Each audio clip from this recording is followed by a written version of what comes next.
Martin Chuzzlewit, Part 5 by Charles Dickens. Chapter 37. Tom Pinch, going astray, finds that he is not the only person in that predicament. He retaliates upon a fallen foe. Tom's evil genius did not lead him into the dens of any of those preparers of cannibalic pastry who are represented in many standard country legends as doing a lively retail business in the metropolis, nor did it mark him out as the prey of ring-droppers, pea and thimble riggers, duffers, tutters, or any of those bloodless sharpers who are, perhaps, a little better known to the police. He fell into conversation with no gentleman who took him into a public house where there happened to be another gentleman who swore he had more money than any gentleman, and very soon proved he had more money than one gentleman by taking his away from him. Neither did he fall into any other of the numerous man-traps which are set up without notice in the public grounds of this city. But he lost his way. He very soon did that, and in trying to find it again, he lost it more and more. Now Tom, in his guileless distrust of London, thought himself very knowing in coming to the determination that he would not ask to be directed to Furnival's.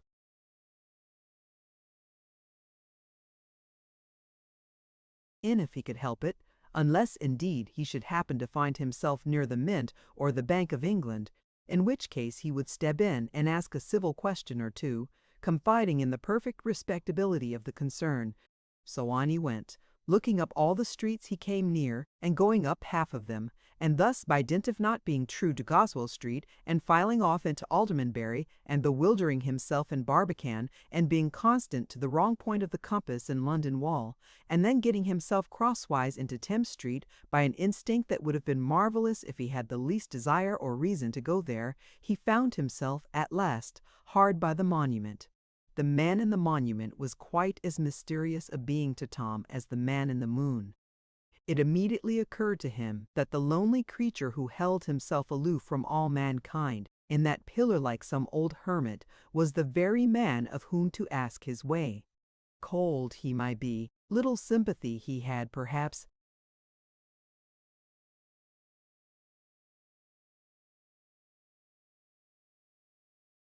with human passion the column seemed too tall for that. But if truth didn't live in the base of the monument, notwithstanding Pope's couplet about the outside of it, where in London thought Tom was she likely to be found, coming close below the pillar, it was a great encouragement to Tom to find that the man in the monument had simple tastes, that stony and artificial as his residence was, he still preserved some rustic recollections, that he liked plants, hung up bird cages, was not wholly cut off from fresh groundsel, and kept young trees in tubs.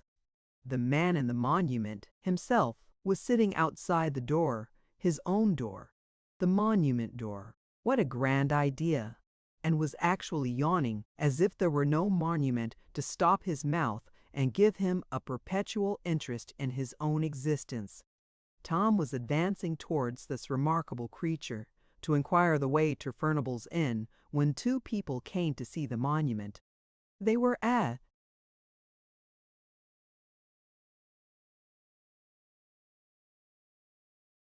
gentleman and a lady, and the gentleman said, "How much apiece?" The man in the monument replied, "A tanner." It seemed a low expression compared with the monument. The gentleman put a shilling into his hand, and the man in the monument opened a dark little door. When the gentleman and lady had passed out of view, he shut it again and came slowly back to his chair. He sat down and laughed. "They don't know what a many steps there is," he said. "It's worth twice the money to stop here. Oh my eye!" The man in the monument was a cynic, a worldly man. Tom couldn't ask his way of him. He was prepared to put no confidence in anything he said.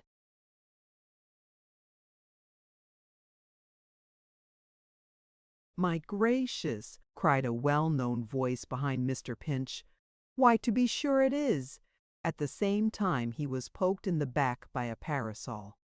Turning round to inquire into this salute, he beheld the eldest daughter of his late patron. "Miss Pecksniff," said Tom. "Why, my goodness, Mr. Pinch," cried Sherry. "What are you doing here? I have rather wandered from my way, said Tom. I hope you have run away, said Charity. It would be quite spirited and proper if you had, when my papa so far forgets himself. I have left him, returned Tom. But it was perfectly understood on both sides. It was not done clandestinely. Is he married? Asked Cherry, with a spasmodic shake of her chin.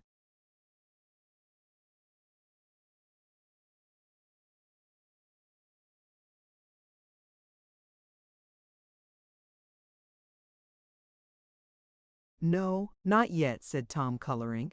To tell you the truth, I don't think he is likely to be, if Miss Graham is the object of his passion. "Ja, Mr. Pinch," cried Charity with sharp impatience, "you're very easily deceived. You don't know the arts of which such a creature is capable." "Oh, it's a wicked world. You are not married?" Tom hinted, to divert the conversation. "No, no," said Cherry, tracing out one particular paving stone in Monument Yard with the end of her parasol. But really it's quite impossible to explain. Won't you walk in?" "You live here, then?" said Tom. "Yes," returned Miss Pecksniff, pointing with her parasol to Todgers's. "I reside with this lady, A.T. present."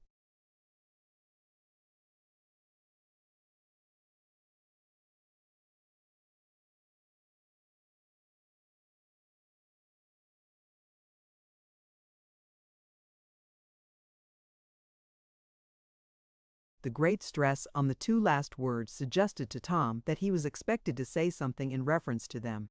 So he said, "Only at present are you going home again soon?" "No, Mr. Pinch," returned Charity. "No, thank you, no. A mother-in-law who is younger than I mean to say, who is as nearly as possible about the same age as oneself, would not quite suit my spirit. Not quite," said Cherry with a spiteful shiver. "I thought from your saying 'at present,'" Tom observed. "Really, upon my word, I had no idea you would press me so very closely on the subject, Mr. Pinch," said Charity, blushing, "or I should not have been so foolish as to allude to—" "Oh, really? Won't you walk in?" Tom mentioned to excuse himself that he had an appointment in Furnival's.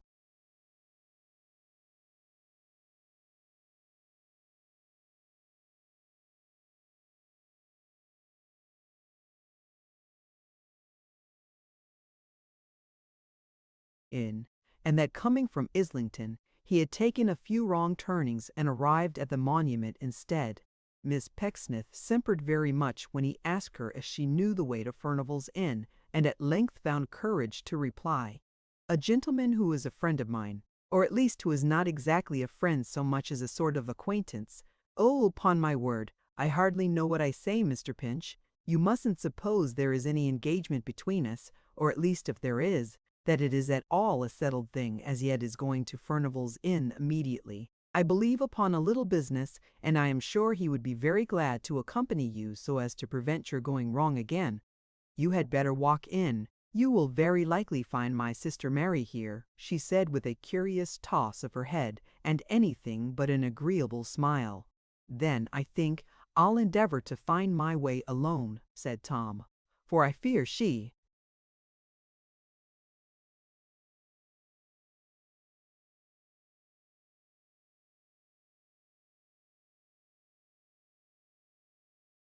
"would not be very glad to see me. That unfortunate occurrence, in relation to which you and I had some amicable words together, in private, is not likely to have impressed her with any friendly feeling towards me, though it really was not my fault. She has never heard of that, you may depend," said Cherry, gathering up the corners of her mouth and nodding at Tom. "I am far from sure that she would bear you any mighty ill will for it, if she had." "You don't say so?" cried Tom, who was really concerned by this insinuation. "I say nothing," said Charity. "If I had not already known what shocking things treachery and deceit are in themselves, Mr. Pinch, I might perhaps have learnt it from the success they meet with, from the success they meet with, from the success they meet with." Here she smiled as before. "But I don't say anything. On the contrary, I should scorn it. You had better walk in."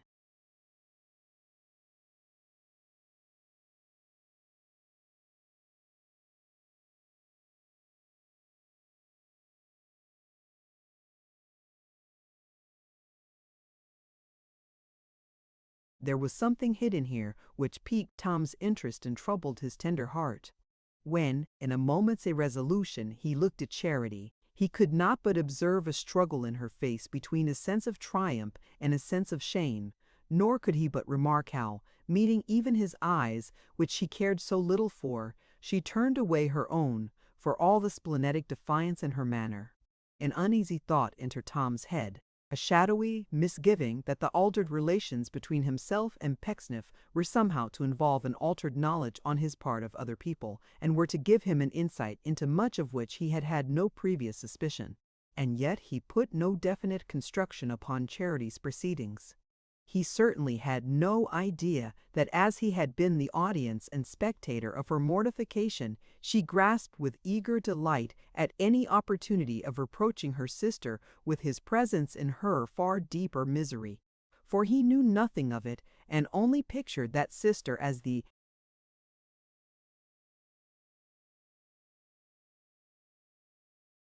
same giddy, careless, trivial creature she always had been, with the same slight estimation of himself, which she had never been at the least pains to conceal. In short, he had merely a confused impression that Miss Pecksniff was not quite sisterly or kind, and being curious to set her right, accompanied her as she desired. The house door being opened, she went in before Tom, requesting him to follow her, and led the way to the parlor door. "Oh, Mary," she said, looking in, "I am so glad you have not gone home. Who do you think I have met in the street and brought to see you? Mr. Pinch. There. Now you are surprised, I am sure." Not more surprised than Tom was when he looked upon her. "Not so much, not half so much. Mr. Pinch has left Papa, my dear," said Cherry, "and his prospects are quite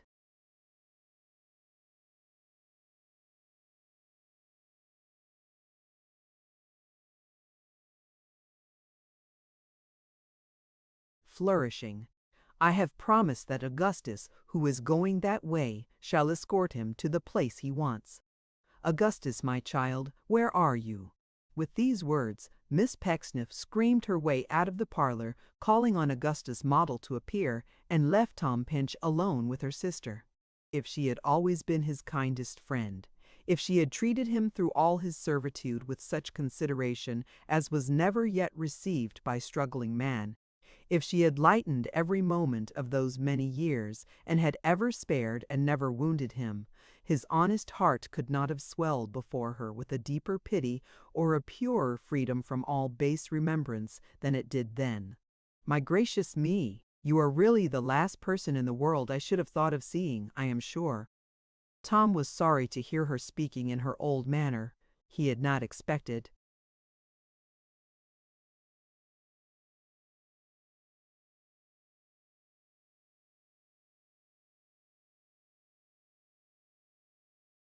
that, yet he did not feel it a contradiction that he should be sorry to see her so unlike her old self, and sorry at the same time to hear her speaking in her old manner. The two things seemed quite natural. "I wonder you find any gratification in coming to see me. I can't think what put it in your head. I never had much in seeing you. There was no love lost between us, Mr. Pinch, at any time, I think." Her bonnet lay beside her on the sofa, and she was very busy with the ribbons as she spoke. Much too busy to be conscious of the work her fingers did. "We never quarreled," said Tom. Tom was right in that, for one person can no more quarrel without an adversary than one person can play at chess or fight a duel. "I hoped you would be glad to shake hands with an old friend." "Don't let us rake up bygones," said Tom. "If I ever offended you, forgive me."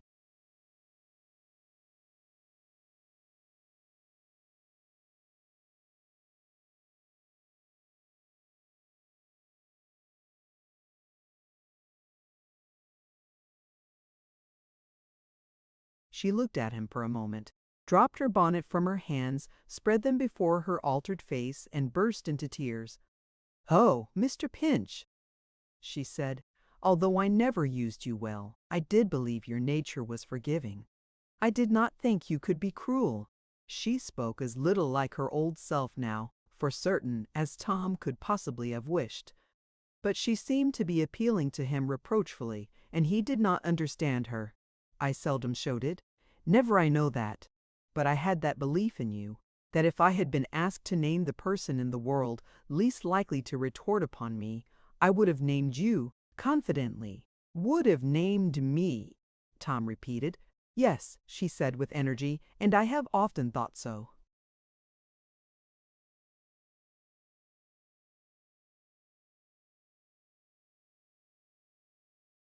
After a moment's reflection, Tom sat himself upon a chair beside her. Do you believe? Said Tom.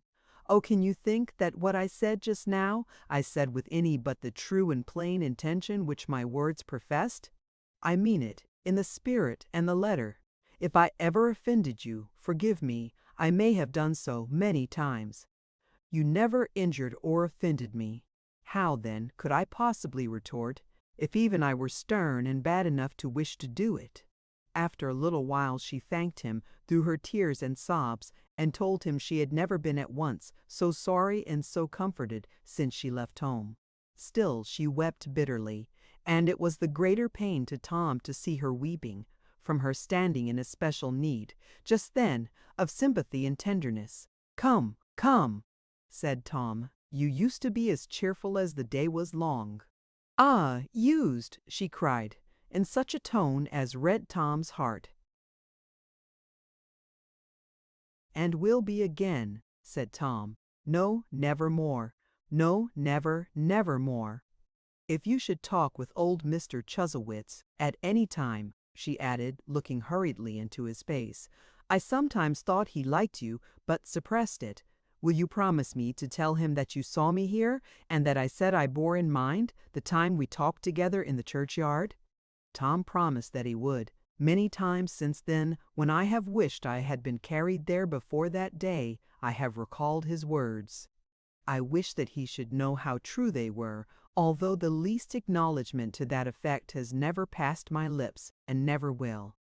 Tom promised this conditionally, too. He did not tell her how improbable it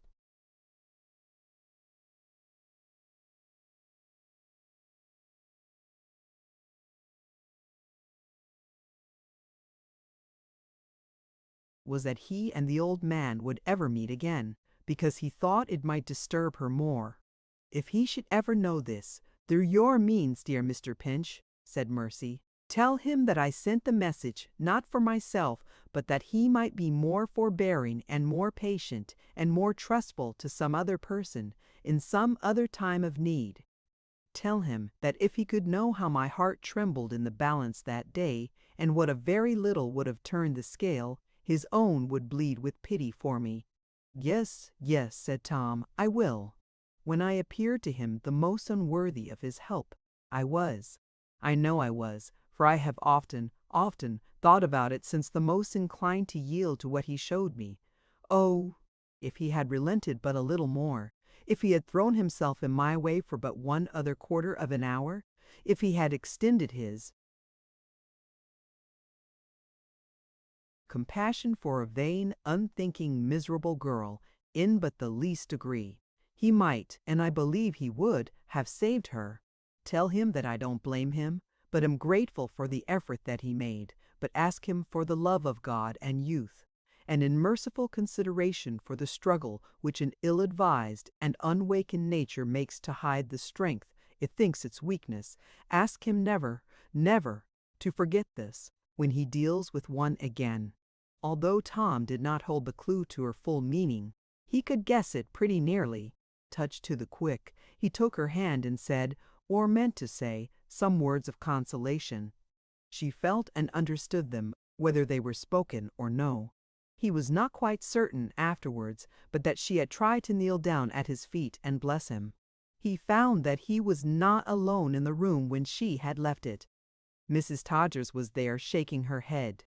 Tom had never seen Mrs. Todgers, it is needless to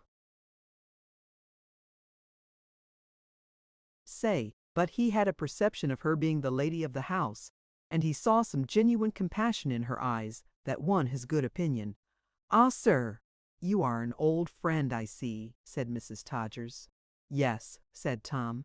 "And yet," quoth Mrs. Todgers, shutting the door softly, "she hasn't told you what her troubles are, I'm certain." Tom was struck by these words, for they were quite true. "Indeed," he said, "she has not." "And never would," said Mrs. Todgers, "if you saw her daily. She never makes the least complaint to me, or utters a single word of explanation or reproach. But I know," said Mrs. Todgers, drawing in her breath, "I know."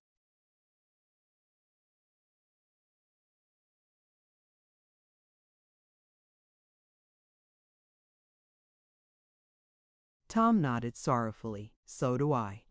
"I fully believe," said Mrs. Todgers, taking her pocket handkerchief from the flat reticule, "that nobody can tell one half of what that poor young creature has to undergo. But though she comes here constantly to ease her poor full heart without his knowing it, and saying, 'Mrs. Todgers, I am very low today, I think that I shall soon be dead,' sits crying in my room until the fit is past, I know no more from her. And I believe," said Mrs. Todgers, putting back her handkerchief again, "that she considers me a good friend, too." Mrs. Todgers might have said her best friend. Commercial gentlemen and gravy had tried Mrs. Todgers's temper. The main chance it was such a very small one in her case that she might have been excused for looking sharp after it, lest it should entirely vanish from her sight, had taken a firm hold on Mrs. Todgers's attention. But in some odd nook in Mrs. Todgers's breast, up a great many steps,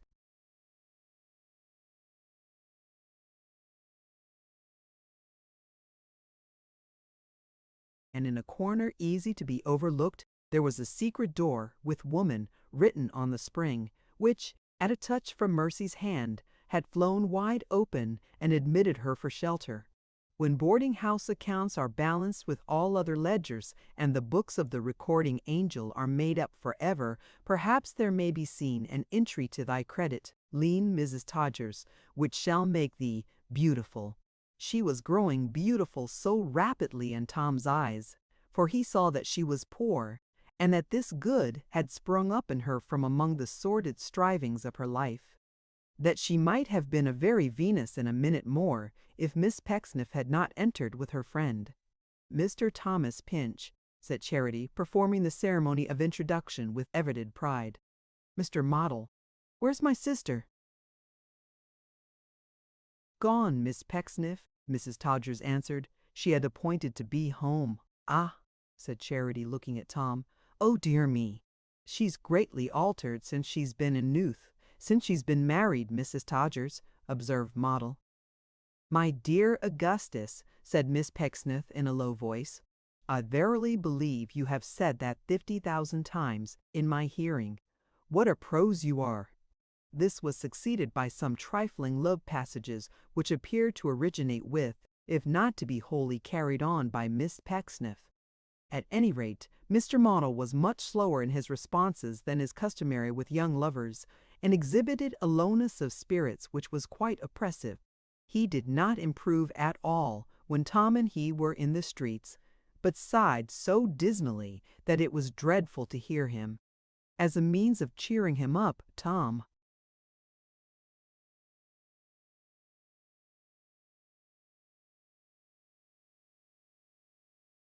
told him that he wished him joy. "Joy!" cried Model. "Ha, ha! What an extraordinary young man!" thought Tom. "The scorner has not set his seal upon you."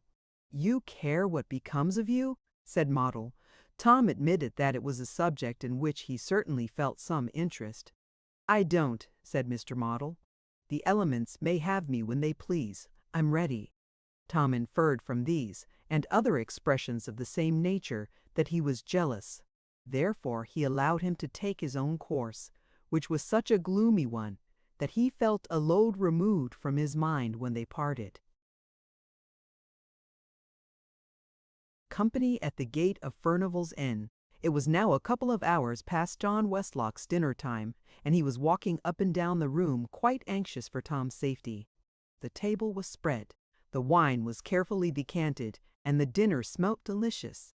"Why, Tom, old boy, where on earth have you been? Your box is here. Get your boots off instantly and sit down." "I am sorry to say I can't stay, John," replied Tom Pinch, who was breathless with the haste he had made in running up the stairs. "Can't stay, if you'll go on with your dinner," said Tom. "I'll tell you my reason the while. I mustn't eat myself, or I shall have no appetite for the chops."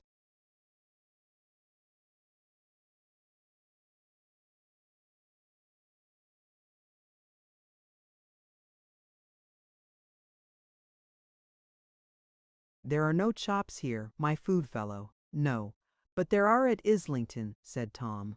John Westlock was perfectly confounded by this reply, and vowed he would not touch a morsel until Tom had explained himself fully. So Tom sat down and told him all, to which he listened with the greatest interest. He knew Tom too well, and respected his delicacy too much, to ask him why he had taken these measures without communicating with him first. He quite concurred in the expediency of Tom's immediately returning to his sister, as he knew so little of the place in which he had left her, and good-humoredly proposed to ride back with him in a cab in which he might convey his box. Tom's proposition that he should sup with them that night he flatly rejected, but made an appointment with him for the morrow. "And now, Tom," he said as they rode along, "I have a question to ask you two, which I expect a manly and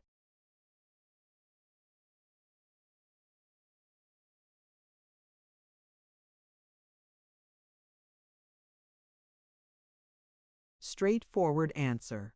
Do you want any money? I am pretty sure you do." "I don't indeed," said Tom. "I believe you are deceiving me." "No, with many thanks to you, I am quite in earnest," Tom replied. "My sister has some money, and so have I. If I had nothing else, John, I have a £5 note, which that good creature, Mrs. Lupin, of the Dragon, handed up to me outside the coach, in a letter begging me to borrow it, and then drove off as hard as she could go. And a blessing on every dimple in her handsome face, say I," cried John. "Though why you should give her the preference over me, I don't know. Never mind. I bide my time, Tom." "And I hope you'll continue to bite it," returned Tom gaily, "for I owe you more already in 100 other ways than I can ever hope to pay." They parted at the door of Tom's new residence. John Westlock, sitting in the cab and, catching a glimpse of a blooming little busy creature darting out to kiss Tom and to help him with his box, would not have had the least objection to change places with him. Well, she was a cheerful little thing, and had a quaint, bright quietness about her that was infinitely pleasant. Surely she was the best sauce for chops ever invented. The potatoes seemed to take a pleasure in sending up their grateful steam before her. The froth upon the pint of porter pouted to attract her notice. But it was all in vain. She saw nothing but Tom. Tom was the first and last thing in the world. As she sat opposite to Tom at supper, fingering one of Tom's pet tunes upon the tablecloth, and smiling in his face, he had never been so happy in his life.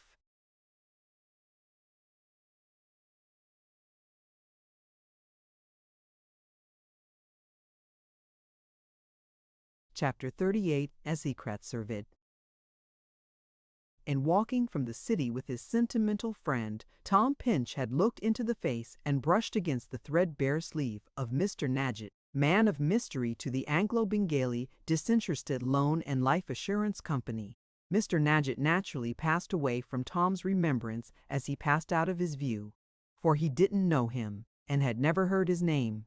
As there are a vast number of people in the huge metropolis of England who rise up every morning not knowing where their heads will rest at night, so there are a multitude who, shooting arrows over houses as their daily business, never know on whom they fall. Mr. Nadgett might have passed Tom Pinch 10,000 times, might even have been quite familiar with his face, his name, pursuits, and character, yet never once have dreamed that Tom had any interest in any act or mystery of his. Tom might have done the like by him, of course, but the same private man out of all the men alive was in the mind of each at the same moment, was prominently connected, though in a different manner, with thee. Days adventures of both, and formed, when they passed each other in the street, the one absorbing topic of their thoughts. Why Tom had Jonas Chuzzlewit in his mind requires no explanation. Why Mr. Nadgett should have had Jonas Chuzzlewit in his is quite another thing. But somehow or other, that amiable and worthy orphan had become a part of the mystery of Mr. Nadgett's existence. Mr. Nadgett took an interest in his lightest proceedings, and it never flagged or wavered. He watched him in and out of the assurance office, where he was now formally installed as a director. He dogged his footsteps in the streets. He stood listening when he talked. He sat in coffee rooms entering his name in the great pocketbook over and over again. He wrote letters to himself about him constantly, and when he found them in his pocket, put them in the fire with such distrust and caution that he would bend down to watch the crumpled tinder while it floated upwards, as if his mind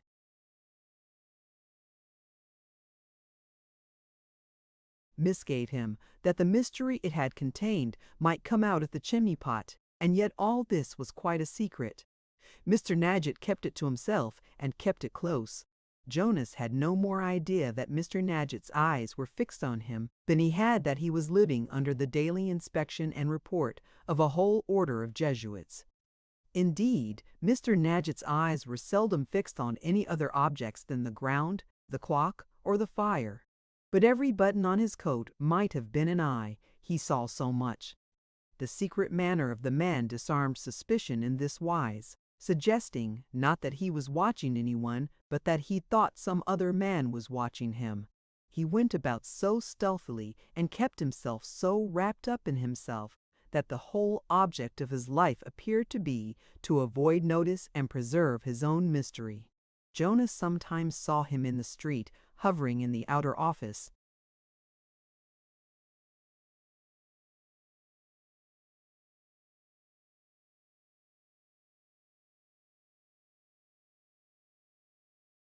waiting at the door for the man who never came, or slinking off with his immovable face and drooping head, and the one beaver glove dangling before him. But he would as soon have thought of the cross upon the top of St. Paul's Cathedral taking note of what he did, or slowly winding a great net about his feet, as of Nadgett's being engaged in such an occupation. Mr. Nadgett made a mysterious change about this time in his mysterious life. For whereas he had until now been first seen every morning coming down Cornhill, so exactly like the Nadgett of the day before as to occasion a popular belief that he never went to bed or took his clothes off, he was now first seen in Holborn coming out of Kingsgate Street, and it was soon discovered that he actually went every morning to a barber's shop in that street to get shaved, and that the barber's name was Sweedlepipe. He seemed to make appointments with the man who never came, to meet him at this barber's, for he would frequently take long spells of waiting in the shop and would ask for pen and ink and pull out his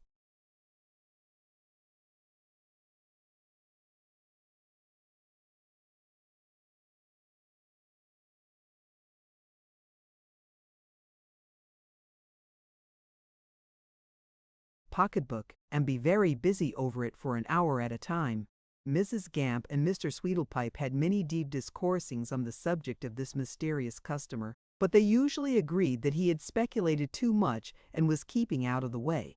He must have appointed the man who never kept his word to meet him at another new place too, for one day he was found, for the first time, by the waiter at the Morning Coach Horse, the house of call for undertakers, down in the city there, making figures with a pipe stem in the sawdust of a clean spittoon, and declining to call for anything on the ground of expecting a gentleman presently.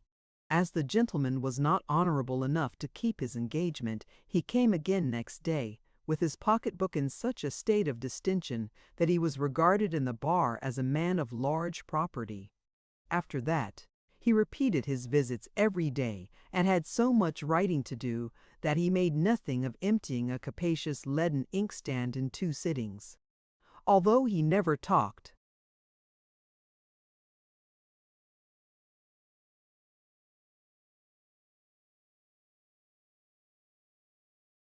much, still, by being there among the regular customers, he made their acquaintance, and in course of time became quite intimate with Mr. Tacker, Mr. Mould's foreman, and even with Mr. Mould himself, who openly said he was a long-headed man, a dry one, a salt fish, a deep file, a rasper, and made him the subject of many other flattering encomiums. At the same time, too, he told the people at the assurance office in his own mysterious way that there was something wrong, secretly wrong, of course, in his liver, and that he feared he must put himself under the doctor's hands. He was delivered over to Jobling upon this representation, and though Jobling could not find out where his liver was wrong, Mr. Nadgett said it was, observing that it was his own liver, and he hoped he ought to know. Accordingly, he became Mr. Jobling's patient, and detailing his symptoms in his slow and secret way, was in and out of that gentleman's room a dozen times a day.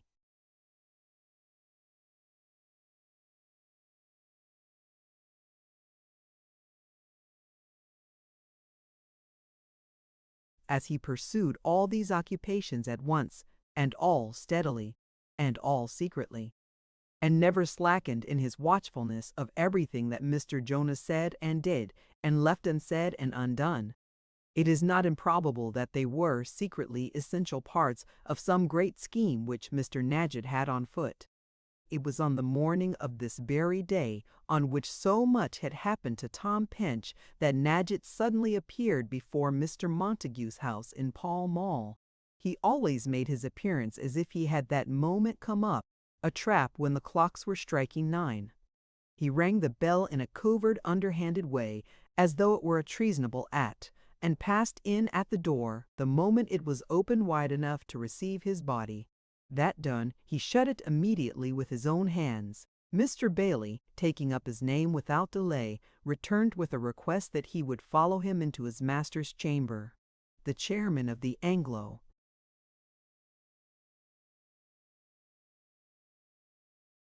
Bengali Disinterested Loan and Life Assurance Board was dressing and received him as a business person who was often backwards and forwards and was received at all times for his business-eke. "Well, Mr. Nadgett?" Mr. Nadgett put his hat upon the ground and coughed. The boy having withdrawn and shut the door, he went to it softly, examined the handle, and returned to within a pace or two of the chair in which Mr. Montague sat. "Any news, Mr. Nadgett?" "I think we have some news at last, sir." "I am happy to hear it. I began to fear you were off the scent, Mr. Nadgett." "No, sir. It grows cold occasionally." "It will sometimes. We can't help that."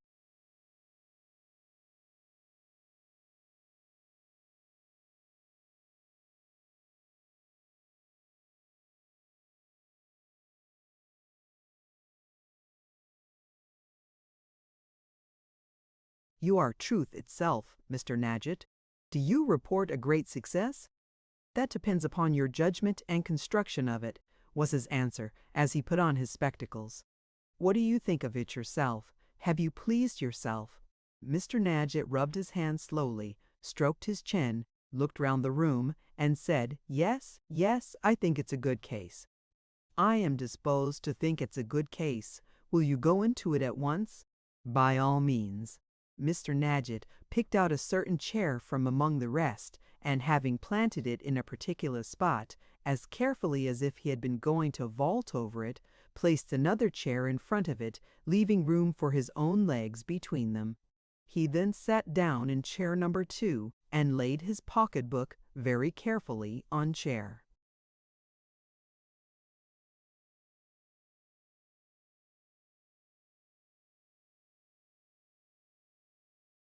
Number 1. He then untied the pocketbook and hung the string over the back of chair number 1. He then drew both the chairs a little nearer Mr. Montague, and opening the pocketbook spread out its contents. Finally, he selected a certain memorandum from the rest, and held it out to his employer who, during the whole of these preliminary ceremonies, had been making violent efforts to conceal his impatience. "I wish you wouldn't be so fond of making notes, my excellent friend," said Tigg Montague with a ghastly smile. "I wish you would consent to give me their purport by word of mouth." "I don't like word of mouth," said Mr. Nadgett gravely. "We never know who's listening." Mr. Montague was going to retort when Nadgett handed him the paper and said, with quiet exultation in his tone, "We'll begin at the beginning and take that one first, if you please, sir." the chairman cast his eyes upon it coldly and with a smile which did not render any great homage to the slow and methodical habits of his spy. But he had not read half a dozen lines when the expression of his face began to change, and before he had finished the perusal of the paper, it was full of grave and serious attention. "Number 2, said Mr. Nadgett, handing him another and receiving back the first. "Read number 2, sir, if you please. There is more interest as you go on."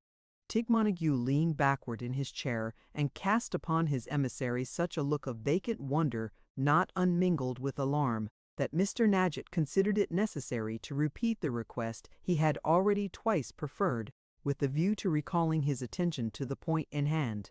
Profiting by the hint, Mr. Montague went on with number 2, and afterwards with numbers 3 and 4 and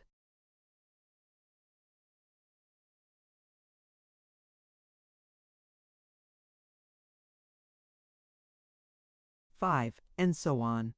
These documents were all in Mr. Nadgett's writing, and were apparently a series of memoranda jotted down from time to time upon the backs of old letters or any scrap of paper that came first to hand. Loose, straggling scrawls they were, and a very uninviting exterior. But they had weighty purpose in them, if the chairman's face were any index to the character of their contents.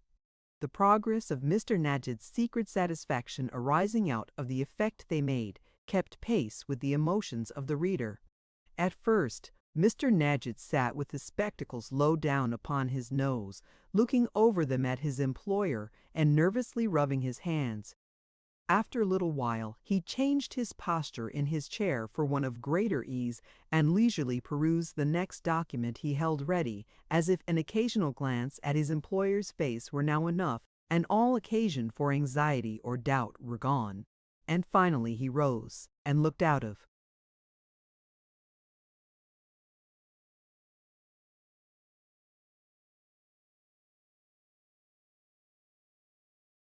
the window, where he stood with a triumphant air until Tig Montague had finished. "And this is the last, Mr. Nadgett," said that gentleman, drawing a long breath. "That, sir, is the last." "You are a wonderful man, Mr. Nadgett. I think it is a pretty good case," he returned as he gathered up his papers. "It cost some trouble, sir." "The trouble shall be well rewarded, Mr. Nadgett." Nadgett bowed. "There is a deeper impression of somebody's hoof here than I had expected, Mr. Nadgett. I may congratulate myself upon your being such a good hand at a secret." "Oh, nothing has an interest to me that's not a secret," replied Nadgett as he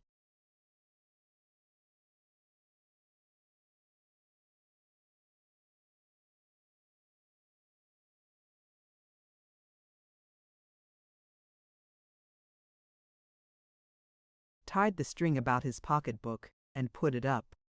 "It always takes away any pleasure I may have had in this inquiry, even to make it known to you." "A most invaluable constitution," Tig retorted. "A great gift for a gentleman employed as you are, Mr. Nadgett. Much better than discretion, though you possess that quality also in an eminent degree. I think I heard a double knock. Will you put your head out of window and tell me whether there is anybody at the door?" Mr. Nadgett softly raised the sash and peered out from the very corner, as a man might who was looking down into a street from whence a brisk discharge of musketry might be expected at any moment. Drawing in his head with equal caution, he observed, not altering his voice or manner, "Mr. Jonas Chuzzlewit." "I thought so," Tig retorted. "Shall I go?" "I think you had better. Stay, though." "No, remain here, Mr. Nadgett, if you please." It was remarkable how pale and flurried he had become in an instant. There was nothing to account for it. His eye had fallen on his razors. But what of them? Mr. Chuzzlewit was announced. Show him up directly. "Nadgett, don't you leave us alone together. Mind you don't now. By the Lord!" He added in a whisper to himself, "We don't know what may happen." Saying this, he hurriedly took up a couple of hairbrushes and began to exercise.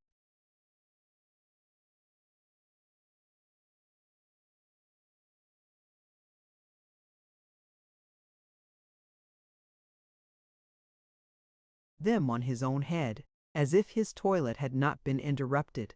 Mr. Nadgett withdrew to the stove, in which there was a small fire for the convenience of heating curling irons, and taking advantage of so favorable an opportunity for drying his pocket handkerchief, produced it without loss of time. There he stood during the whole interview, holding it before the bars, and sometimes, but not often, glancing over his shoulder. "My dear Chuzzlewit," cried Montague, as Jonas entered, "you rise with the lark, though you go to bed with the nightingale. You rise with the lark. You have superhuman energy, my dear Chuzzlewit." "Ecod," said Jonas, with an air of languor and ill humor, as he took a chair. "I should be very glad not to get up with a lark if I could help it. But I am a light sleeper, and it's better to be up than lying awake counting the dismal old church clocks in bed."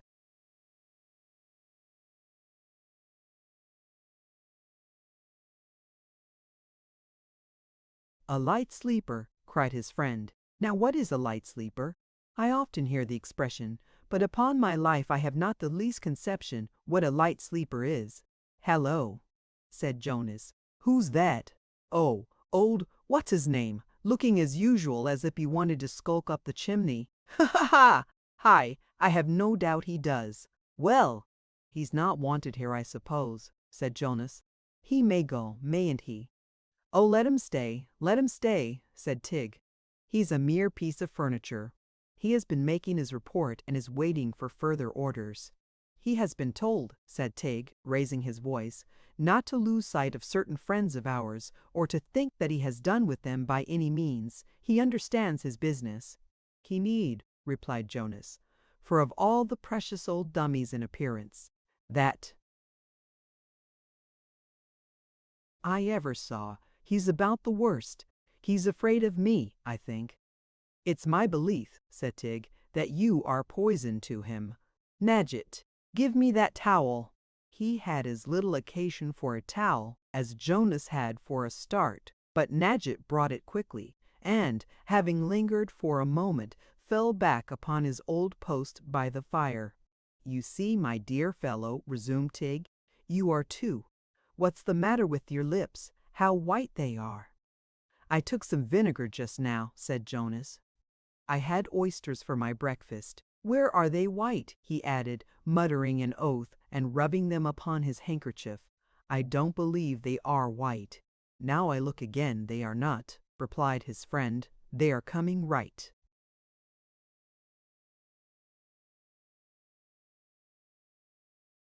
Again. "Say what you were going to say," cried Jonas angrily, "and let my face be. As long as I can show my teeth when I want to, and I can do that pretty well, the color of my lips is not material." "Quite true," said Tig. "I was only going to say that you are too quick and active for our friend. He is too shy to cope with such a man as you, but does his duty well." "Oh, very well. But what is a light sleeper?" "Hang a light sleeper!" exclaimed Jonas pettishly. "No, no," interrupted Tig. "No, we'll not do that." "A light sleeper ain't a heavy one," said Jonas in his sulky way. "Don't sleep much, and don't sleep well, and don't sleep sound."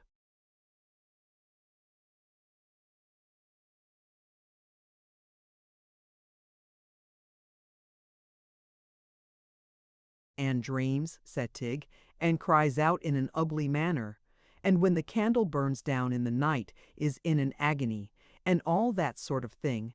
"I see." They were silent for a little time. Then Jonas spoke. "Now we've done with child's talk, I want to have a word with you. I want to have a word with you before we meet up yonder today. I am not satisfied with the state of affairs." "Not satisfied," cried Tig.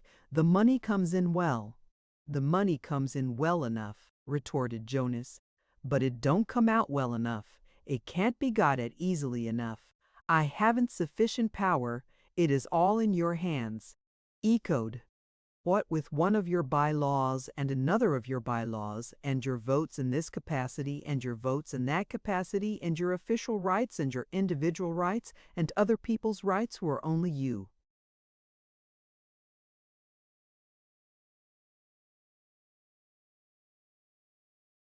"Again, there are no rights left for me. Everybody else's rights are my wrongs. What's the use of my having a voice if it's always drowned? I might as well be dumb, and it would be much less aggravating. I'm not a going to stand that, you know." "No," said Tig in an insinuating tone. "No," returned Jonas, "I'm not indeed. I'll play old gooseberry with the office and make you glad to buy me out at a good high figure if you try any of your tricks with me." "I give you my honor," Montague began. "Oh!" "Confound your honor," interrupted Jonas, who became more coarse and quarrelsome as the other remonstrated, which may have been a part of Mr. Montague's intention. "I want a little more control over the money." "You may,"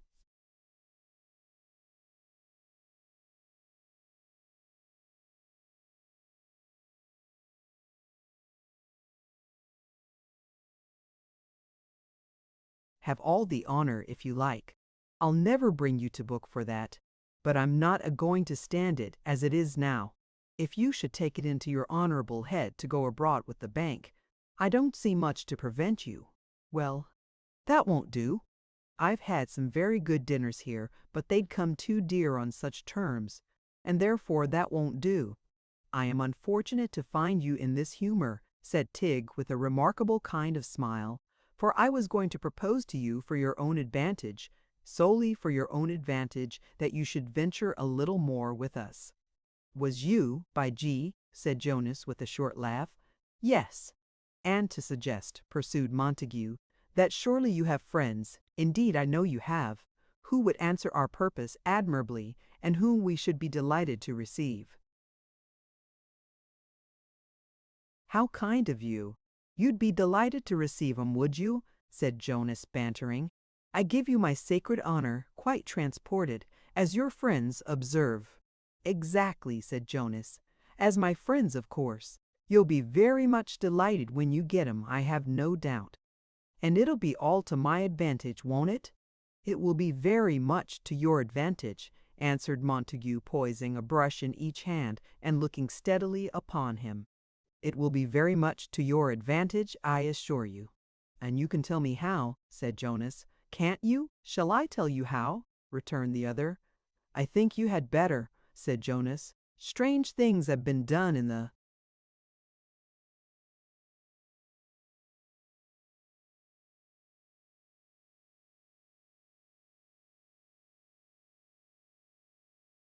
assurance way before now, by strange sorts of men, and I mean to take care of myself."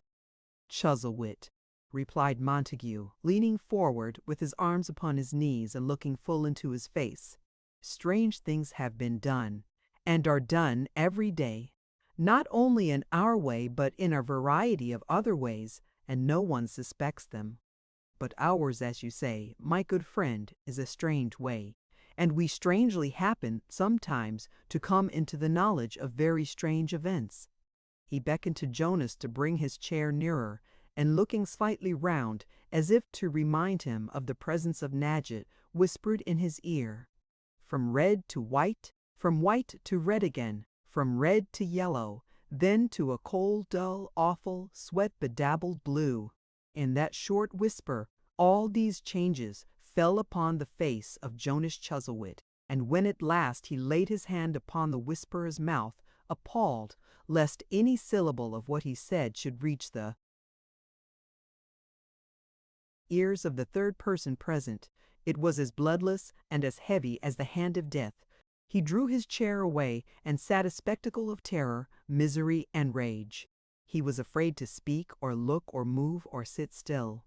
Abject, crouching, and miserable, he was a greater degradation to the form he bore than if he had been a loathsome wound from head to heel. His companion leisurely resumed his dressing and completed it, glancing sometimes with a smile at the transformation he had effected, but never speaking once. "You'll not object," he said, when he was quite equipped, "to venture further with us, Chuzzlewit, my friend?"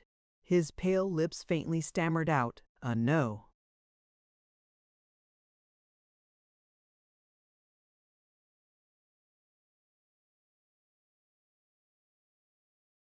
"Well said. That's like yourself. Do you know I was thinking yesterday that your father-in-law, relying on your advice as a man of great sagacity in money matters, as no doubt you are, would join us if the thing were well presented to him. He has money? Yes, he has money. Shall I leave Mr. Pecksniff to you? Will you undertake for Mr. Pecksniff? I'll try. I'll do my best. 1,000 thanks, replied the other, clapping him upon the shoulder. Shall we walk downstairs? Mr. Nadgett, follow us if you please. They went down in that order.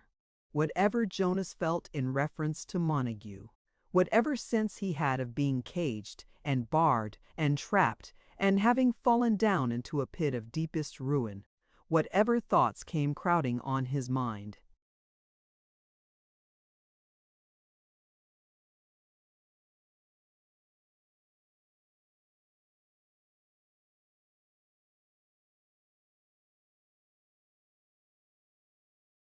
even at that early time, of one terrible chance of escape, of one red glimmer in a sky of blackness, he no more thought that the slinking figure half a dozen stairs behind him was his pursuing fate than that the other figure at his side was his good angel.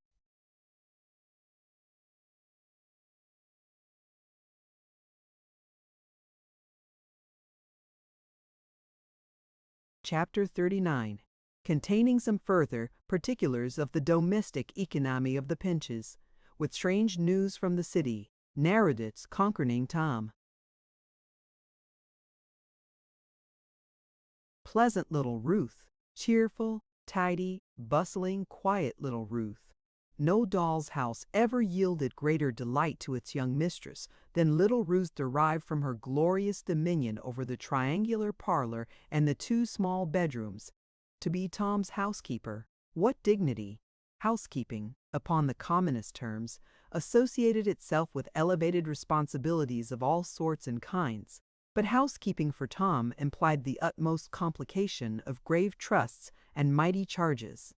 Well might she take the keys out of the little chiffonier which held the tea and sugar, and out of the 2 little damp cupboards down by the fireplace, where the very black beetles got mouldy and had the shine taken out of their backs by envious mildew, and jingle them upon a ring before Tom's eyes when he came down to breakfast. Well might she, laughing musically, put them up in that blessed little pocket of hers with a merry pride. For it was such a grand novelty to be mistress of anything, that if she had been the most relentless and despotic of all little housekeepers, she might have pleaded just that much for her.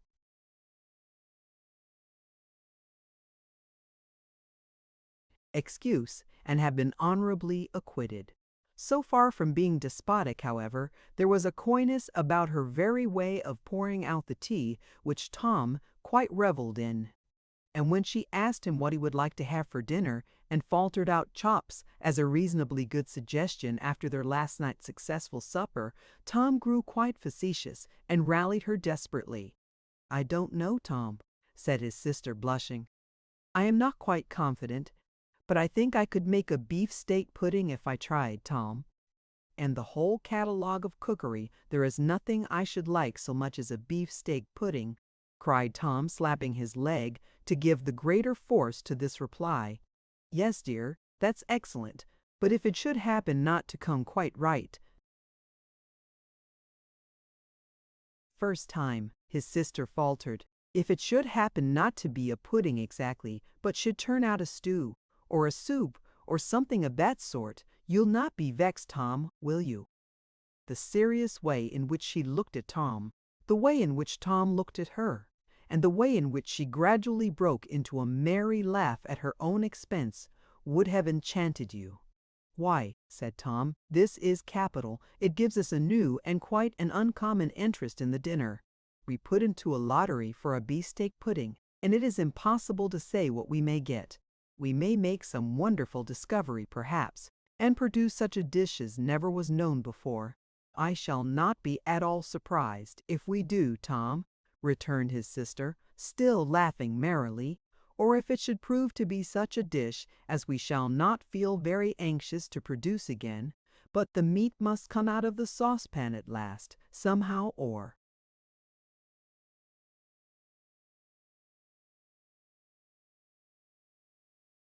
other, you know." We can't cook it into nothing at all. That's a great comfort. So if you like to venture, I will."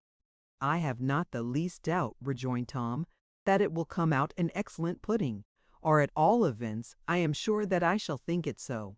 There is naturally something so handy and brisk about you, Ruth, that if you said you could make a bowl of faultless turtle soup, I should believe you." And Tom was right. She was precisely that sort of person. Nobody ought to have been able to resist her coaxing manner, and nobody had any business to try. Yet she never seemed to know it was her manner at all. That was the best of it. Well, she washed up the breakfast cups, chatting away the whole time, and telling Tom all sorts of anecdotes about the brass and copper founder, put everything in its place, made the room as neat as herself. You must not suppose its shape was half as neat as hers, though, or anything like it, and brushed Tom's.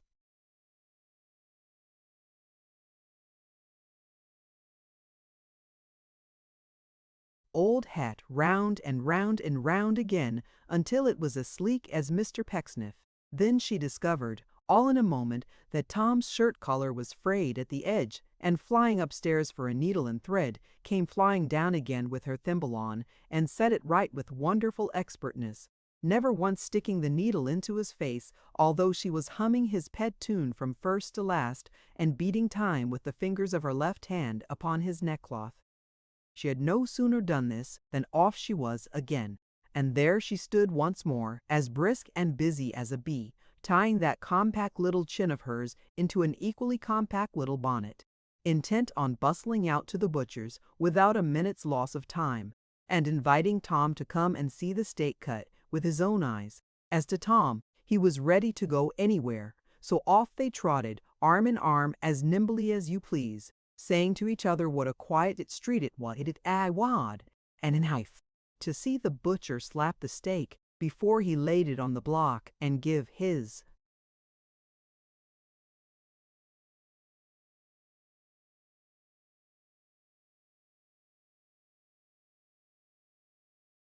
knife a sharpening, was to forget breakfast instantly.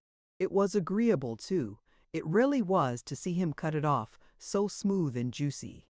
There was nothing savage in the act, although the knife was large and keen. It was a piece of art, high art.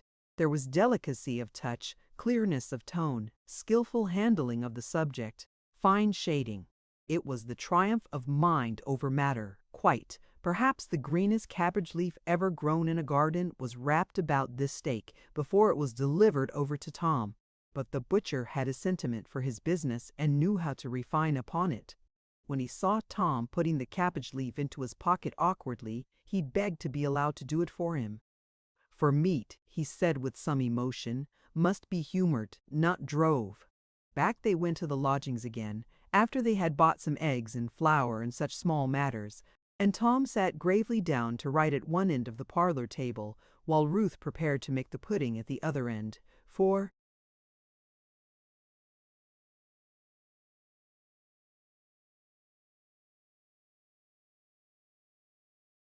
there was nobody in the house but an old woman, the landlord being a mysterious sort of man who went out early in the morning and was scarcely ever seen, and saving in mere household drudgery, they waited on themselves.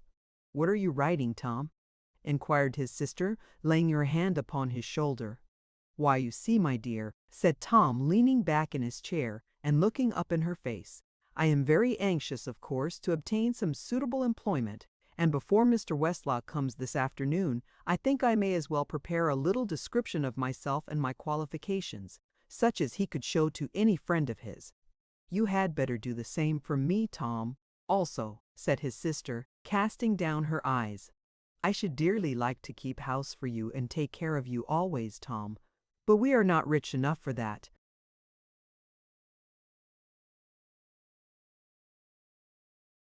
"We are not rich," returned Tom, "certainly, and we may be much poorer, but we will not part if we can help it. No, no, we will make up our minds, Ruth, that unless we are so very unfortunate as to render me quite sure that you would be better off away from me than with me, we will battle it out together. I am certain we shall be happier if we can battle it out together. Don't you think we shall? Think, Tom. Oh, tut, tut, interposed Tom tenderly. You mustn't cry. No, no, I won't, Tom. But you can't afford it, dear. You can't, indeed. We don't know that, said Tom. How are we to know that yet awhile and without trying? Lord bless my soul. Tom's energy became quite grand. There is no knowing what may happen if we try hard. And I am sure we can live contentedly upon a very little if we can only get it.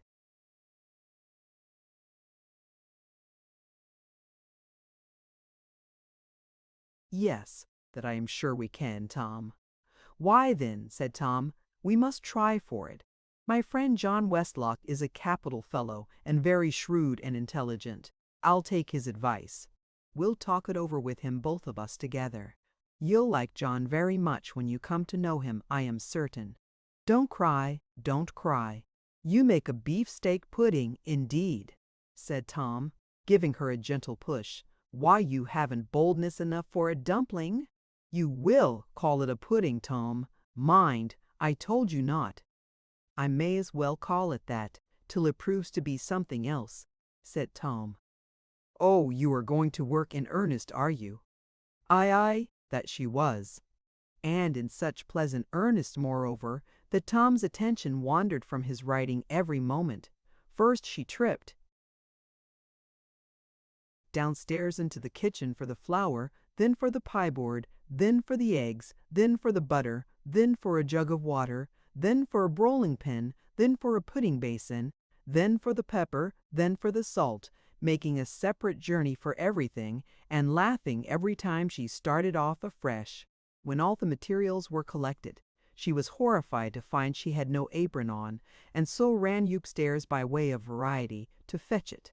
She didn't put it on upstairs, but came dancing down with it in her hand, and being one of those little women to whom an apron is a most becoming little vanity, it took an immense time to arrange, having to be carefully smoothed down beneath. Oh heaven, what a wicked little stonemaker! And to be gathered up into little plaits by the strings before it could be tied, and to be tapped, rebuked, and wheedled at the pockets before it would set right, which at last it did, and when it did. But never mind, this is a sober chronicle. And then there were her cuffs to be tucked up, for fear of flour, and she had a little ring to pull off her finger, which wouldn't come off foolish little.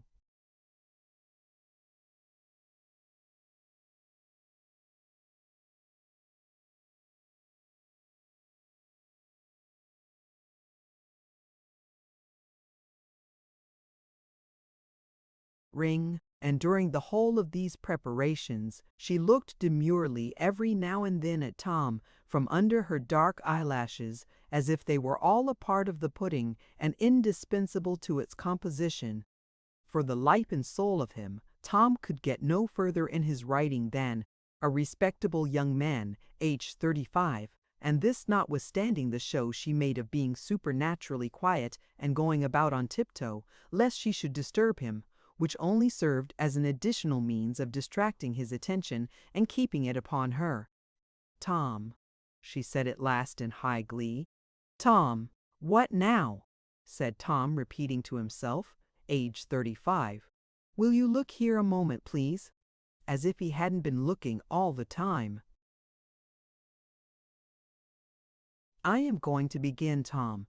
Don't you wonder why I butter the inside of the basin? Said his busy little sister.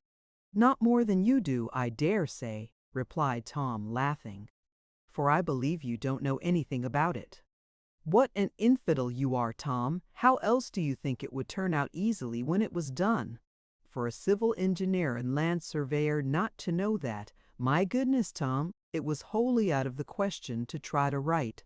Tom lined out respectable young man, aged 35, and sat looking on, pen in hand, with one of the most loving smiles imaginable.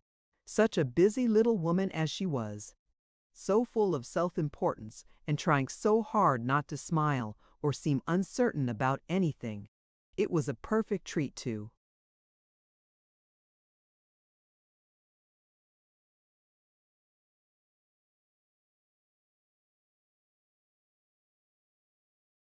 the Burwalls, knit and rebel. "Where's the pudding?" said Tom, for he was cutting his jokes, Tom was. "Where?" she answered, holding it up with both hands. "Look at it, that a pudding," said Tom.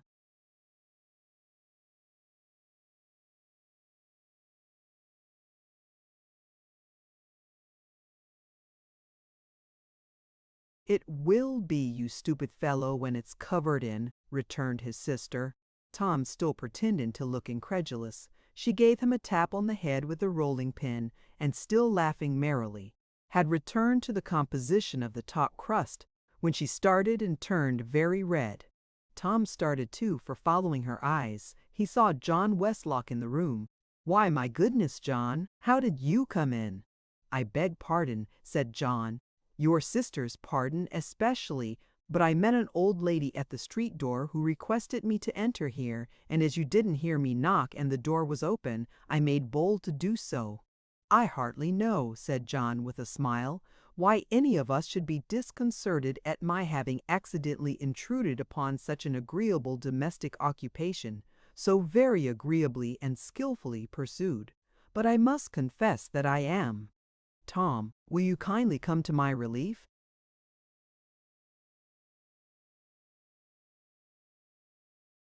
"Mr. John Westlock," said Tom, "my sister."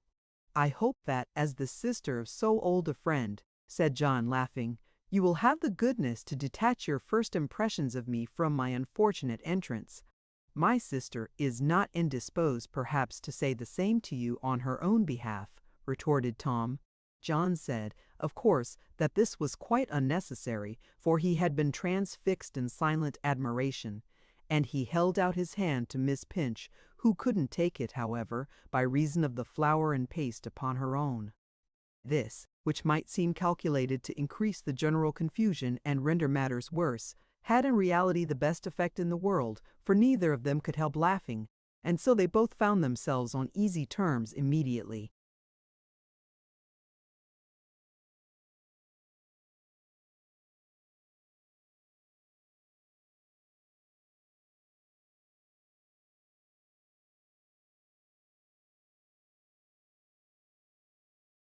"I am delighted to see you," said Tom. "Sit down."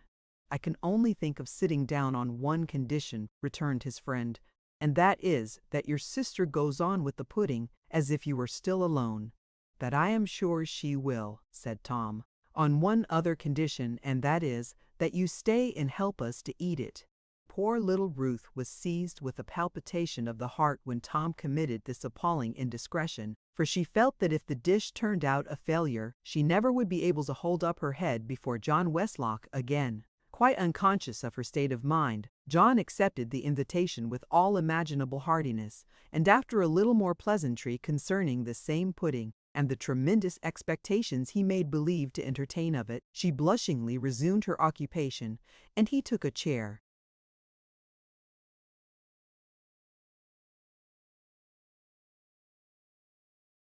"I am here much earlier than I intended, Tom, but I will tell you what brings me, and I think I can answer for your being glad to hear it. Is that anything you wish to show me?" "Oh dear no," cried Tom, who had forgotten the blotted scrap of paper in his hand, until this inquiry brought it to his recollection. "A respectable young man, aged 35, the beginning of a description of myself. That's all. I don't think you will have occasion to finish it, Tom." "But how is it? You never told me you had friends in London." Tom looked at his sister with all his might, and certainly his sister looked with all her might at him. "Friends in London," echoed Tom. "Ah," said Westlock, "to be sure."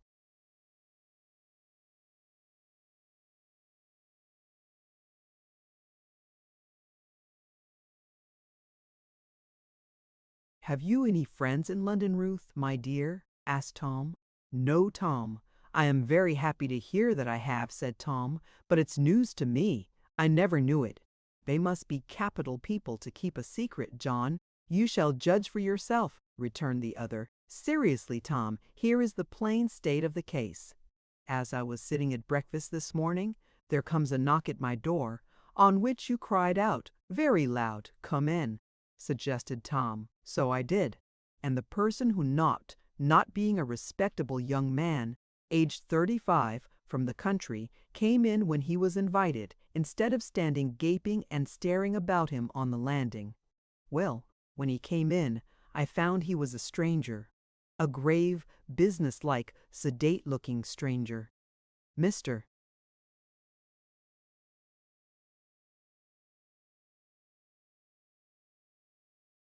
Westlock, said he. That is my name, said I. The favor of a few words with you, said he. Pray be seated, sir, said I. Here John stopped for an instant to glance towards the table where Tom's sister, listening attentively, was still busy with the basin, which by this time made a noble appearance. Then he resumed, the pudding having taken a chair. Tom, what? cried Tom. Having taken a chair. You said a pudding. No, no, replied John, coloring rather. A chair. The idea of a stranger coming into my rooms at 8:30 in the morning and taking a pudding. Having taken a chair, Tom, a chair amazed me by opening the conversation thus. I believe you are acquainted, sir, with Mr. Thomas Pinch. No, cried Tom. His very words, I assure you. I told him I was. Did I know where you were at present residing? Yes. In London? Yes. He had casually heard, in a roundabout way, that you had left your situation with Mr. Pecksniff. Was that the fact? Yes, it was. Did you want another? Yes, you did. Certainly, said Tom, nodding his head. Just what I impressed upon him. You may rest assured that I set that point beyond the possibility of any mistake, and gave him distinctly to understand that he might make up his mind about it. Very well. Then, said he, I think I can accommodate him.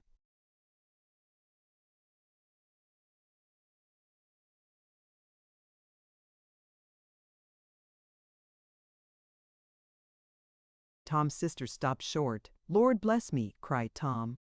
Ruth, my dear, think I can accommodate him. Of course I begged him, pursued John Westlock, glancing at Tom's sister, who was not less eager in her interest than Tom himself, to proceed, and said that I would undertake to see you immediately.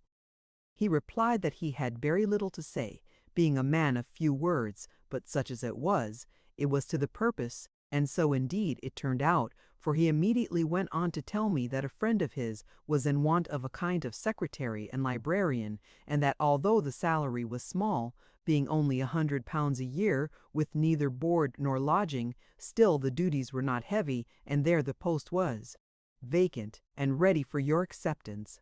Good gracious me, cried Tom, £100 a year. My dear John, Ruth, my love, £100 a year.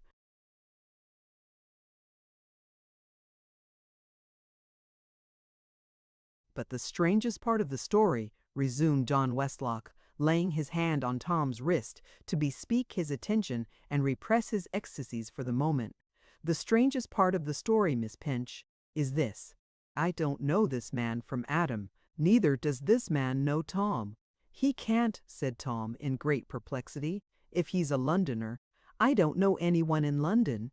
And on my observing, John resumed, still keeping his hand upon Tom's wrist, that I had no doubt he would excuse the freedom I took in inquiring who directed him to me, how he came to know of the change which had taken place in my friend's position, and how he came to be acquainted with my friend's peculiar fitness for such an office as he had described. He dryly said that he was not at liberty to enter into any explanations. Not at liberty to enter into any explanations, repeated Tom, drawing a long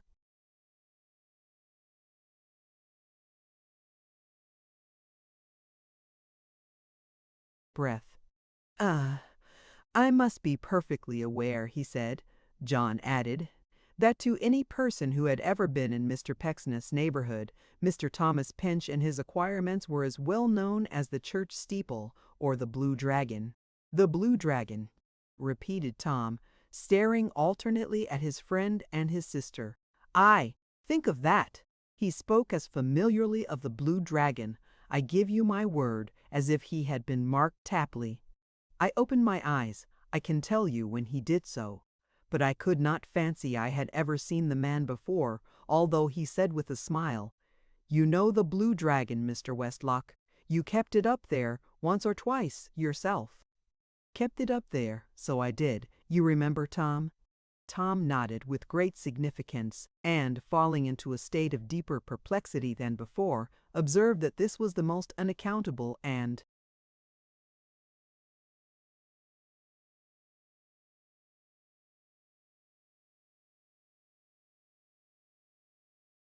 extraordinary circumstance he had ever heard of in his life. "Unaccountable?" his friend repeated. "I became afraid of the man. Though it was broad day and bright sunshine, I was positively afraid of him. I declare I half suspected him to be a supernatural visitor and not a mortal until he took out a commonplace description of pocketbook and handed me this card." "Mr. Phipps," said Tom, reading it aloud. "Austin Friars." "Austin Friars sounds ghostly, John." "Phipps don't, I think," was John's reply. "But there he lives, Tom, and there he expects us to call this morning. And now you know as much of this strange incident as I do, upon my honor." Tom's face, between his exultation in the £100 a year and his wonder at this narration, was only to be equaled by the face of his sister-in-law,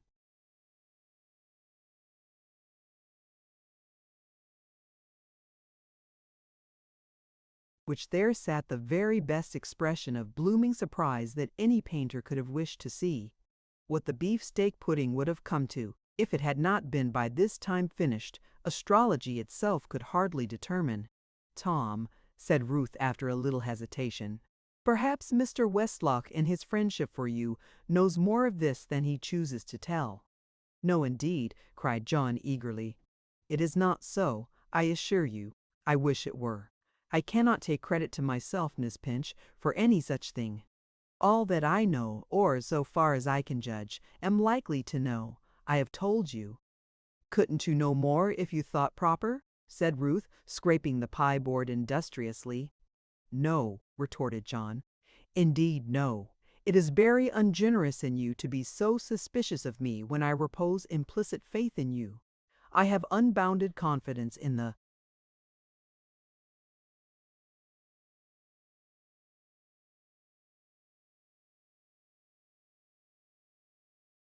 pudding, Miss Pinch." She laughed at this, but they soon got back into a serious vein and discussed the subject with profound gravity. Whatever else was obscure in the business, it appeared to be quite plain that Tom was offered a salary of £100 a year, and this being the main point, the surrounding obscurity rather set it off than otherwise. Tom, being in a great flutter, wished to start for Austin Friars instantly, but they waited nearly an hour, by John's advice, before they departed. Tom made himself as spruce as he could before leaving home, and when John Westlock, through the half-open parlor door, had glimpses of that brave little sister brushing the collar of his coat in the passage, taking up loose stitches in his gloves, and hovering lightly about and about him, touching him up here and there in the height of her quaint little old-fashioned tidiness, he called to mind the fancy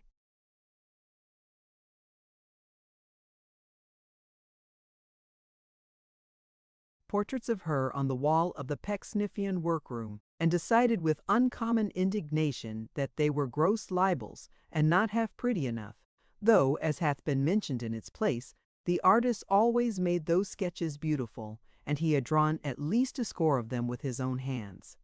"Tom," he said as they were walking along, "I begin to think you must be somebody's son." "I suppose I am," Tom answered in his quiet way, "but I mean somebody's of consequence." "Bless your heart," replied Tom, "my poor father was of no consequence, nor my mother either." "You remember them perfectly, then?"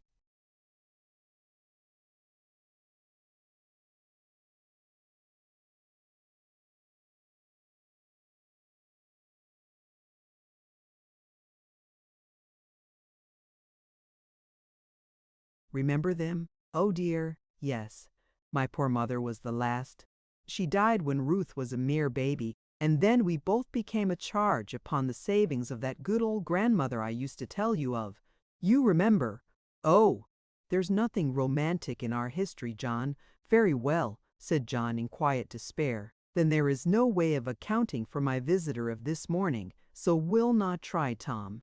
They did try, notwithstanding, and never left off trying until they got to Austin Friars, where, in a very dark passage on the first floor, oddly situated at the back of a house, across some leads, they found a little blear-eyed glass door up in one corner, with Mr. Phipps painted on it in characters which were meant to be transparent. There was also a wicked old sideboard hiding in the gloom hard by, meditating designs upon the ribs of visitors, and an old mat worn into lattice work, which being useless as a mat even if anybody could have seen it, which was impossible, had for many years directed its industry into another channel and regularly tripped up every one of Mr. Phipps's clients. Mr. Phipps, hearing a violent concussion between a human hat and his office door, was apprised by the usual means of communication that somebody had come to call upon him, and giving that somebody admission, observed that it was rather dark. Dark indeed, John whispered in Tom Pinch's ear. Not a bad place to dispose of a countryman in, I should think, Tom.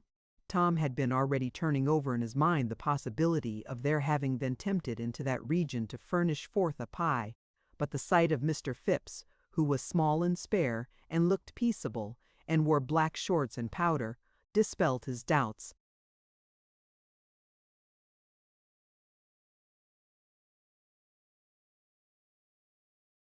"Walk in," said Mr. Phipps. They walked in. And a mighty yellow jaundiced little office Mr. Phipps had of it, with a great black sprawling splash upon the floor in one corner, as if some old clerk had cut his throat there, years ago, and had let out ink instead of blood. "I have brought my friend Mr. Pinch, sir," said John Westlock. "Be pleased to sit," said Mr. Phipps. They occupied the two chairs, and Mr. Phipps took the office stool from the stuffing, whereof he drew forth a piece of horsehair of immense length, which he put into his mouth with a great appearance of appetite. He looked at Tom Pinch curiously, but with an entire freedom from any such expression as could be reasonably construed into an unusual display of interest. After a short silence, during which Mr. Phipps was so perfectly unembarrassed as to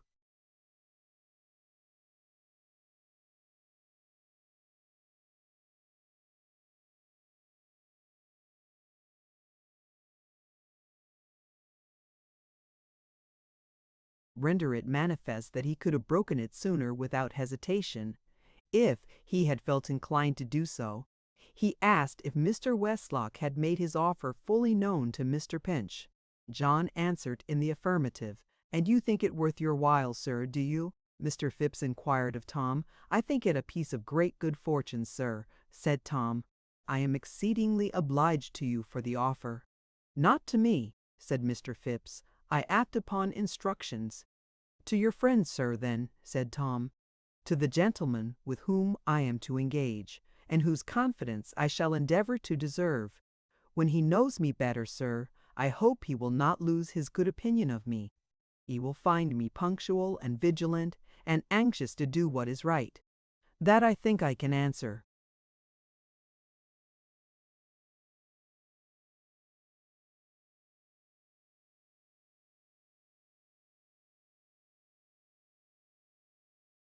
"For and so, looking towards him, can Mr. Westlock." "Most assuredly," said John. Mr. Phipps appeared to have some little difficulty in resuming the conversation. To relieve himself, he took up the wafer stamp and began stamping capital F's all over his legs. "The fact is," said Mr. Phipps, "that my friend is not, at this present moment, in town." Tom's countenance fell, for he thought this equivalent to telling him that his appearance did not answer, and that Phipps must look out for somebody else. "When do you think he will be in town, sir?" he asked. "I can't say. It's impossible to tell. I really have no idea. But," said Phipps, taking off,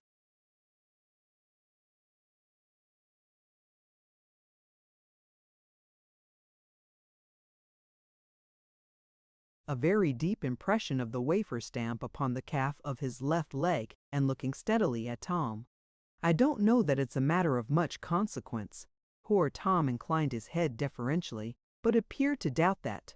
"I say," repeated Mr. Phipps, "that I don't know it's a matter of much consequence. The business lies entirely between yourself and me, Mr. Pinch. With reference to your duties, I can set you going, and with reference to your salary, I can pay it weekly," said Mr. Phipps, putting down the wafer stab and looking at John Westlock and Tom Pinch by turns, "weekly, in this office, at any time between the hours of 4 and 5 o'clock in the afternoon." As Mr. Phipps said this, he made up his face as if he were going to whistle, but he didn't. "You are very good," said Tom, whose countenance was now suffused with pleasure, "and nothing can be more satisfactory or straightforward. My attendance will be required."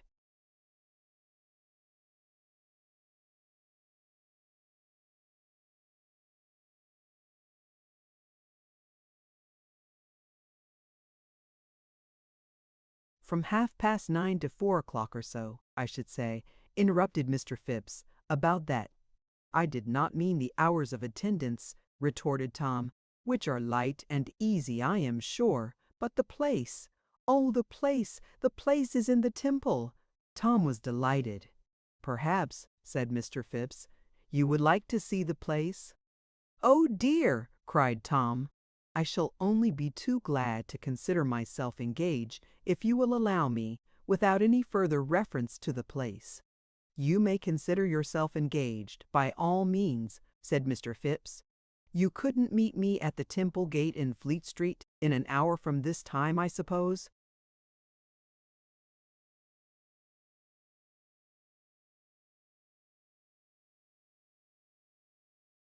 "Could you?"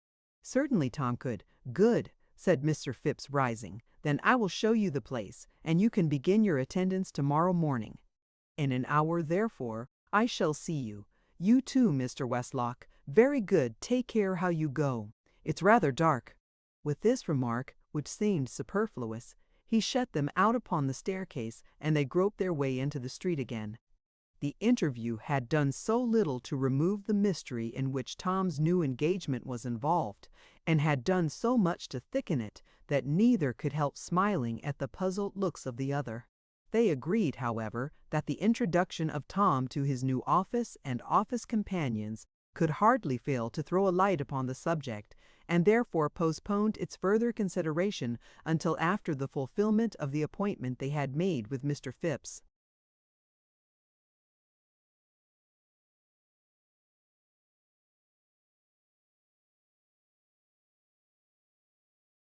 After looking at John Westlock's chambers and devoting a few spare minutes to the Boar's Head, they issued forth again to the place of meeting. The time agreed upon had not quite come, but Mr. Phipps was already at the Temple Gate, and expressed his satisfaction at their punctuality. He led the way through sundry lanes and courts, into one more quiet and more gloomy than the rest, and singling out a certain house, ascended a common staircase, taking from his pocket as he went a bunch of rusty keys. Stopping before a door upon an upper story, which had nothing but a yellow smear of paint where custom would have placed the tenant's name, he began to beat the dust out of one of these keys, very deliberately, upon the great broad handrail of the balustrade. "You had better have a little plug made," he said, looking round at Tom after blowing a shrill whistle into the barrel of the key. "It's the only way of preventing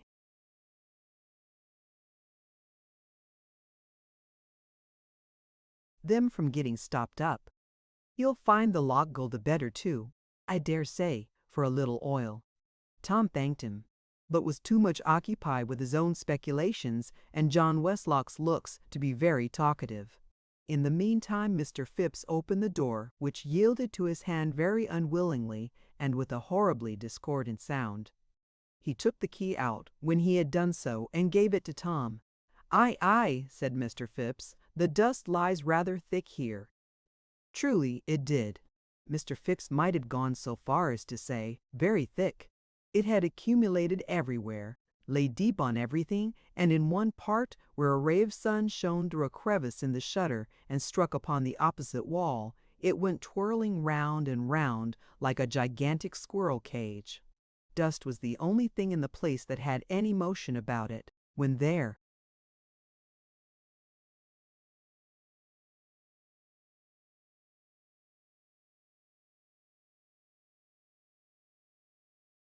conductor admitted the light freely, and lifting up the heavy window sash, let in the summer air, he showed the moldering furniture, discolored wainscoting and ceiling, rusty stove and ashy hearth in all their inert neglect. Close to the door there stood a candlestick, with an extinguisher upon it, as if the last man who had been there had paused, after securing a retreat, to take a parting look at the dreariness he left behind, and then had shut out light and life together, and closed the place up like a tomb. There were 2 rooms on that floor, and in the first or outer one a narrow staircase leading to 2 more above. These last were fitted up as bedchambers. Neither in them nor in the rooms below was any scarcity of convenient furniture observable, although the fittings were of a bygone fashion. But solitude and want of use seemed to have rendered it unfit for any purposes of comfort, and to have given it a grisly, haunted air.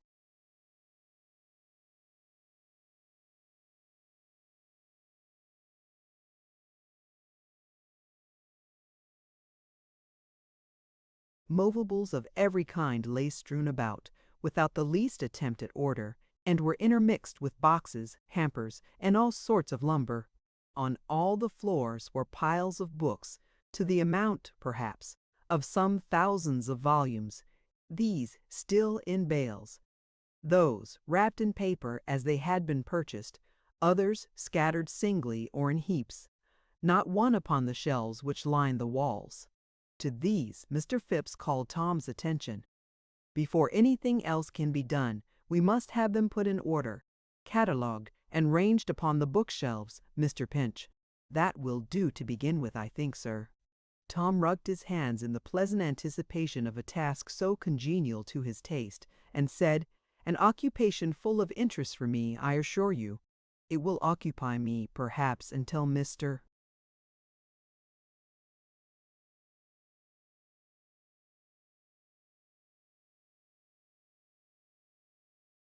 Until Mr. repeated Phipps, as much as to ask Tom what he was stopping for.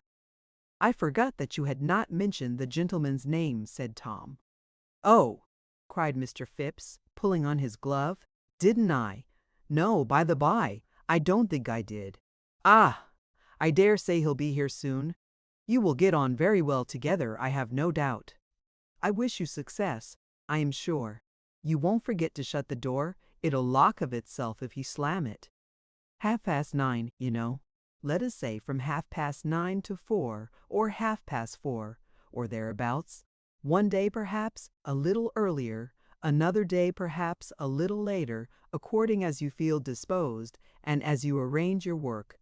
Mr. Phipps, Austin Friars, of course you'll remember, and you won't forget to slam the door if you please." He said all this in such a comfortable, easy manner that Tom could only rub his hands and nod his head and smile in acquiescence, which he was still doing when Mr. Phipps walked coolly out.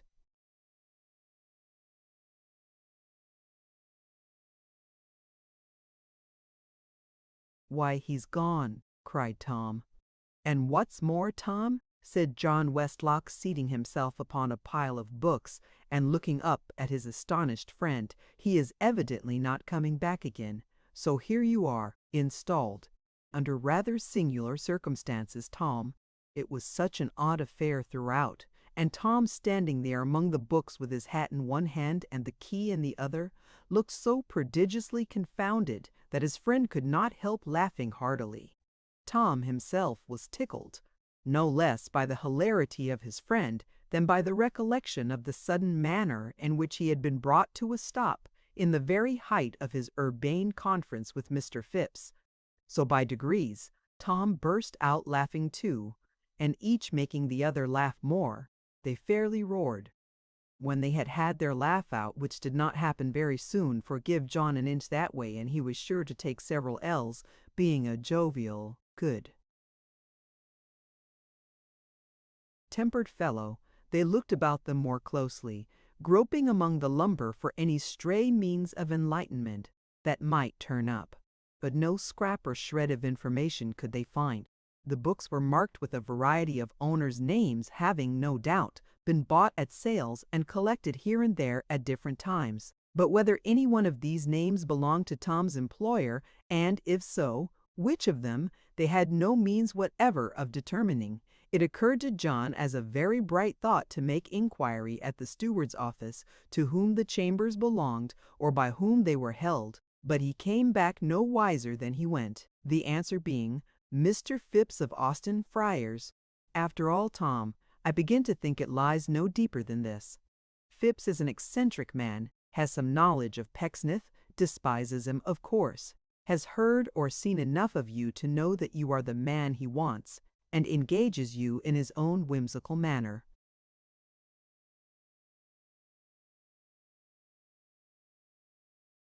But why in his own whimsical manner? Asked Tom. Oh, why does any man entertain his own whimsical taste? Why does Mr. Phipps wear shorts and powder, and Mr. Phipps's next-door neighbor boots and a wig? Tom, being in that state of mind in which any explanation is a great relief, adopted this last one, which indeed was quite as feasible as any other readily, and said he had no doubt of it. Nor was his faith at all shaken by his having said exactly the same thing to each suggestion of his friends in turn, and being perfectly ready to say it again if he had any new solution to propose. As he had not, Tom drew down the window sash and folded the shutter, and they left the rooms. He closed the door heavily as Mr. Phipps had desired him, tried it, found it all safe, and put the key in his pocket. They made a pretty wide circuit in going back to Islington, as they had time to.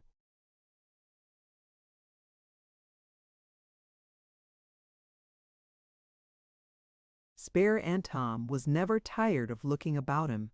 It was well he had John Westlock for his companion, for most people would have been weary of his perpetual stoppages at shop windows and his frequent dashes into the crowded carriageway at the peril of his life to get the better view of church steeples and other public buildings.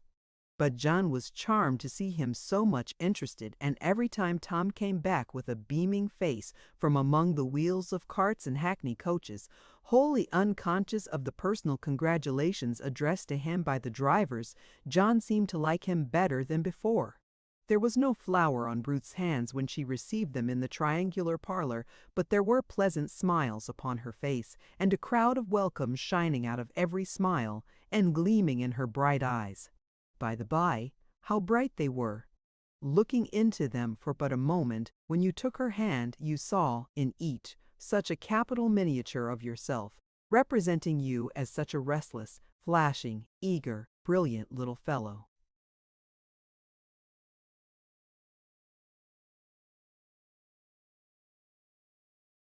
Ah, if you could only have kept them for your own miniature! But, wicked, roving, restless, too impartial eyes, it was enough for anyone to stand before them, and, straightway, there he danced and sparkled quite as merrily as you. The table was already spread for dinner, and though it was spread with nothing very choice in the way of glass or linen, and with green-handled knives, and very mountebanks of two-pronged forks, which seemed to be trying how far asunder they could possibly stretch their legs without converting themselves into double the number of iron toothpicks, it wanted neither damask, silver, gold, nor china, nor any other garniture at all. There it was, and being there, nothing else would have done as well. The success of that initiative dish, that first experiment of hers in cookery, was so entire, so unalloyed and perfect, that John Westlock and Tom agreed she must have been studying the art in secret for a long time past, and urged her to make a John Walls.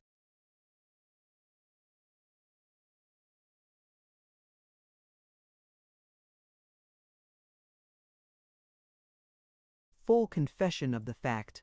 They were exceedingly merry over this jest, and many smart things were said concerning it. But John was not as fair in his behavior as might have been expected, for after luring Tom Pinch on for a long time, he suddenly went over to the enemy and swore to everything his sister said. However, as Tom observed the same night before going to bed, it was only in joke, and John had always been famous for being polite to ladies, even when he was quite a boy. Ruth said, "Oh, indeed." She didn't say anything else. It is astonishing how much three people may find to talk about. They scarcely left off talking once. And it was not all lively chat which occupied them. For when Tom related how he had seen Mr. Pecksniff's daughters and what a change had fallen on the younger, they were very serious. John Westlock became quite absorbed in her fortunes, asking many questions of Tom Pinch about her marriage, inquiring whether her husband was the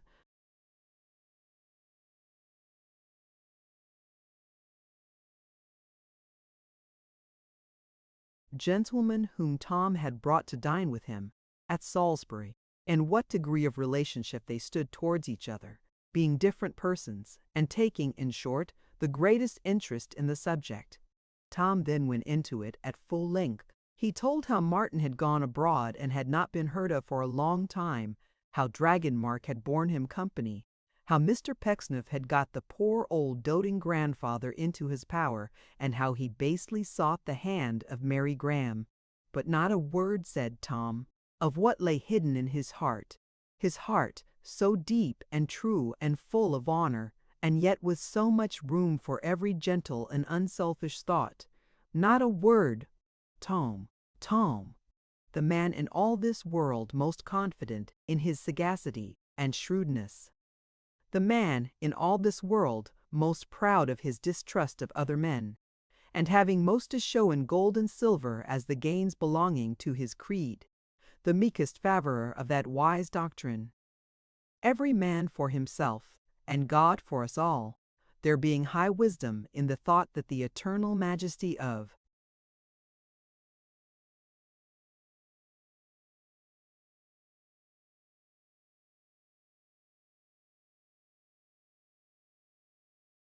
heaven ever was, or can be, on the side of selfish lust and love, shall never find, oh never find, be sure of that, the time come home to him when all his wisdom is an idiot's folly, weighed against a simple heart. Well, well, Tom, it was simple too, though simple in a different way, to be so eager touching that same theatre, of which John said, when tea was done, he had the absolute command, so far as taking parties in without the payment of a sixpence was concerned, and simpler yet, perhaps, never to suspect that when he went in first, alone, he paid the money. Simple in thee, dear Tom, to laugh and cry so heartily at such a sorry show, so poorly shown. Simple to be so happy and loquacious, trudging home with Ruth. Simple to be so surprised to find that merry present of a cookery book awaiting her in the parlor next morning, with the beefsteak pudding leaf turned down and blotted out. There, let the record stand. That quality of soul was simple, quite contemptible Tom Pinch.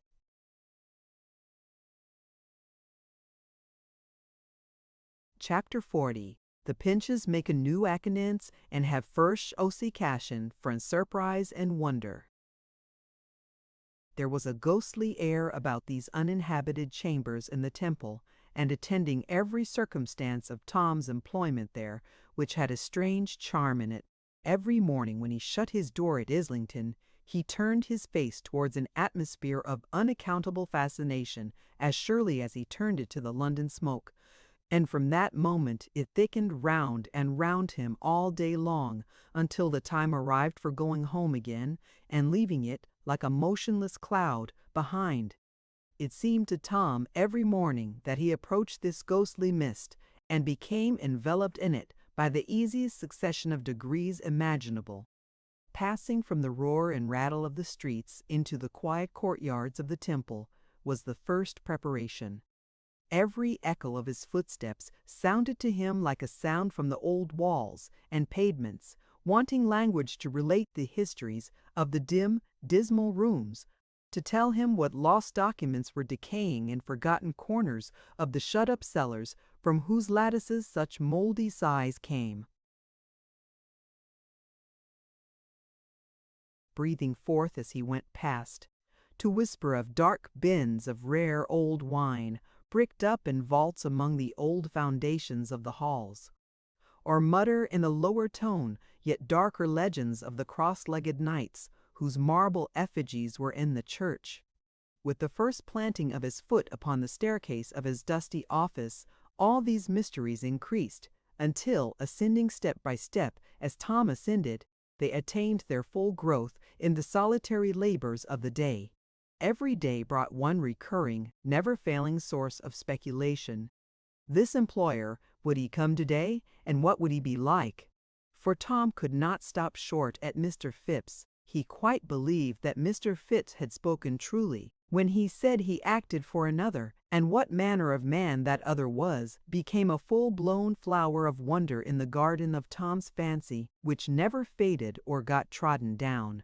At one time he conceived that Mr. Pecksniff, repenting of his falsehood, might, by exertion of his influence with some third person, have devised these means of giving him employment. He found this idea so insupportable after what had taken place between that good man and himself, that he confided it to John Westlock on the very same day, informing John that he would rather ply for hire as a porter than fall so low in his own esteem as to accept the smallest obligation from the hands of Mr. Pecksniff. But John assured him that Tom Pinch was far from doing justice to the character of Mr. Pecksniff, yet if he supposed that gentleman capable of performing a generous action, and that he might make his mind quite easy on that head, until he saw the sun turn green and the moon black, and at the same time distinctly perceived with the naked eye 12 first-rate comets careering round those planets. In which unusual state of things, he said, and not before, it might become not absolutely lunatic to suspect Mr. Pecksniff of anything so monstrous. In short, he laughed the idea down completely, and Tom, abandoning it, was thrown upon his beam ends again for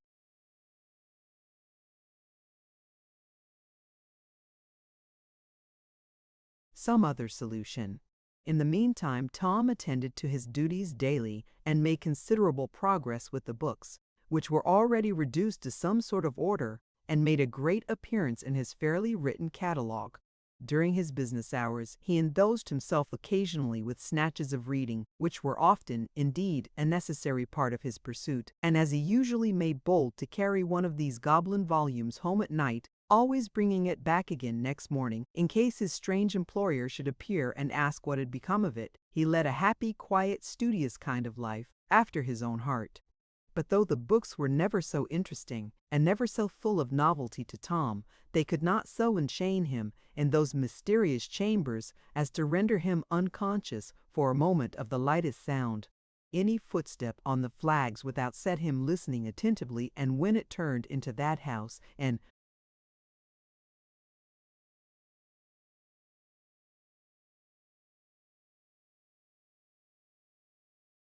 came up the stairs, he always thought with a beating heart, now I am coming face to face with him at last. But no footstep ever passed the floor immediately below except his own. This mystery and loneliness engendered fancies in Tom's mind, the folly of which his common sense could readily discover, but which his common sense was quite unable to keep away, notwithstanding. That quality being with most of us, in such a case, like the old French police, quick at detection, but very weak as a preventive power. Misgivings, undefined, absurd, inexplicable, that there was someone hiding in the inner room, walking softly overhead, peeping in through the door chink, doing something stealthy, anywhere where he was not, came over him 100 times a day, making it pleasant to throw up the sash and hold communication even with the sparrows who had built in the roof and waterspout, and were twittering about the windows all day long.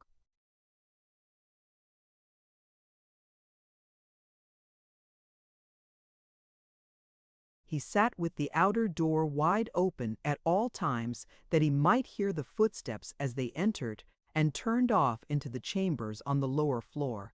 He formed odd prepossessions, too, regarding strangers in the streets, and would say within himself of such or such a man, who struck him as having anything uncommon in his dress or aspect, I shouldn't wonder now if that were he.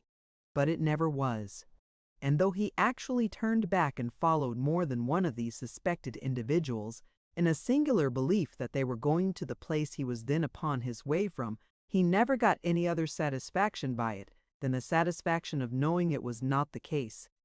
Mr. Phipps of Austin Friars rather deepened than illumined the obscurity of his position, for on the first occasion of Tom's waiting on him to receive his weekly pay, he said, "Oh, by the by, Mr. Pinch, you needn't mention it if you please."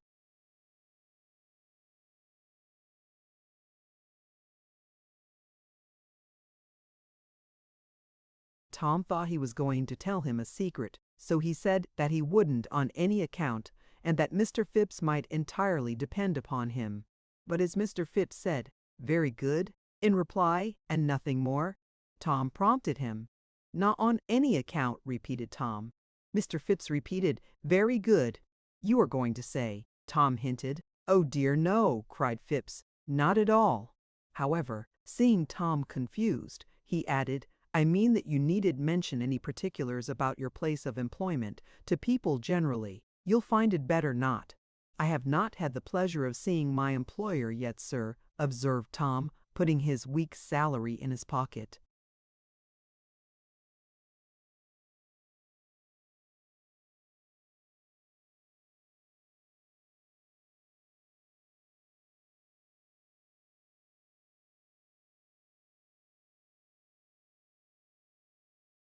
"Haven't you?" said Phipps. "No, I don't suppose you have, though.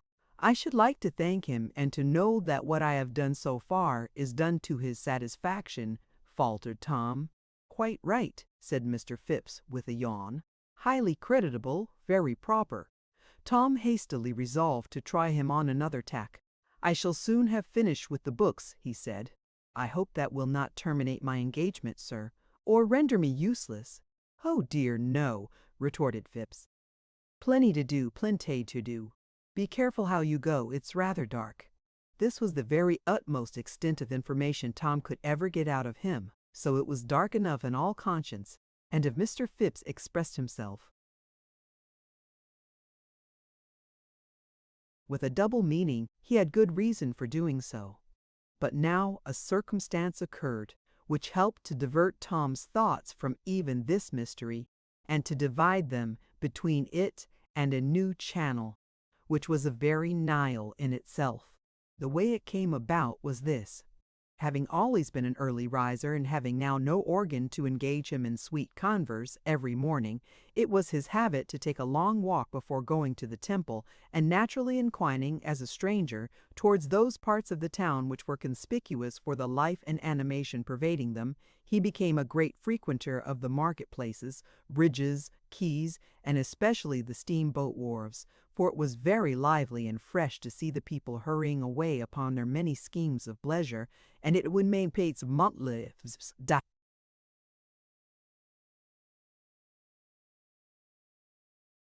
In most of these morning excursions, Ruth accompanied him, as their landlord was always up and away at his business, whatever that might be. No one seemed to know at a very early hour. The habits of the people of the house in which they lodged corresponded with their own. Thus they had often finished their breakfast and were out in the summer air by 7 o'clock. After a 2 hours' stroll they parted at some convenient point, Tom going to the temple, and his sister returning home as methodically as you please. Many a pleasant stroll they had in Covent Garden Market, snuffing up the perfume of the fruits and flowers, wondering at the magnificence of the pineapples and melons, catching glimpses down side avenues of rows and rows of old women seated on inverted baskets, shelling peas, looking unutterable things at the fat bundles of asparagus with which the dainty shops were fortified as with a breastwork, and, at the herbalist's doors, gratefully inhaling scents as of veal stuffing uncooked, dreamily mixed by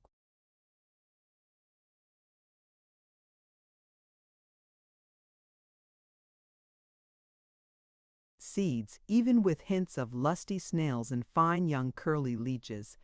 Many a pleasant stroll they had among the poultry markets, where ducks and fowls, with necks unnaturally long, lay stretched out in pairs, ready for cooking. where there were speckled eggs in mossy baskets, white country sausages beyond impeachment by surviving cat or dog or horse or donkey, new cheeses to any wild extent, live birds in coops and copes and cunch too big to be natural, in consequence of those receptacles big to riddle, in consequence of those receptacles being much too little, till Calibla alders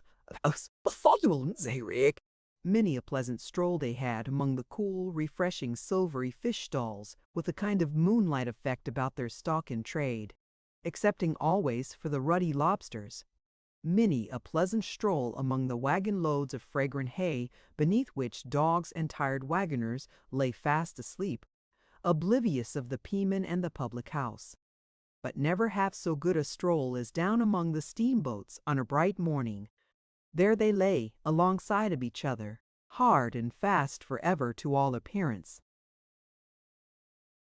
but designing to get out somehow, and quite confident of doing it, and in that faith shoals of passengers and heaps of luggage were proceeding hurriedly on board. Little steamboats dashed up and down the stream incessantly.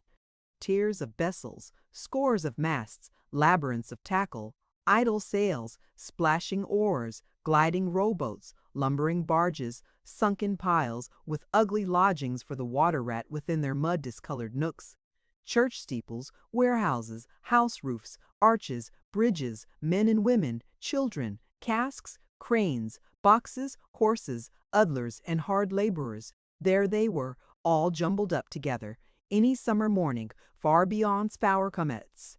In the midst of all this turmoil, there was an incessant roar from every packet's funnel, which quite expressed and carried out the uppermost emotion of the scene.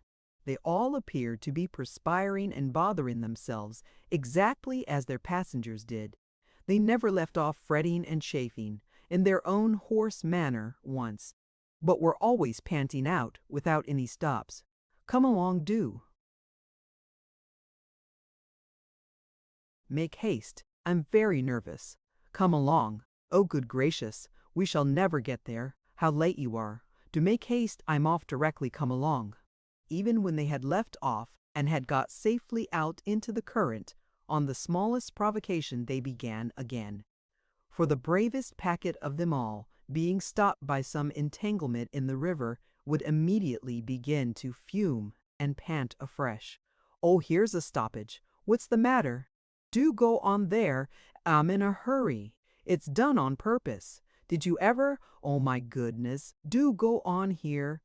And so, in a state of mind bordering on distraction, would be last seen drifting slowly through the mist into the summer light beyond, that made it red. Tom's ship, however, or, at least, the packet boat in which Tom and his sister took the greatest interest on one particular occasion, was not off yet by any means, but was at the height of its disorder. The press of passengers was very great. Another steamboat lay on each side of her. The gangways were choked up.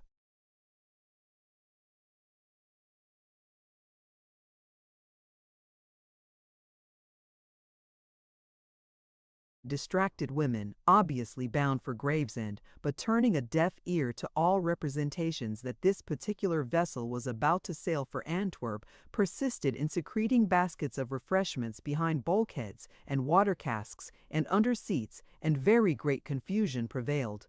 It was so amusing that Tom, with Ruth upon his arm, stood looking down from the wharf, as nearly regardless as it was in the nature of flesh and blood to be of an elderly lady behind him, who had brought a large umbrella with her and didn't know what to do with it. This tremendous instrument had a hooked handle, and its vicinity was first made known to him by a painful pressure on the windpipe, consequent upon its having caught him round the throat.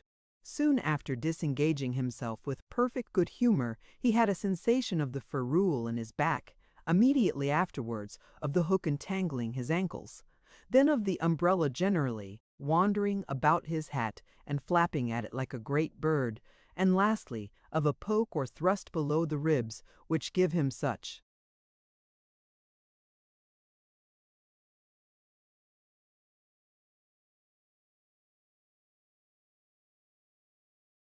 exceeding anguish that he could not refrain from turning round to offer a mild remonstrance.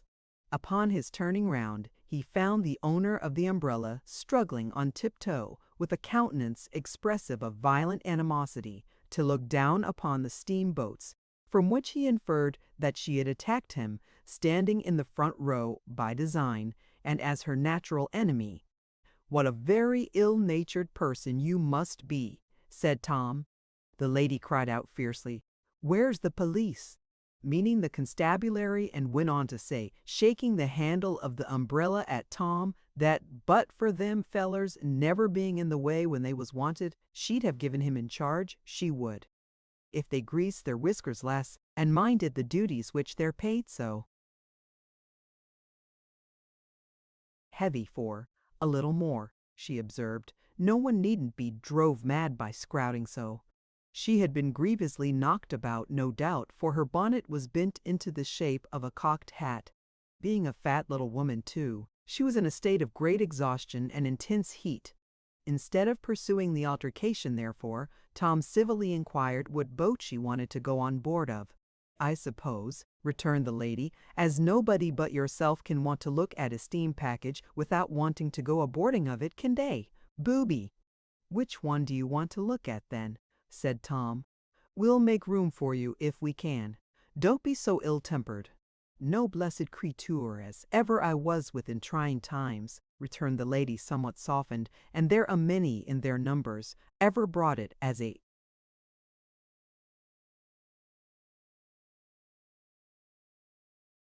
charge again myself that I was anything but mild and equal in my spirits.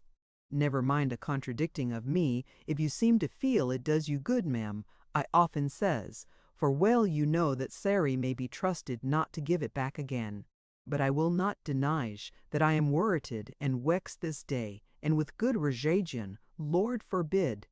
By this time, Mrs. Gampford was no other than that experienced practitioner had, with Tom's assistance, squeezed and worked herself into a small corner between Ruth and the rail, where, after breathing very hard for some little time, and performing a short series of dangerous evolutions with her umbrella, she managed to establish herself pretty comfortably. "And which of all them smoking monsters is the Ankworks boat, I wonder?" "Goodness me!" cried Mrs. Gamp.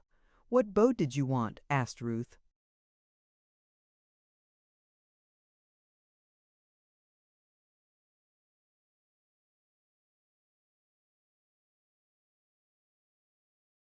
"The Ankworks package," Mrs. Gamp replied. "I will not deceive you, my sweet. Why should I?" "That is the Antwerp packet in the middle," said Ruth. "And I wish it was in Joe Nodge's belly, I do," cried Mrs. Gamp, appearing to confound the prophet with the whale in this miraculous aspiration. Ruth said nothing in reply, but as Mrs. Gamp, laying her chin against the cool iron of the rail, continued to look intently at the Antwerp boat, and every now and then to give a little groan, she inquired whether any child of hers was going aboard that morning, or perhaps her husband, she said kindly. "Which shows," said Mrs. Gamp, casting up her eyes, "what a little way you've traveled into this whale of life, my dear young creature." As a good friend of mine has frequent made remark to me, which her name, my love, is Harris. Mrs. Harris.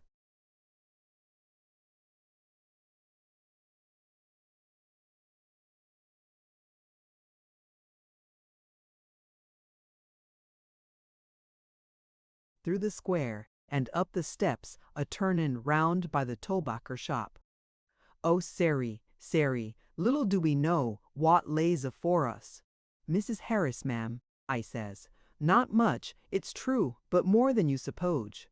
"Our calculations, ma'am," I says, "respectin' what the number of a family will be, comes most times within one, and oftener than you would suppose. Exact." "Sary," says Mrs. Harris in an awful way, "tell me what is my individual number." "No, Mrs. Harris," I says to her, "excuse me if you please." "My own," I says, "has fallen out of 3 pairbacks, and had damp doorsteps settled on their lungs, and one was turned up smilin' in a bedstead unbeknown.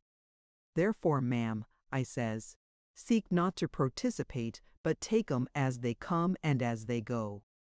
"Mine," says Mrs. Gamp, "mine is all gone, my dear young chick."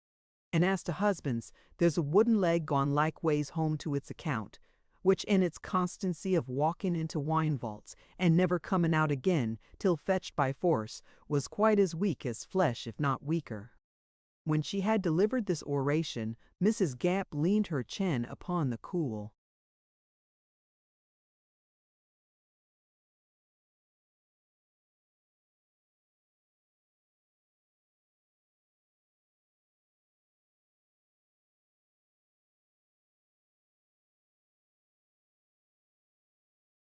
iron again, and looking intently at the Antwerp packet, shook her head and groaned. "I wouldn't," said Mrs. Gamp. "I wouldn't be a man and have such a think upon my mind. But nobody as owned the name of man could do it." Tom and his sister glanced at each other, and Ruth, after a moment's hesitation, asked Mrs. Gamp what troubled her so much.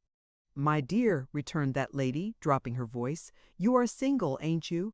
Ruth laughed, blushed, and said, "Yes." "Worse luck," proceeded Mrs. Gamp, "for all parties. But others is married, and in the marriage state. And there is a dear young creetur a-comin' down this mornin' onto that very package, which is no more fit to trust herself to see than nothin' is."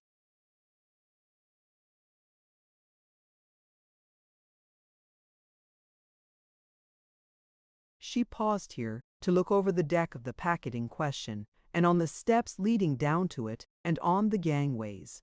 Seeming to have thus assured herself that the object of her commiseration had not yet arrived, she raised her eyes gradually up to the top of the escape pipe and indignantly apostrophized the vessel.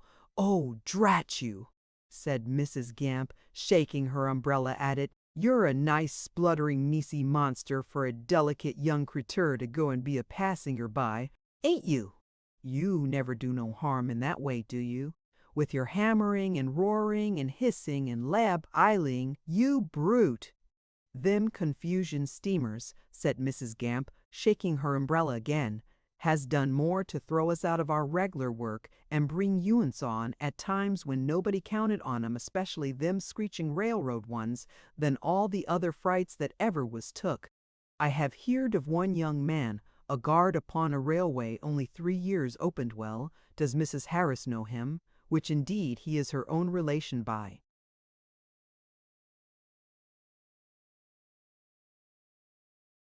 Her sister's marriage with a master sawyer as his godfather at this present time, to 26 blessed little strangers, equally unexpected, and all on named after the Injuns as was the cause. "Ugh," said Mrs. Gamp, resuming her apostrophe, "one might easy know you was a man's inwention, from your disregardlessness of the weakness of our natures, so one might, you brute." It would not have been unnatural to suppose, from the first part of Mrs. Gamp's lamentations, that she was connected with the stage-coaching or post-horsing trade. She had no means of judging of the effect of her concluding remarks upon her young companion, for she interrupted herself at this point and exclaimed, "There she identically goes!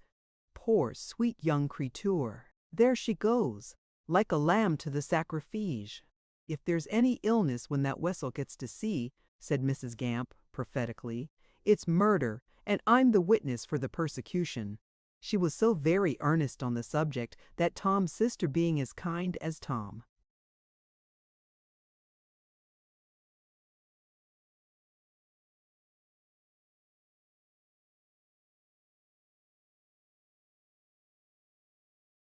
himself could not help saying something to her in reply. "Pray, which is the lady," she inquired, "in whom you are so much interested?" "There!" groaned Mrs. Gamp. "There she goes! A-crossin' the little wooden bridge at this minute. She's a-slippin' on a bit of orange peel, tightly clutching her umbrella. What a turn it give me!" "Do you mean the lady who is with that man wrapped up from head to foot in the large cloak so that his face is almost hidden?"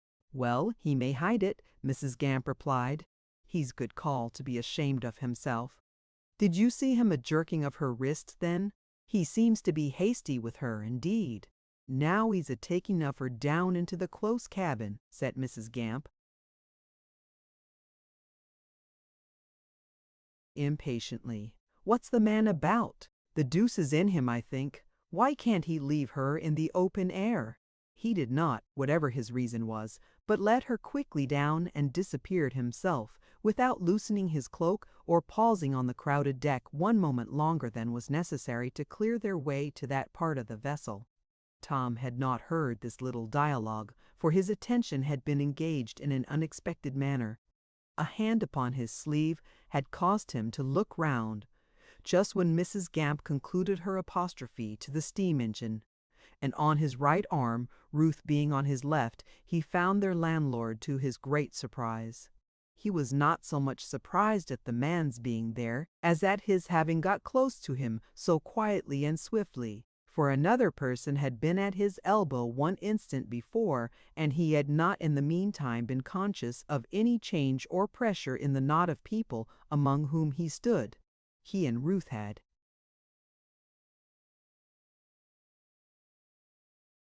Frequently remarked how noiselessly this landlord of theirs came into and went out of his own house, but Tom was not the less amazed to see him at his elbow now. "I beg your pardon, Mr. Pinch," he said in his ear. "I am rather infirm and out of breath, and my eyes are not very good. I am not as young as I was, sir. You don't see a gentleman in a large cloak down yonder with a lady on his arm? A lady in a veil and a black shawl, do you?" If H.E. did not, it was curious that in speaking he should have singled out from all the crowd the very people whom he described, and should have glanced hastily from them to Tom, as if he were burning to direct his wandering eyes. "A gentleman in a large cloak," said Tom, "and a lady in a black shawl. Let me see."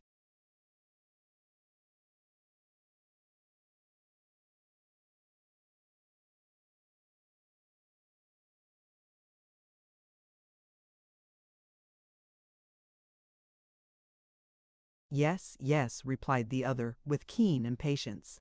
"A gentleman muffled up from head to foot, strangely muffled up for such a morning as this, like an invalid, with his hand to his face at this minute, perhaps. No, no, no, no. Not there," he added, following Tom's gaze. "The other way, in that direction, down yonder."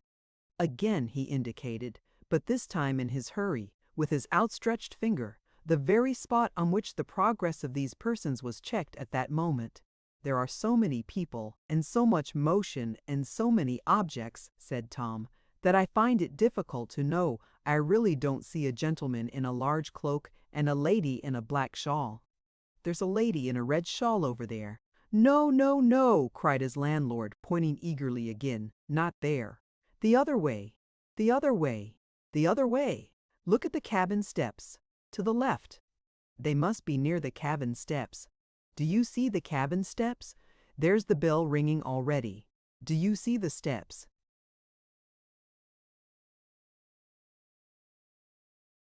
"Stay," said Tom. "You're right. Look, there they go now. Is that the gentleman you mean? Descending at this minute, with the folds of a great cloak trailing down after him?" "The very man," returned the other, not looking at what Tom pointed out, however, but at Tom's own face. "Will you do me a kindness, sir, a great kindness? Will you put that letter in his hand? Only give him that. He expects it. I am charged to do it by my employers, but I am late in finding him, and, not being as young as I have been, should never be able to make my way on board and off the deck again in time. Will you pardon my boldness, and do me that great kindness?" His hand shook, and his face bespoke the utmost interest and agitation as he pressed the letter upon Tom and pointed to its destination, like the tempter in some grim old carving.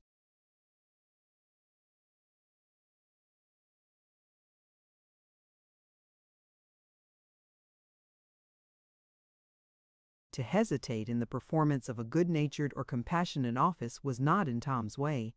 He took the letter, whispered Ruth to wait till he returned, which would be immediately, and ran down the steps with all the expedition he could make.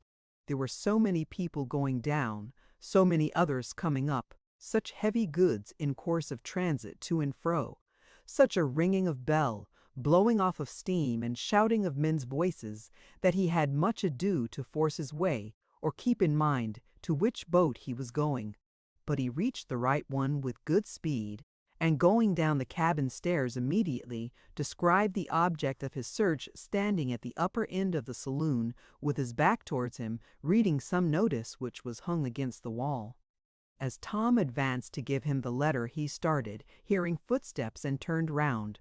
What was Tom's astonishment to find in him the man with whom he had had the conflict in the field, poor Mercy's husband, Jonas.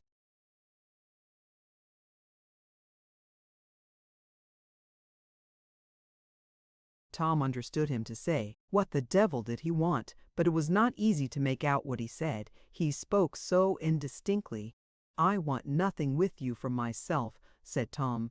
"I was asked, a moment since, to give you this letter. You were pointed out to me, but I didn't know you in your strange dress. Take it." He did so, opened it, and read the writing on the inside. The contents were evidently very brief.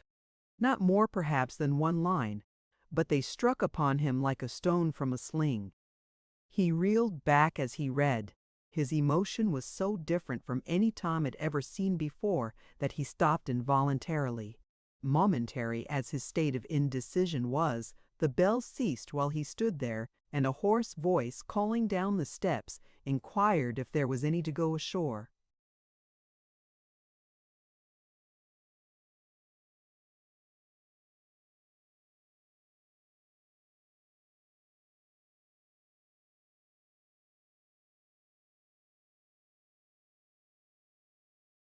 "Yes," cried Jonas. I am coming. Give me time. Where's that woman? Come back here." He threw open another door as he spoke, and dragged, rather than led, her forth. She was pale and frightened, and amazed to see her old acquaintance, but had no time to speak, for they were making a great stir above, and Jonas drew her rapidly towards the deck. "Where are we going? What is the matter?" "We are going back," said Jonas. "I have changed my mind. I can't go. Don't question me, or I shall be the death of you, or someone else." "Stop there. Stop. We're for the shore. Do you hear? We're for the shore." He turned, even in the madness of his hurry, and scowling darkly back at Tom, shook his clenched hand at him. There are not many human faces capable of the expression with which he accompanied that gesture. He dragged her up, and Tom followed them. Across the deck, over the side, along the crazy plank, and up the steps, he dragged her fiercely, not bestowing any look on her, but gazing upwards all the while among the faces on the wharf. Suddenly he turned again, and said to Tom with a tremendous oath, "Where is he?" Before Tom, in his indignation and amazement, could return an answer to a question he so little understood, a gentleman approached Tom behind, and saluted Jonas Chuzzlewit by name. He has a gentleman of foreign appearance, with a black moustache and whiskers, and addressed him with a polite composure strangely different from his own distracted and desperate manner. "Chuzzlewit, my good fellow," said the gentleman, raising his hat in compliment.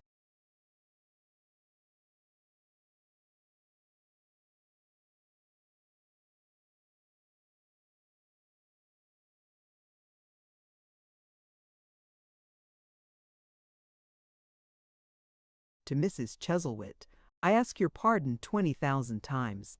I am most unwilling to interfere between you and a domestic trip of this nature. Always so very charming and refreshing, I know, although I have not the happiness to be a domestic man myself, which is the great infelicity of my existence. But the beehive, my dear friend, the beehive, will you introduce me?" "This is Mr. Montague," said Jonas, whom the words appeared to choke. The most unhappy and most penitent of men, Mrs. Chuzzlewit, pursued that gentleman, for having been the means of spoiling this excursion. "But as I tell my friend the beehive, you projected a short little continental trip, my dear friend, of course?" Jonas maintained a dogged silence. "May I die," cried Montague, "but I am shocked. Upon my soul, I am shocked."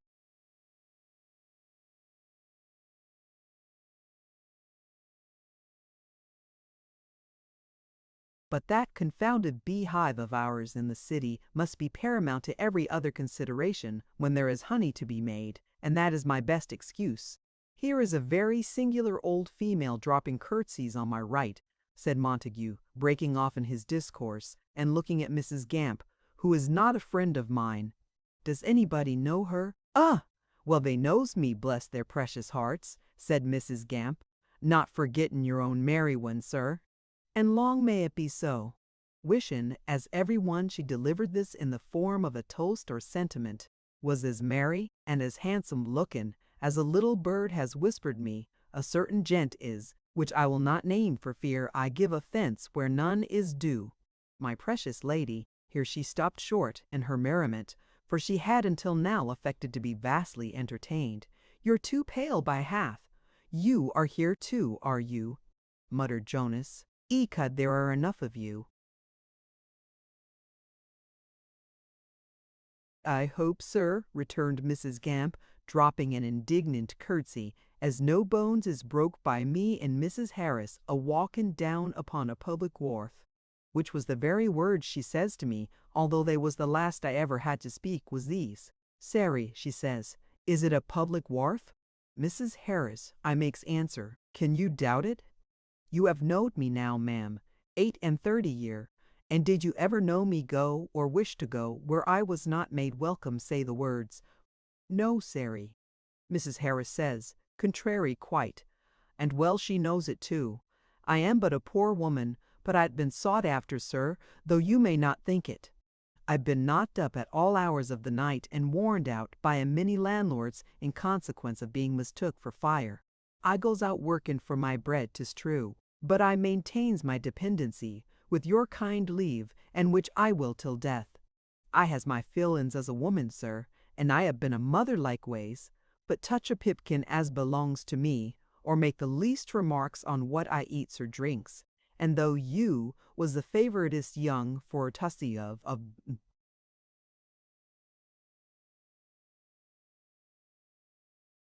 servant Kalai as ever come into a house, either you leaves the place or me.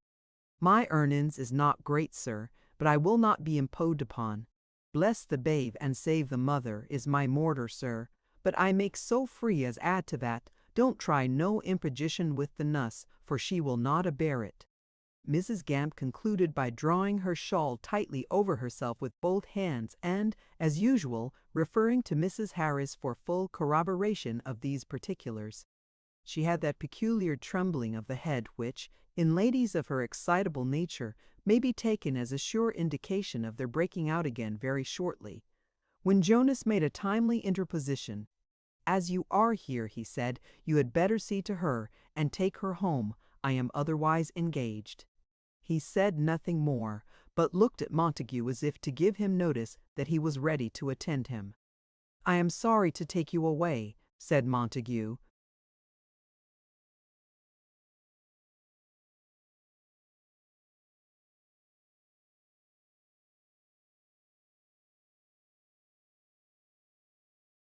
Jonas gave him a sinister look, which long lived in Tom's memory, and which he often recalled afterwards.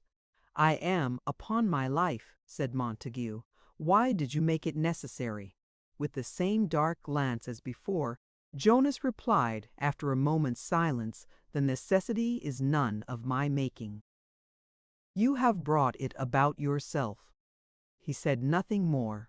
He said even this as if he were bound, and in the other's power, but had a sullen and suppressed devil within him, which he could not quite resist. His very gait, as they walked away together, was like that of a fettered man, but, striving to work out at his clenched hands, knitted brows, and fast-set lips, was the same imprisoned devil still. They got into a handsome cabriolet which was waiting for them and drove away.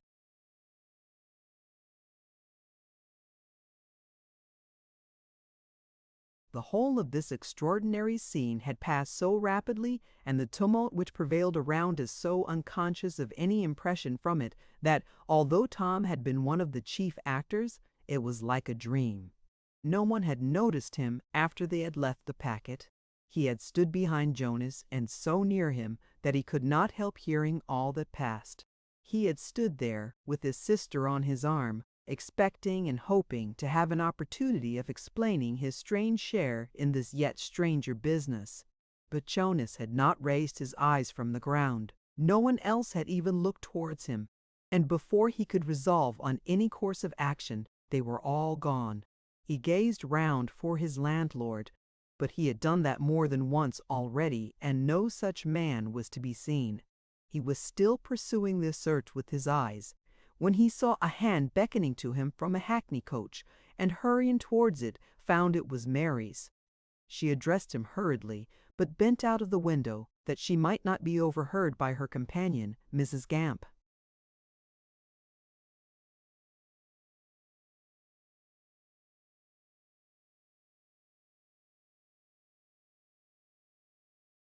"What is it?" she said. "Good heaven, what is it? Why did he tell me last night to prepare for a long journey, and why have you brought us back like criminals? Dear Mr. Pinch?" She clasped her hands distractedly. "Be merciful to us. Whatever this dreadful secret is, be merciful, and God will bless you." "If any power of mercy lay with me," cried Tom, "trust me, you shouldn't ask in vain. But I am far more ignorant and weak than you." She withdrew into the coach again, and he saw the hand waving towards him for a moment, but whether in reproachfulness or incredulity or misery or grief or sad adieu or what else, he could not, being so hurried, understand. S.H.E. was gone now, and Ruth and he were left to walk away and wonder. Had Mr. Natchet appointed the man who never came to meet him upon London Bridge that morning? He was certainly looking over the parapet and down upon the steamboat wharf at that moment. It could not have been for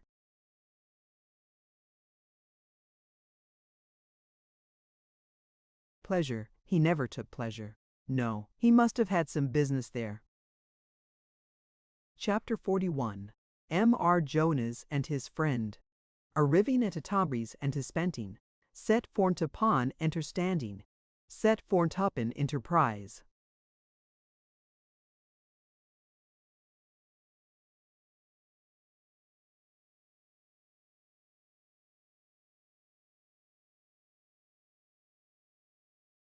The office of the Anglo-Bengali Disinterested Loan and Life Assurance Company being near at hand, and Mr. Montague driving Jonas straight there, they had very little way to go, but the journey might have been one of several hours' duration, without provoking a remark from either, for it was clear that Jonas did not mean to break the silence which prevailed between them, and that it was not, as yet, his dear friend's cue to tempt them into conversation. He had thrown aside his cloak, as having now no motive for concealment, and with that garment huddled on his knees, sat as far removed from his companion as the limited space in such a carriage would allow. There was a striking difference in his manner, compared with what it had been within a few minutes when Tom encountered him so unexpectedly on board the packet, or when the ugly change had fallen on him in Mr. Montague's dressing-room. He had the aspect of a man found out and held at bay, of being baffled, hunted, and beset. But there was now a dawning and increasing purpose in his face, which changed it very much. It was gloomy, distrustful, lowering, pale with anger and defeat. It still was humbled, abject, cowardly, and mean. But, let the conflict go on as it would, there was one strong purpose wrestling with every emotion of his mind, and casting the whole series down as they arose. Not prepossessing in appearance at the best of times, it may be readily supposed that he was not so now.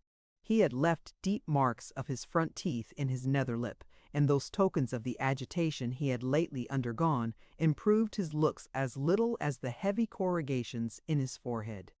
But he was self-possessed now. Unnaturally self-possessed, indeed, as men quite otherwise than brave are known to be in desperate extremities. And when the carriage stopped, he waited for no invitation, but leapt heartily out and went upstairs. The chairman followed him, and closing the board-room door as soon as they had entered, threw himself upon a sofa. Jonas stood before the window looking. down into the street and leaned against the sash, resting his head upon his arms. "This is not handsome, Chuzzlewit," said Montague at length. "Not handsome, upon my soul." "What would you have me do?" he answered, looking round abruptly. "What do you expect?" "Confidence, my good fellow. Some confidence," said Montague in an injured tone. "Ecod! You show great confidence in me," retorted Jonas. "Don't you? Do I not?" said his companion, raising his head and looking at him, but he had turned again.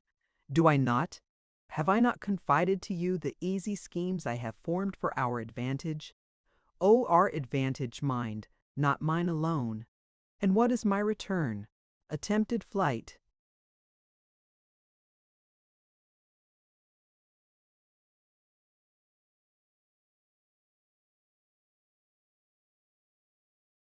How do you know that? Who said I meant to fly? Who said? Come, come, a foreign boat, my friend, an early hour, a figure wrapped up for disguise. Who said? If you didn't mean to jilt me, why were you there? If you didn't mean to jilt me, why did you come back? I came back, said Jonas, to avoid disturbance. You were wise, rejoined his friend. Jonas stood quite silent, still looking down into the street and resting his head upon his arms. Now, Chuzzlewit, said Montague, notwithstanding what has passed, I will be plain with you. Are you attending to me there? I only see your back. I hear you. Go on.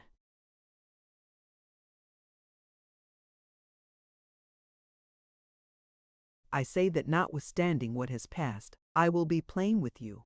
You said that before, and I have told you once I heard you say it. Go on. You are a little chafed, but I can make allowance for that and am, fortunately, myself in the very best of tempers. Now, let us see how circumstances stand.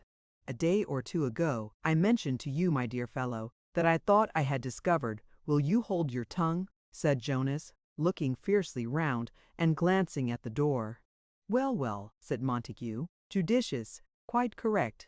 My discoveries being published would be like many other men's discoveries in this honest world, of no further use to me. You see, Chuzzlewit, how ingenuous and frank I am in showing you the weakness of my own position. To return, I make or think I make a certain discovery which I take an early opportunity of mentioning in your ear, in that spirit of confidence which I really hope did prevail between us and was reciprocated by you. Perhaps there is something in it. Perhaps there is nothing. I have my knowledge and opinion on the subject. You have yours. We will not discuss the question. But, my good fellow, you have been weak. What I wish to point out to you is that you have been weak. I may desire to turn this little incident to my account indeed, I do. I'll not deny it. But my account does not lie in probing it or using it against you. What do you call using it against me? Asked Jonas, who had not yet changed his attitude. Oh, said Montague with a laugh, we'll not enter into that. Using it to make a beggar of me, is that the use you mean?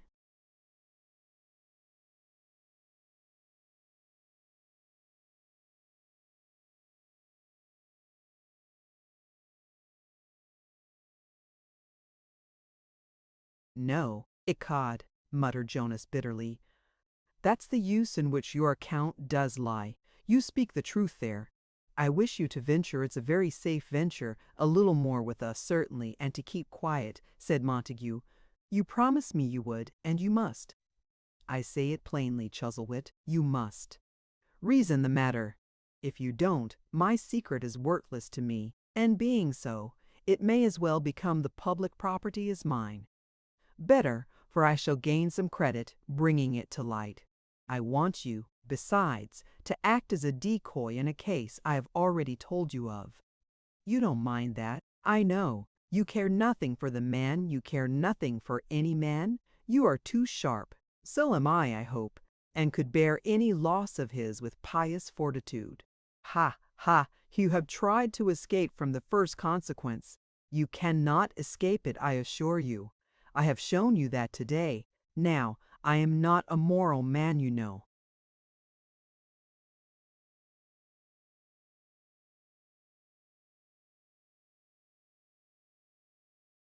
I am not the least in the world affected by anything you may have done, by any little indiscretion you may have committed, but I wish to profit by it if I can, and to a man of your intelligence I make that free confession. I am not at all singular in that infirmity. Everybody profits by the indiscretion of his neighbor, and the people in the best repute the most. Why do you give me this trouble? It must come to a friendly agreement or an unfriendly crash. It must. If the former, you are very little hurt. If the latter, well, you know best what is likely to happen then. Jonas left the window and walked up close to him. He did not look him in the face. It was not his habit to do that, but he kept his eyes towards him on his breast, or thereabouts, and was at great pains to speak slowly and distinctly in reply. Just as a man in a state of conscious drunkenness might be. Lying is of no use now, he said. I did think of getting away this morning and—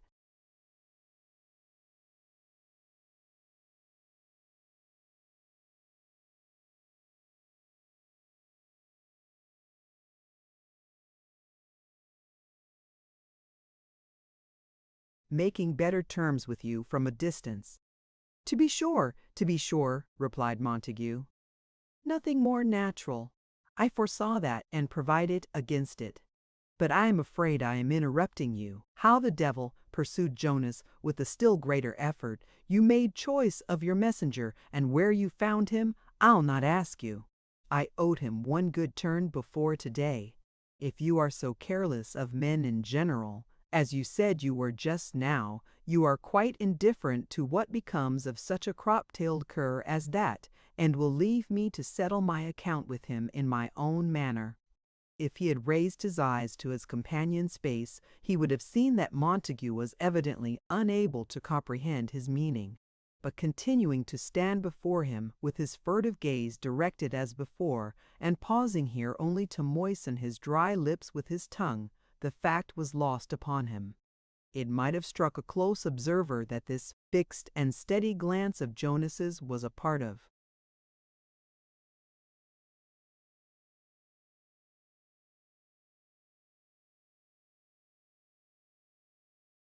The alteration which had taken place in his demeanor. He kept it riveted on one spot, with which his thoughts had manifestly nothing to do, like as a juggler walking on a cord or wire to any dangerous end, holds some object in his sight to steady him, and never wanders from it, lest he trip. Montague was quick in his rejoinder, though he made it at a venture. There was no difference of opinion between him and his friend on that point, not the least. Your great discovery, Jonas proceeded, with a savage sneer that got the better of him for the moment, may be true and may be false. Whichever it is, I dare say I'm no worse than other men. Not a bit, said Tig. Not a bit. We're all alike or nearly so. I want to know this, Jonas went on to say. Is it your own? You'll not wonder.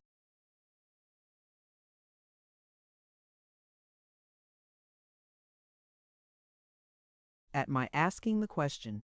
My own, repeated Montague. Aye, returned the other gruffly. Is it known to anybody else? Come, don't waver about that. No, said Montague, without the smallest hesitation. What would it be worth, do you think, unless I had the keeping of it?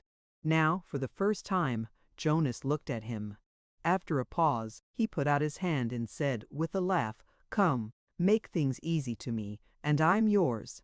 I don't know that I may not be better off here, after all, than if I had gone away this morning. But here I am, and here I'll stay now. Take your oath.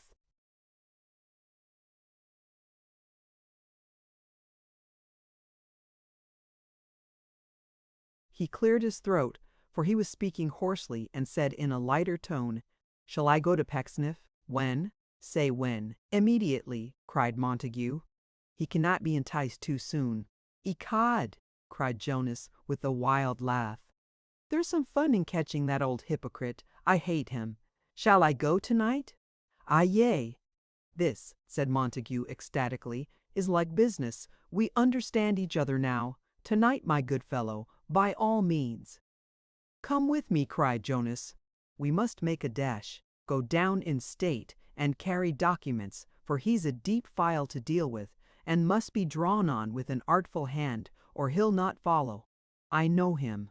As I can't take your lodgings or your dinners down, I must take you. Will you come tonight?"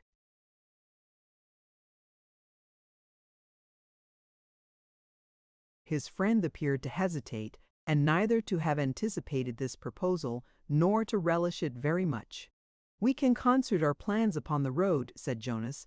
"We must not go direct to him, but cross over from some other place and turn out of our way to see him. I may not want to introduce you, but I must have you on the spot. I know the man, I tell you." "But what if the man knows me?" said Montague, shrugging his shoulders. "He know!" cried Jonas. "Don't you run that risk with 50 men a day. Would your father know you? Did I know you? Ecod, you were another figure when I saw you first. Ha, ha, ha! I see the rents and patches now. No false hair then, no black dye. You were another sort of joker in those days, you were. You even spoke different then. You've acted the gentleman so seriously since that you've taken in yourself. If he should know you, what does it matter? Such a change is a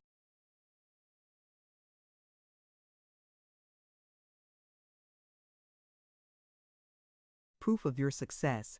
You know that, or you would not have made yourself known to me. Will you come?"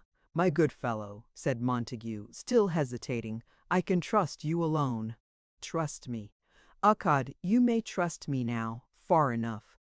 I'll try to go away, no more, no more." He stopped and added in a more sober tone, "I can't get on without you. Will you come?" "I will," said Montague, "if that's your opinion." And they shook hands upon it. The boisterous manner which Jonas had exhibited during the latter part of this conversation, and which had gone on rapidly increasing with almost every word he had spoken, from the time when he looked his honorable friend in the face until now, did not now subside, but, remaining at its height, abided by him, most unusual with him at any period, most inconsistent with his temper and constitution, especially unnatural it would appear in one so darkly circumstanced. It abided by him. It was not like the effect of wine, or any ardent drink, for he was perfectly coherent. It even made him proof against the usual influence of such means of excitement, for, although he drank deeply several times that day, with no reserve or caution, he remained exactly the same man, and his spirits neither rose nor fell in the least observable degree. Deciding, after some discussion, to travel at night, in order that the day's business might not be broken in upon, they took counsel together in reference to the means. Mr. Montague being of opinion that 4 horses were advisable, at all events for the first stage, as throwing a great deal of dust into people's eyes, in more senses than one, a traveling chariot and 4 lay under orders for 9 o'clock. Jonas did not go home, observing that his being obliged to leave town on business in so great a hurry would be a good excuse for having turned back so unexpectedly in the morning. So he wrote a note for his portmanteau, and sent it.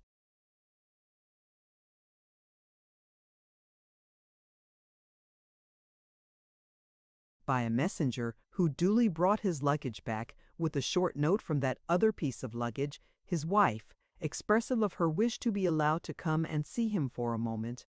To this request he sent for answer, "She had better," and one such threatening affirmative being sufficient, in defiance of the English grammar, to express a negative, she kept away. Mr. Montague being much engaged in the course of the day, Jonas bestowed his spirits chiefly on the doctor, with whom he lunched in the medical officer's own room.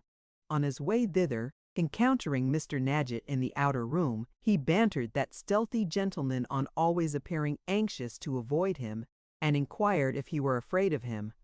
Mr. Nadgett slyly answered, no, but he believed it must be his way, as he had been charged with much the same kind of thing before. Mr. Montague was listening to, or to speak, with greater elegance, he overheard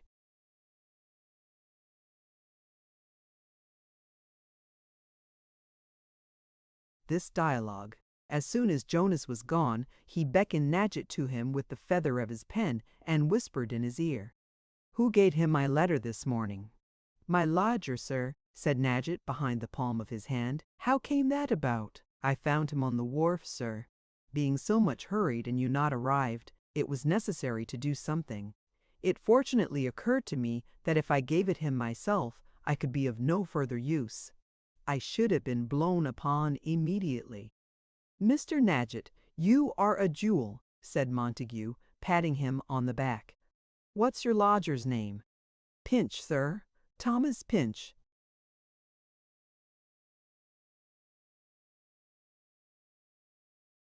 Montague reflected for a little while and then asked, "From the country, do you know?" "From Wiltshire, sir, he told me." They parted without another word. To see Mr. Nadgett's bow when Montague and he next met, and to see Mr. Montague acknowledge it, anybody might have undertaken to swear that they had never spoken to each other confidentially in all their lives. In the meanwhile, Mr. Jonas and the doctor made themselves very comfortable upstairs, over a bottle of the old Madeira and some sandwiches, for the doctor, having been already invited to dine below at 6 o'clock, preferred a light repast for lunch. It was advisable, he said, in 2 points of view: first, as being healthy in itself; secondly, as being the better preparation for dinner. "And you are bound for all our sakes to take particular care of your digestion, Mr. Chuzzlewit, my dear sir," said the doctor, smacking his lips after a glass of wine, "for depend upon it, it is worth preserving. It must be in admirable condition, sir, perfect chronometer work, otherwise your spirits could not be so remarkable. Your bosom's lord sits lightly on its throne, Mr. Chuzzlewit, as what's his name says in the play. I wish he said it in a play which did anything like common justice to our profession, by the by. There is an apothecary in that drama, sir, which is a low thing, vulgar, sir, out of nature altogether." Mr. Jobling pulled out his shirt frill of fine linen, as though he would have said, "This is what I call nature in a medical man, sir," and looked at Jonas for an observation. Jonas, not being in a condition to pursue the subject, took up a case of lancets that was lying on the table, and opened it.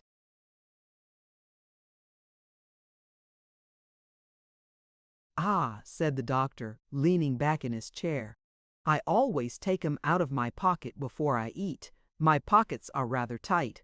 Ha, ha, ha!" Jonas had opened one of the shining little instruments, and was scrutinizing it with a look as sharp and eager as its own bright edge. "Good steel, doctor, good steel, eh?" "Yes," replied the doctor, with a faltering modesty of ownership.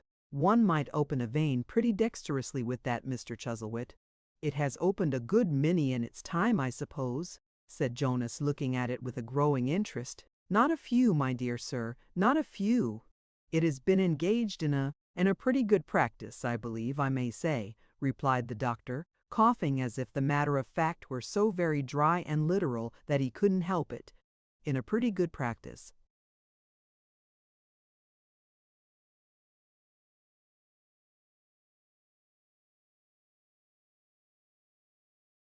repeated the doctor, putting another glass of wine to his lips.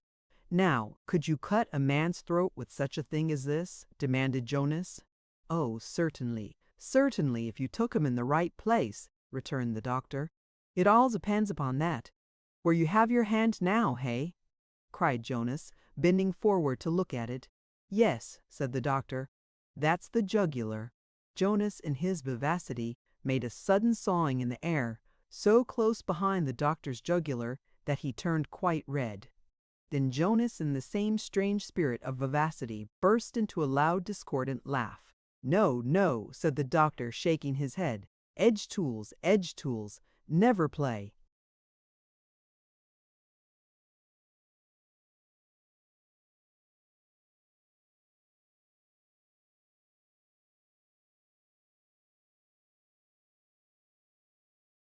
with them. A very remarkable instance of the skillful use of edge tools, by the way, occurs to me at this moment. It was a case of murder. I am afraid it was a case of murder committed by a member of our profession. It was so artistically done. "Aye," said Jonas. "How was that?" "Why, sir," returned Jobling, "the thing lies in a nutshell. A certain gentleman was found, one morning, in an obscure street, lying in an angle of a doorway. I should rather say, leaning, in an upright position, in the angle of a doorway, and supported consequently by the doorway. Upon his waistcoat there was one solitary drop of blood. He was dead and cold, and had been murdered, sir." "Only one drop of blood," said Jonas. "Sir, that man," replied the doctor, "had been stabbed to the heart. Had been stabbed to the heart with such dexterity, sir, that he had died instantly, and had bled internally. It was supposed that a medical friend of his, to whom suspicion attached, had engaged him in conversation on some pretense, had taken him, very likely, by the button in a conversational manner, had examined his ground at leisure with his other hand, had marked the exact spot, drawn out the instrument, whatever it was, when he was quite prepared, and done the trick," suggested Jonas. "Exactly so," replied the doctor. "It was quite an operation in its way, and very neat. The medical friend never turned up, and, as I tell you, he had the credit of it. Whether he did it or not, I can't say.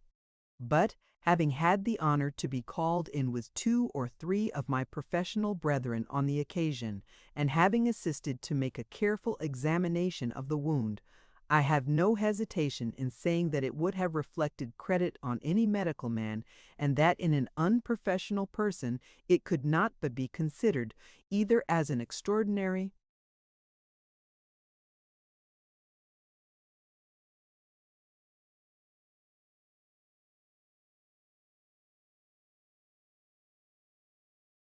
work of art, or the result of a still more extraordinary, happy, and favorable conjunction of circumstances. His hearer was so much interested in this case that the doctor went on to elucidate it with the assistance of his own finger and thumb and waistcoat, and at Jonas's request he took the further trouble of going into a corner of the room and alternately representing the murdered man and the murderer, which he did with great effect. The bottle being emptied and the story done, Jonas was in precisely the same boisterous and unusual state as when they had sat down. If, as Jobling theorized, his good digestion were the cause, he must have been a very ostrich. At dinner it was just the same, and after dinner too, though wine was drunk in abundance and various rich meats eaten. At 9 o'clock it was still the same. There being a lamp in the carriage, he swore they would take a pack of cards and a bottle of wine, and with these things under his cloak, went down to the door. "Out of the way, Tom Thumb, and get to bed." This was the salutation he bestowed on Mr. Bailey, who, booted and wrapped up, stood at the carriage door to help him in. "To bed, sir, I'm a-going too," said Bailey. He alighted quickly, and walked back into the hall, where Montague was lighting a cigar, conducting Mr. Bailey with him by the collar. "You are not a-going to take this monkey of a boy, are you?" "Yes," said Montague. He gave the boy a shake and threw him roughly aside. There was more of his familiar self in the action than in anything he had done that day, but he broke.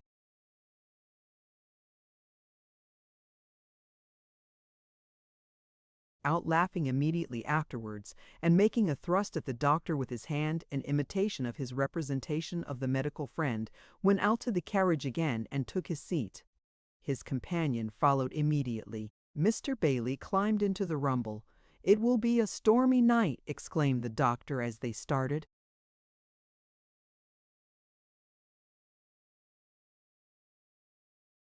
Chapter 42. Continuation of the enterprise of Mayor Jonas and his friend.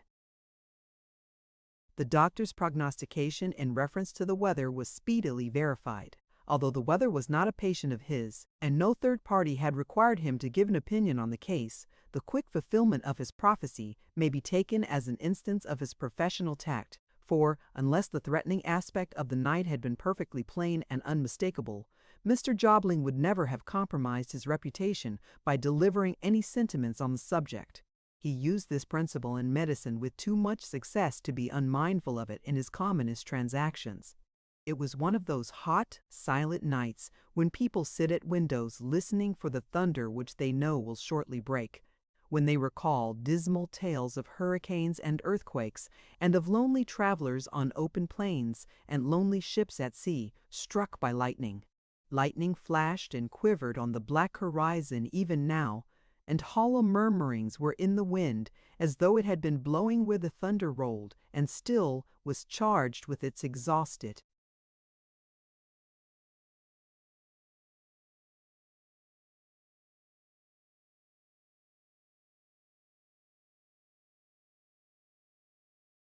echoes. But the storm, though gathering swiftly, had not yet come up, and the prevailing stillness was the more solemn from the dull intelligence that seemed to hover in the air of noise and conflict afar off. It was very dark, but in the murky sky there were masses of cloud which shone with a lurid light like monstrous heaps of copper that had been heated in a furnace and were growing cold. Bees had been advancing steadily and slowly, but they were now motionless, or nearly so. As the carriage clattered round the corners of the streets, it passed at every one a knot of persons who had come there, many from their houses close at hand, without hats to look up at that quarter of the sky. And now a very few large drops of rain began to fall, and thunder rumbled in the distance.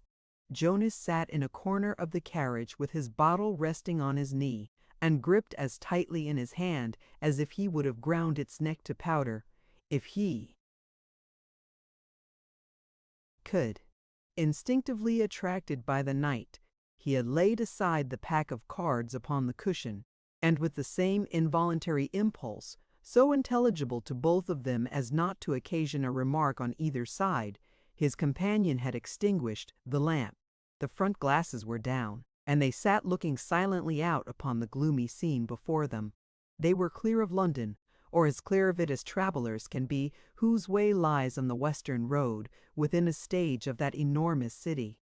Occasionally they encountered a foot passenger hurrying to the nearest place of shelter, or some unwieldy cart proceeding onward at a heavy trot with the same end in view. Little clusters of such vehicles were gathered round the stable yard or baiting place of every wayside tavern, while their drivers watched the weather from the doors and open windows, or made merry within. Everywhere the people were disposed to bear each other company rather than sit alone, so that groups of watchful faces seemed to be looking out upon the night and them from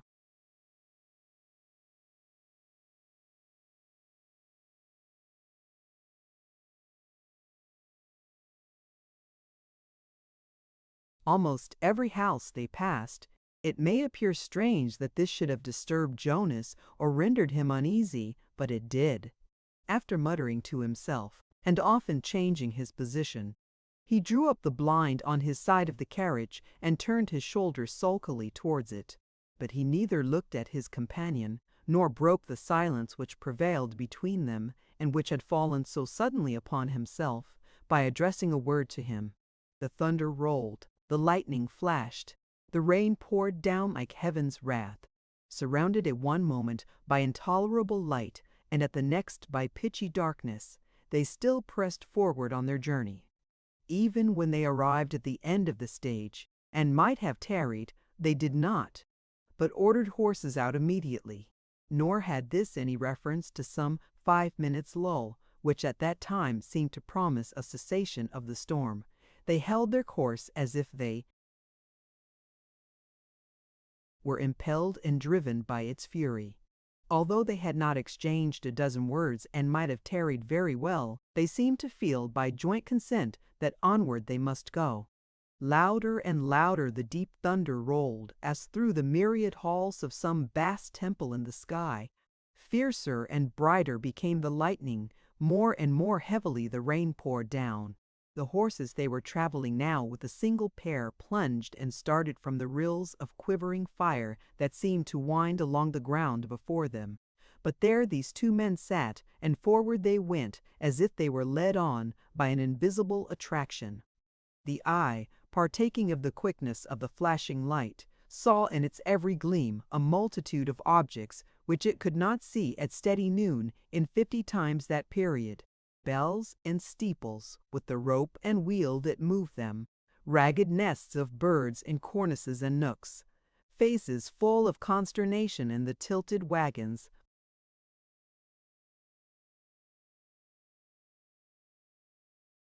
that came tearing past, their frightened teams ringing out a warning which the thunder drowned. Harrows and plows left out in fields, miles upon miles of hedge-divided country, with a distant fringe of trees as obvious as the scarecrow in the bean-field close at hand. In a trembling, vivid, flickering instant, everything was clear and plain. Then came a flush of red into the yellow light, a change to blue, a brightness so intense that there was nothing else but light, and the deepest and profoundest darkness. The lightning, being very crooked and very dazzling, may have presented or assisted a curious optical illusion, which suddenly rose before the startled eyes of Montague in the carriage, and as rapidly disappeared.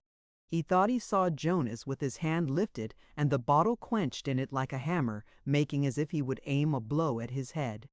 At the same time he observed, or so believed, an expression in his face, a combination of the unnatural excitement he had shown all day with a wild hatred and fear which might have rendered a wolf a less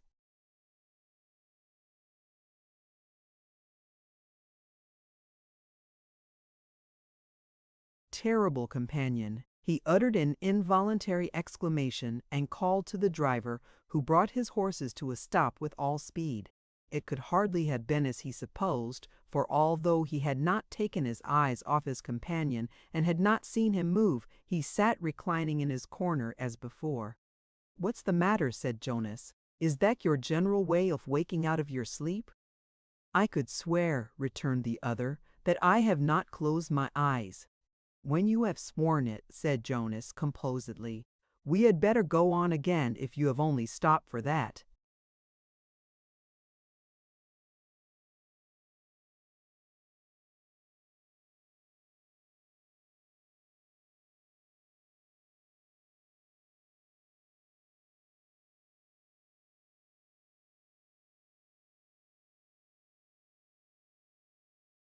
He uncorked the bottle with the help of his teeth, and putting it to his lips, took a long draught.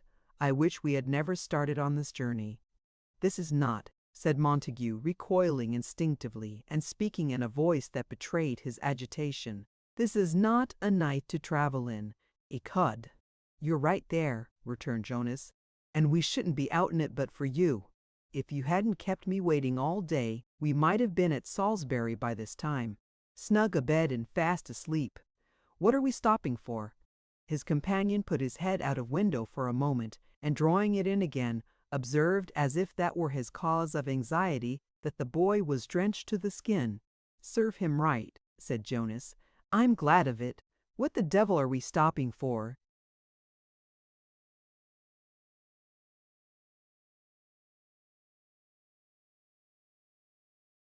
"Are you going to spread him out to dry?" "I have half a mind to take him inside," observed the other with some hesitation. "Oh, thank'ee," said Jonas. "We don't want any damp boys here, especially a young imp like him. Let him be where he is. He ain't afraid of a little thunder and lightning, I dare say, whoever else is.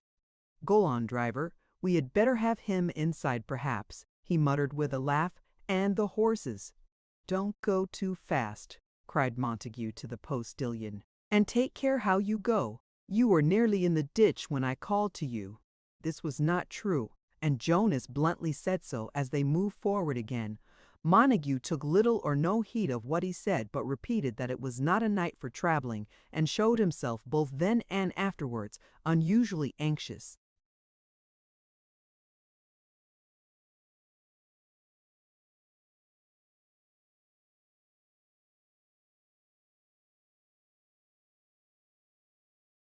From this time Jonas recovered his former spirits, if such a term may be employed to express the state in which he had left the city. He had his bottle often at his mouth, roared out snatches of songs, without the least regard to time or tune or voice, or anything but loud discordance, and urged his silent friend to be merry with him. "You're the best company in the world, my good fellow," said Montague with an effort, and in general irresistible, but tonight, do you hear it? Ecod. I hear and see it too, cried Jonas, shading his eyes, for the moment, from the lightning which was flashing, not in any one direction, but all around them. What of that? It don't change you, nor me, nor our affairs. Chorus, chorus, it may lighten and storm, till it hunt the red worm from the grass where the gibbet is driven, but it can't hurt the dead, and it won't save the head, that is doomed to be rifled and riven. That must be a precious old song, he added with an oath, as he stopped short in a kind of wonder at himself. I haven't heard it since I was a boy, and how it comes into my head now, unless the lightning put it there, I don't know. Can't hurt the dead, no, no, and won't save the head. No, no, no, ha ha ha ha. His mirth was of such a savage and extraordinary character, and was, in an inexplicable way, at once so suited to the night, and yet such a coarse intrusion on its terrors, that his fellow traveler, always a coward, shrunk from him in positive fear. Instead of Jonas being his tool and instrument, their places seemed to be reversed. But there was reason for this too, Montague thought, since the sense of his debasement might naturally inspire such a man with the wish to assert a noisy independence, and in that license to forget his real condition. Being quick enough, in reference to such subjects of contemplation, he was not long in taking this argument into account and giving it its full weight. But still, he felt a vague sense of alarm, and was depressed and uneasy.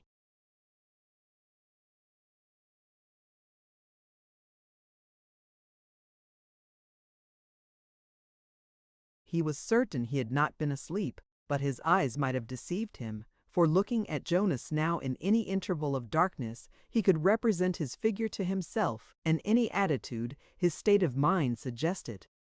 On the other hand, he knew full well that Jonas had no reason to love him, and even taking the piece of pantomime which had so impressed his mind to be a real gesture, and not the working of his fancy, the most that could be said of it was that it was quite in keeping with the rest of his diabolical fun, and had the same impotent expression of truth in it. If he could kill me with a wish, thought the swindler, I should not live long. He resolved that when he should have had his use of Jonas, he would restrain him with an iron curb. In the meantime, that he could not do better than leave him to take his own way and preserve his own peculiar description of good humor after his own uncommon manner. It was no great sacrifice to bear with him. For when all is got that can be got, thought Montague, I shall decamp.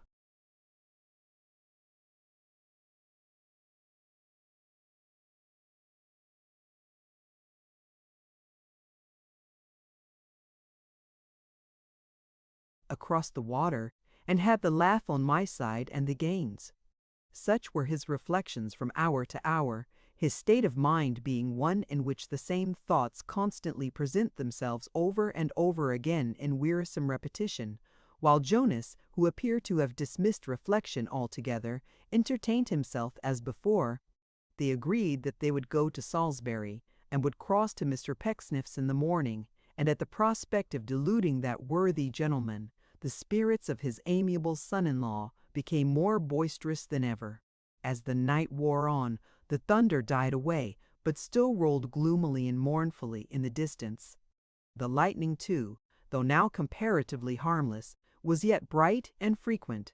The rain was quite as violent as it had ever been.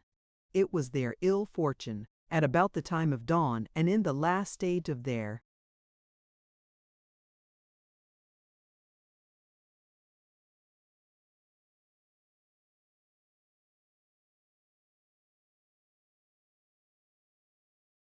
journey, to have a restive pair of horses.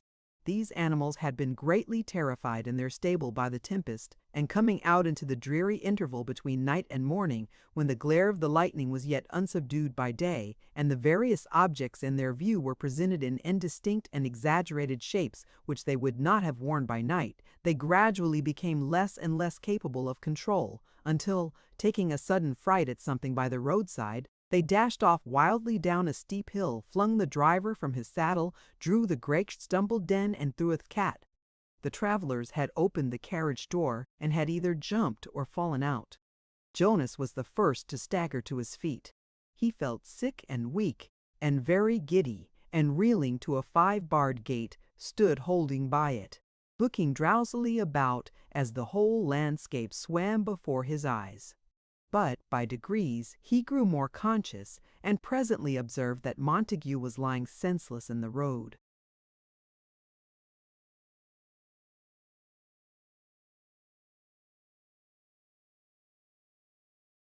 Within a few feet of the horses. In an instant, as if his own faint body were suddenly animated by a demon, he ran to the horses' heads, and pulling at their bridles with all his force, set them struggling and plunging with such mad violence as brought their hoofs at every effort nearer to the skull of the prostrate man, and must have led in half a minute to his brains being dashed out on the highway. As he did this, he fought and contended with them like a man possessed, making them wilder by his cries. "Whoop!" cried Jonas. "Whoop again! Another! A little more, a little more! Up, ye devils! Hillo!" As he heard the driver, who had risen and was hurrying up, crying to him to desist, his violence increased.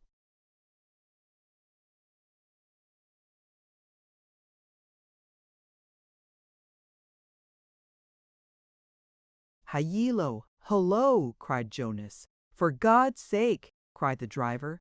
"The gentleman in the road, he'll be killed." The same shouts and the same struggles were his only answer. But the man, darting in at the peril of his own life, saved Montague's by dragging him through the mire and water out of the reach of present harm.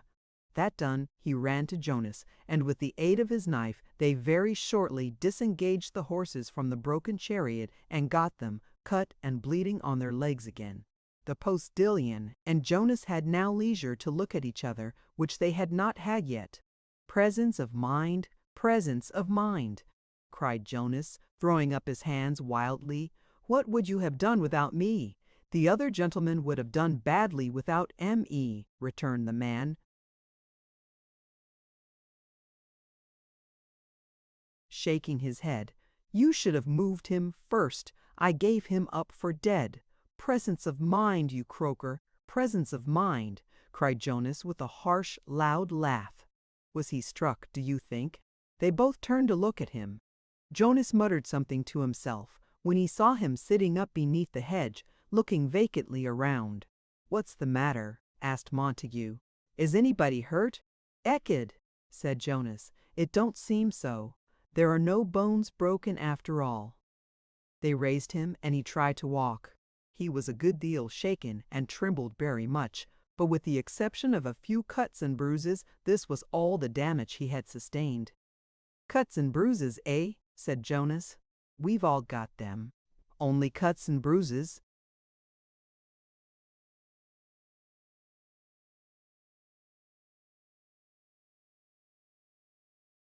"Eh? I wouldn't have given 6 pence for the gentleman's head in half a dozen seconds more, for all he's only cut and bruised," observed the postboy. "If ever you're in an accident of this sort again, sir, which I hope you won't be, never you pull at the bridle of a horse that's down, when there's a man's head in the way. That can't be done twice without there being a dead man in the case. It would have ended in that this time, as sure as ever you were born, if I hadn't come up just when I did." Jonas replied by advising him with a curse to hold his tongue and to go somewhere, whither he was not very likely to go of his own accord. But Montague, who had listened eagerly to every word, himself diverted the subject by exclaiming, "Where's the boy? Ecod!" "I forgot that monkey," said Jonas. "What's become of him?" "A very brief."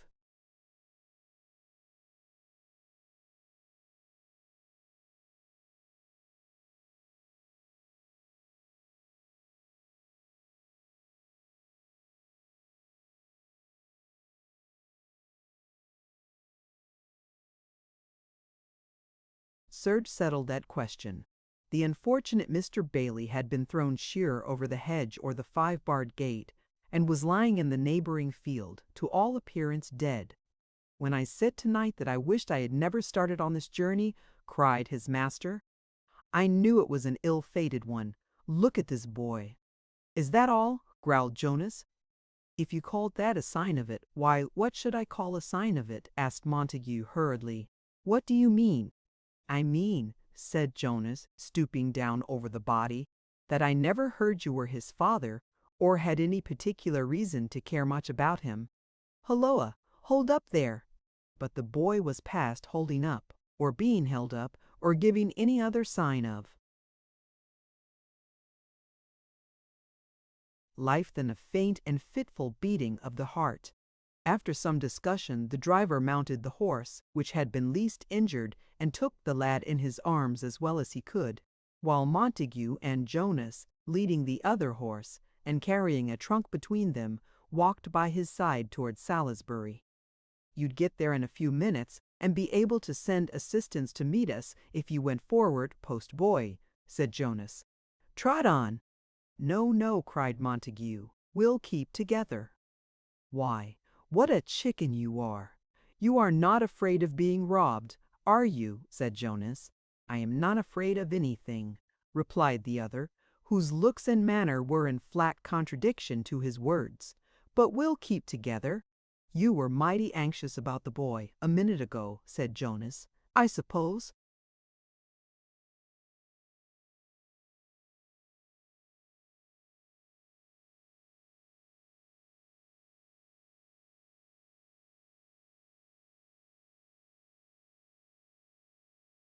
"You know that he may die in the meantime?" "Aye, aye, I know. But we'll keep together." As it was clear that he was not to be moved from this determination, Jonas made no other rejoinder than such as his face expressed, and they proceeded in company. They had 3 or 4 good miles to travel, and the way was not made easier by the state of the road, the burden by which they were embarrassed, or their own stiff and sore condition. After a sufficiently long and painful walk, they arrived at the inn, and having knocked the people up, it being yet very early in the morning, sent out messengers to see to the carriage and its contents, and roused a surgeon from his bed to tend the chief sufferer. All the service he could render, he rendered promptly and skilfully, but he gave it as his opinion that the boy was laboring under a severe concussion of the brain, and that Mr. Bailey's mortal course was run.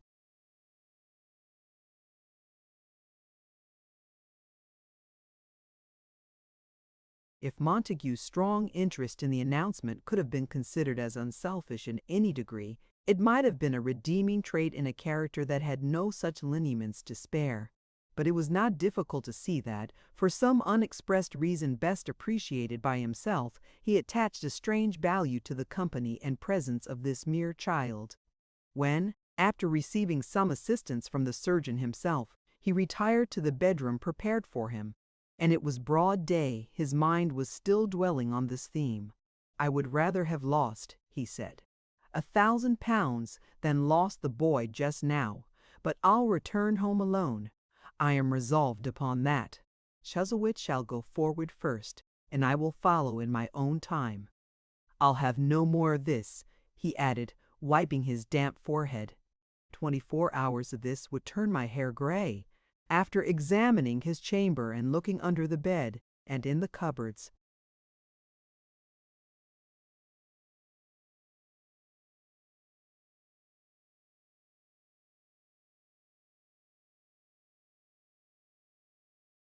and even behind the curtains with unusual caution, although it was, as has been said, broad day, he double-locked the door by which he had entered and retired to rest. There was another door in the room, but it was locked on the outer side, and with what place it communicated he knew not. His fears or evil conscience reproduced the store in all his dreams. He dreamed that a dreadful secret was connected with it, a secret which he knew and yet did not know, for although he was heavily responsible for it and a party to it, he was harassed even in his vision by a distracting uncertainty in reference to its import. Incoherently entwined with this dream was another, which represented it as the hiding-place of an enemy, a shadow, a phantom, and made it the business of his life to keep the terrible creature closed up and prevent it from forcing its way in upon him. With this view Natchet, and he, and a strange man with a bloody smear upon his head, who told him that he had been his playfellow, and told him, too, the real name of an old schoolmate forgotten until then, worked with.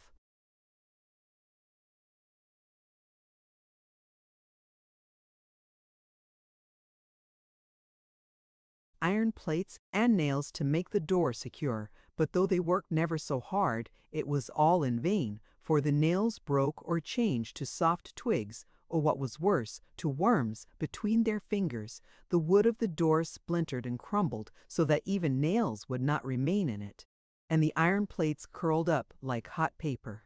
All this time, the creature on the other side, whether it was in the shape of man or beast, he neither knew nor sought to know, was gaining on them. But his greatest terror was when the man with the bloody smear upon his head demanded of him if he knew this creature's name, and said that he would whisper it. At this the dreamer fell upon his knees, his whole blood thrilling with inexplicable fear, and held his ears. But looking at the speaker's lips, he saw that they formed the utterance of the letter J, and crying out aloud that the secret was discovered and they were all lost, he awoke to find Jonas standing at his bedside watching him, and that very door wide open.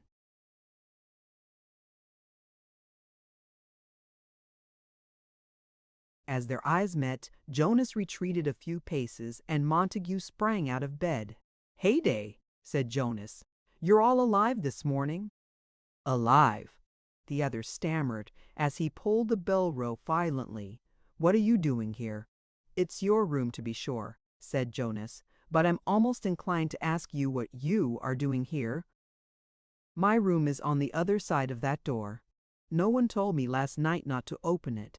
I thought it led into a passage and was coming out to order breakfast. There's no bell in my room." Montague had in the meantime admitted the man with his hot water and boots, who, hearing this, said, yes, there was, and passed into the adjoining room to point it out at the head of the bed. "I couldn't find it then," said Jonas. "It's all the same. Shall I order breakfast?"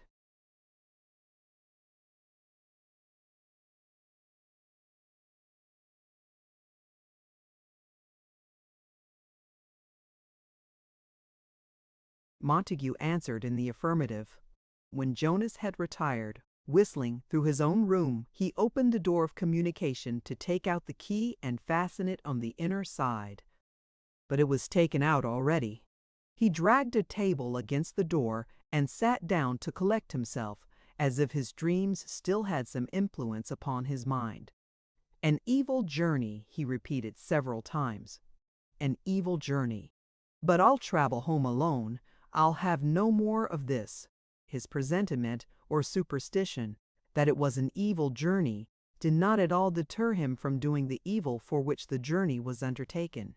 With this in view, he dressed himself more carefully than usual to make a favorable impression on Mr. Pecksniff, and, reassured by his own appearance, the beauty of the morning, and the flashing of the wet boughs outside his window in the merry sunshine, was soon sufficiently inspirited to swear a few round oaths and hum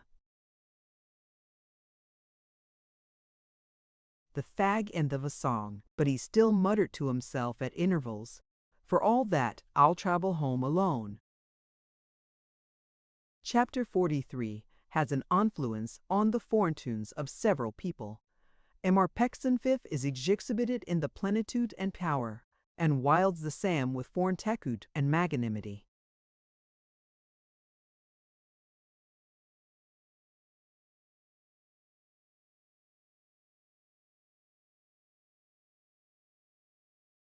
On the night of the storm, Mrs. Lupin, hostess of the Blue Dragon, sat by herself in her little bar. Her solitary condition, or the bad weather, or both united, made Mrs. Lupin thoughtful, not to say sorrowful.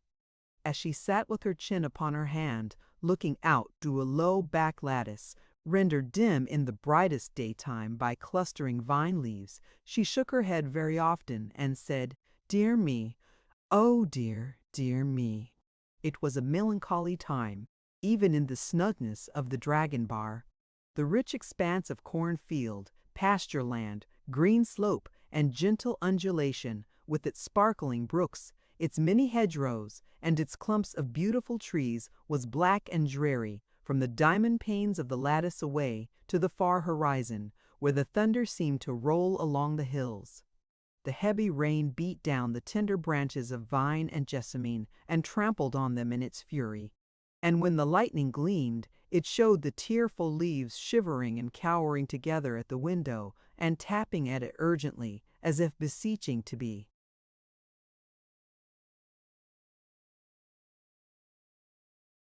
sheltered from the dismal night. As a mark of her respect for the lightning, Mrs. Lupin had removed her candle to the chimney-piece. Her basket of needlework stood unheeded at her elbow. Her supper, spread on a round table not far off, was untasted, and the knives had been removed for fear of attraction. She had sat for a long time with her chin upon her hand, saying to herself at intervals, "Dear me! Ah, dear, dear me!" She was on the eve of saying so once more, when the latch of the house door closed to keep the rain out, rattled on its well-worn catch, and a traveler came in, who, shutting it after him, and walking straight up to the half-door of the bar, said, rather gruffly, "A pint of the best old beer here." He had some reason to be gruff, for if he had passed the day in a waterfall, he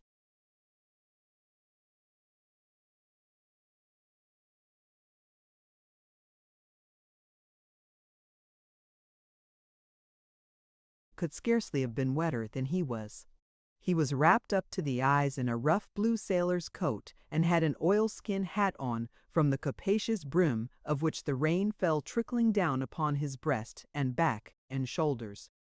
Judging from a certain liveliness of chin, he had so pulled down his hat and pulled up his collar to defend himself from the weather, that she could only see his chin, and even across that he drew the wet sleeve of his shaggy coat. As she looked at him, Mrs. Lupin set him down for a good-natured fellow, too. "A bad night," observed the hostess cheerfully. The traveler shook himself like a Newfoundland dog, and said it was, rather. "There's a fire in the kitchen," said Mrs. Lupin, "and very good company there. Hadn't you better go and dry yourself?" "No, thankee," said the man, glancing towards the kitchen as he spoke. He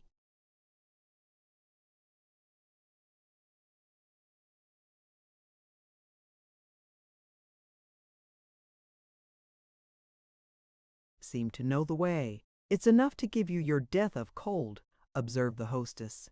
"I don't take my death easy," returned the traveler, "or I should most likely have took it afore tonight." "Your health, ma'am." Mrs. Lupin thanked him, but in the act of lifting the tankard to his mouth, he changed his mind and put it down again. Throwing his body back and looking about him stiffly, as a man does who is wrapped up, and has his hat low down over his eyes, he said, "What do you call this house?" "Not the Dragon." "Do you?" Mrs. Lupin complacently made answer, "Yes, the Dragon. Why, then, you've got a sort of a relation of mine here, ma'am," said the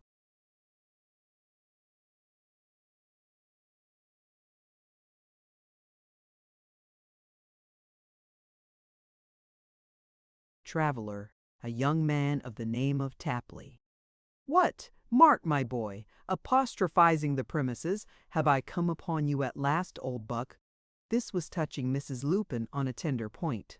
She turned to trim the candle on the chimney-piece and said with her back towards the traveler, "Nobody should be made more welcome at the Dragon, master, than anyone who brought me news of Mark.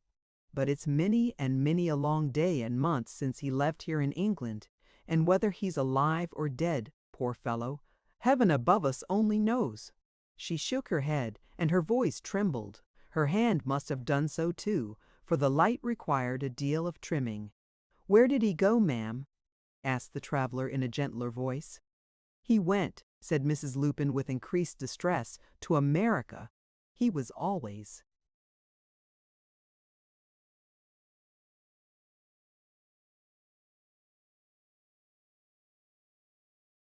tender-hearted and kind, and perhaps at this moment may be lying in prison under sentence of death for taking pity on some miserable black and helping the poor runaway creature to escape. How could he ever go to America Why didn't he go to some of those countries where the savages eat each other fairly and give an equal chance to everyone? Quite subdued by this time, Mrs. Lupin sobbed and was retiring to a chair to give her grief-free vent when the traveler caught her in his arms, and she uttered a glad cry of recognition. "Yes, I will," cried Mark. "Another 1 more 20 more. You didn't know me in that hat and coat. I thought you would have known me anywheres. 10 more. So I should have known you if I could have seen you. But I couldn't, and you spoke so gruff." "I didn't think you could speak rough to me, Mark, at first coming."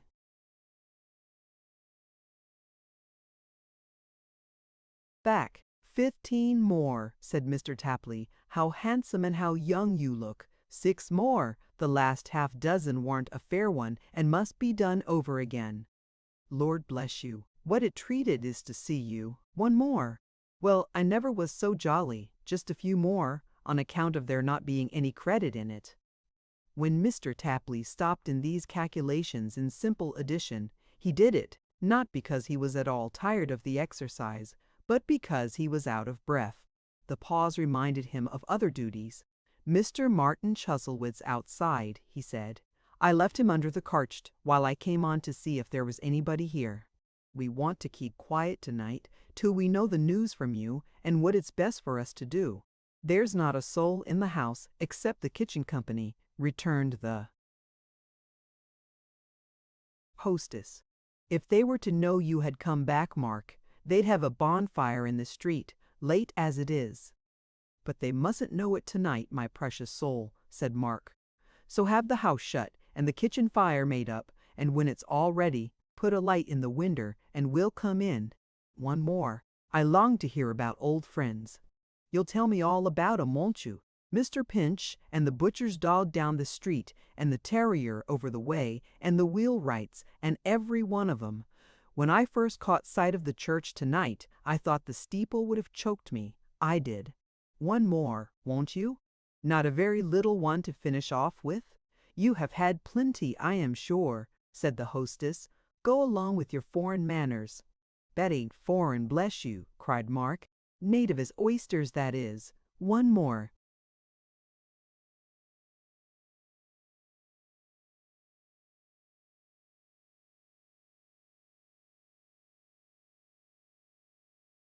Because it's native, as a mark of respect for the land we live in.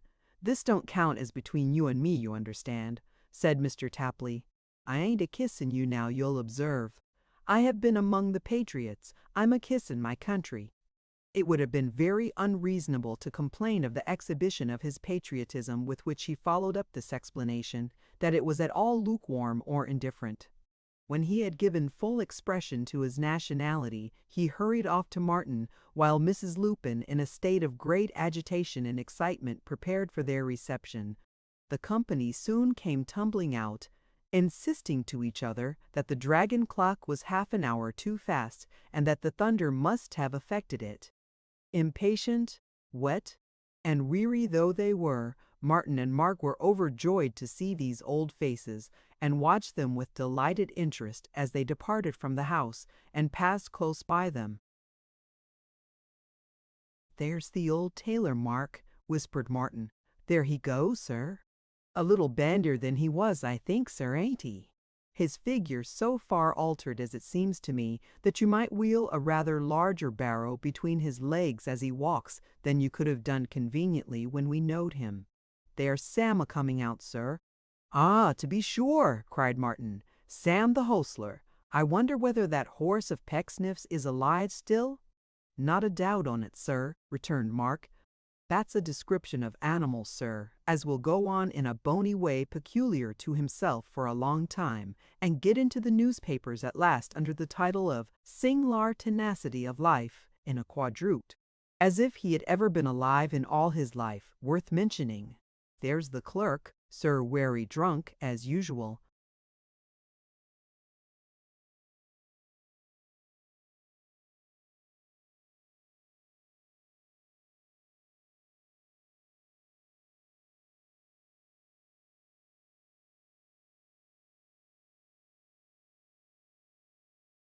"I see him," said Martin, laughing.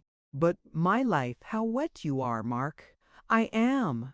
What do you consider yourself, sir? Oh, not half as bad, said his fellow traveler with an air of great vexation. I told you not to keep on the windy side, Mark, but to let us change and change about. The rain has been beating on you ever since it began. You don't know how it pleases me, sir, said Mark after a short silence, if I may make so bold to say so, to hear you a-going on in that there uncommon considerate way of yours, which I don't mean to attend to never, but which, ever since that time when I was floored in Eden, you have showed. Ah, Mark, sighed Martin, the less we say of that the better. Do I see the light yonder? That's the light, cried Mark. Lord bless her, what briskness she possesses.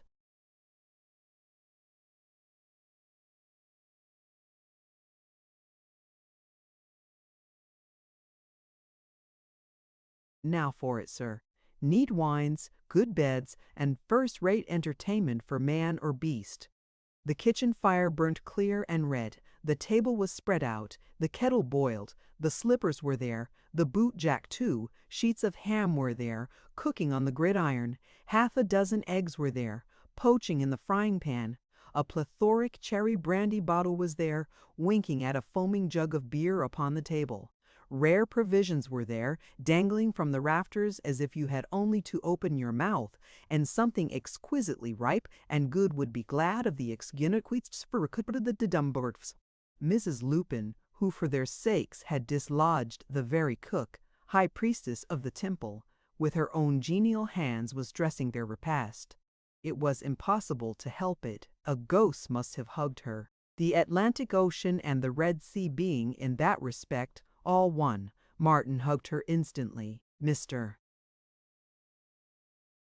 Tapley, as if the idea were quite novel and had never occurred to him before, followed, with much gravity, on the same side.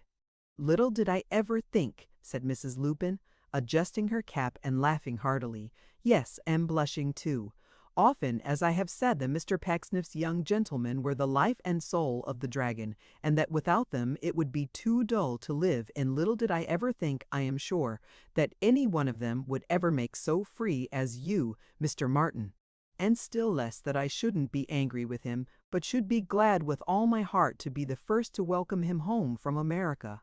With Mark Tapley for his friend, Mrs. Lupin, interposed Martin. For his friend, said the hostess, evidently gratified by this distinction, but at the same time admonishing Mr. Tapley with a fork to remain at a respectful distance. Little did I ever think that, but still less, that I should ever have the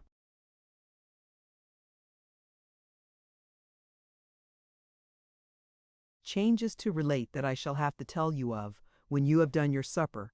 Good heaven, cried Martin, changing color, what changes? S.H.E., said the hostess, is quite well, and now at Mr. Pecksniff's. Don't be at all alarmed about her. She is everything you could wish. It's of no use mincing matters or making secrets, is it? Added Mrs. Lupin. I know all about it, you see. My good creature, returned Martin, you are exactly the person who ought to know all about it. I am delighted to think you do know about that. But what changes do you hint at? Has any death occurred? No, no, said the hostess. Not as bad as that. But I declare now that I will not be drawn into saying another word till you have had your supper. If you ask me 50 questions in the meantime, I won't answer one.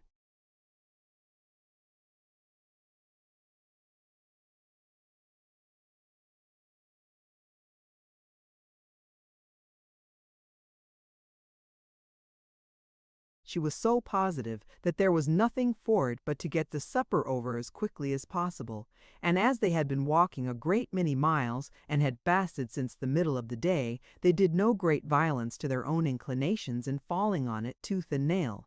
It took rather longer to get through than might have been expected, for, half a dozen times, when they thought they had finished, Mrs. Lupin exposed the fallacy of that impression triumphantly. But at last, in the course of time and nature, they gave in. Then, sitting with their slippered feet stretched out upon the kitchen hearth, which was wonderfully comforting, for the night had grown by this time raw and chilly, and looking with involuntary admiration at their dimpled, buxom, blooming hostess. As the firelight sparkled in her eyes and glimmered in her raven hair, they composed themselves to listen to her news. Many were the exclamations of surprise which interrupted her when she told them of the separation between Mr. Pecksniff and his daughters, and between the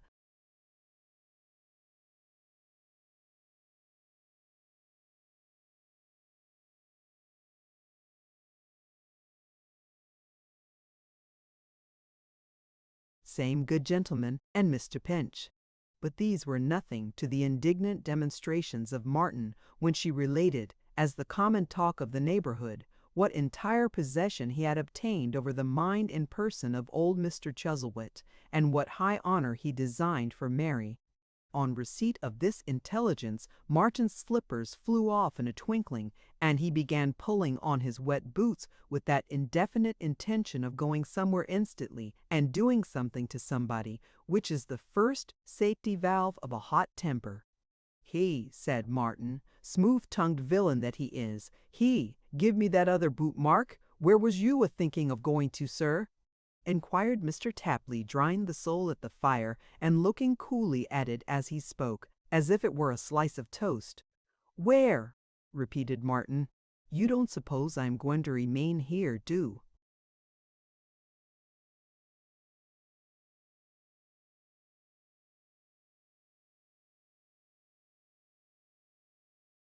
"You?" The imperturbable Mark confessed that he did.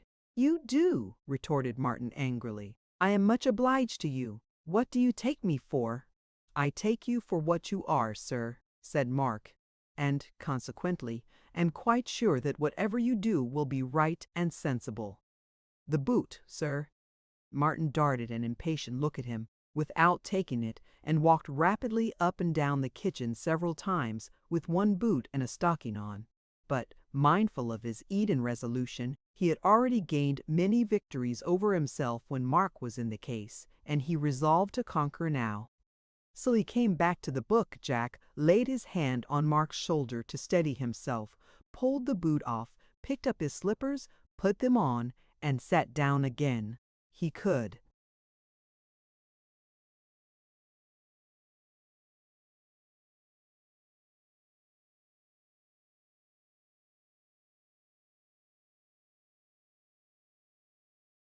Not help thrusting his hands to the very bottom of his pockets and muttering at intervals, "Pecksniff, too! That fellow, upon my soul! Indeed! What next?"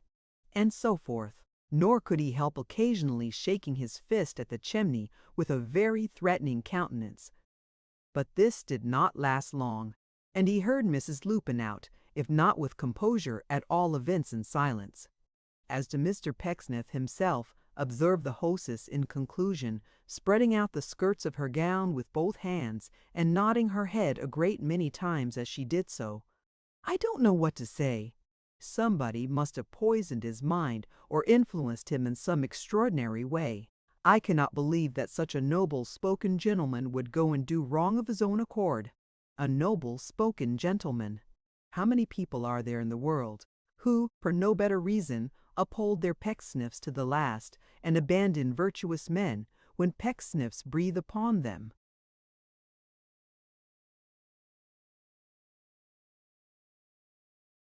"As to Mr. Pinch," pursued the landlady, "if ever there was a dear, good, pleasant, worthy soul alive, Pinch, and no other, is his name. But how do we know that old Mr. Chuzzlewit himself was not the cause of difference arising between him and Mr. Pecksniff? No one but themselves can tell, for Mr. Pinch has a proud spirit, though he has such a quiet way. And when he left us, and was so sorry to go, he scorned to make his story good, even to me." "Poor old Tom," said Martin, in a tone that sounded like remorse. "It's a comfort to know," resumed the landlady, "that he has his sister living with him, and is doing well. Only yesterday he sent me back, by post, a little here." The color came into her cheeks. "A little trifle I was bold enough to lend him when he went away, saying, with many thanks, that he had good employment, and didn't want it. It was the same note, he hadn't broken it. I never thought I could have been so little pleased to see a banknote come back to me as I was to see that.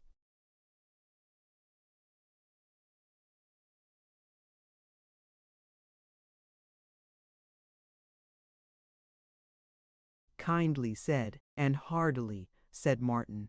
Is it not, Mark? She can't say anything as does not possess them qualities, returned Mr. Tapley, which as much belongs to the dragon as its license. And now that we have got quite cool and fresh to the subject again, sir, what will you do? If you're not proud and can make up your mind to go through with what you spoke of, coming along, that's the course for you to take. If you started wrong with your grandfather, which, you'll excuse my taking the liberty of saying, appears to have been the case, up with you, sir, and tell him so, and make an appeal to his affections. Don't stand out. He's a great deal older than you, and if he was hasty, you was hasty too. Give way, sir, give way. The eloquence of Mr. Tapley was not without its effect on Martin, but he still hesitated, and expressed his reason thus. That's all very true and perfectly correct, Mark, and if it were a mere question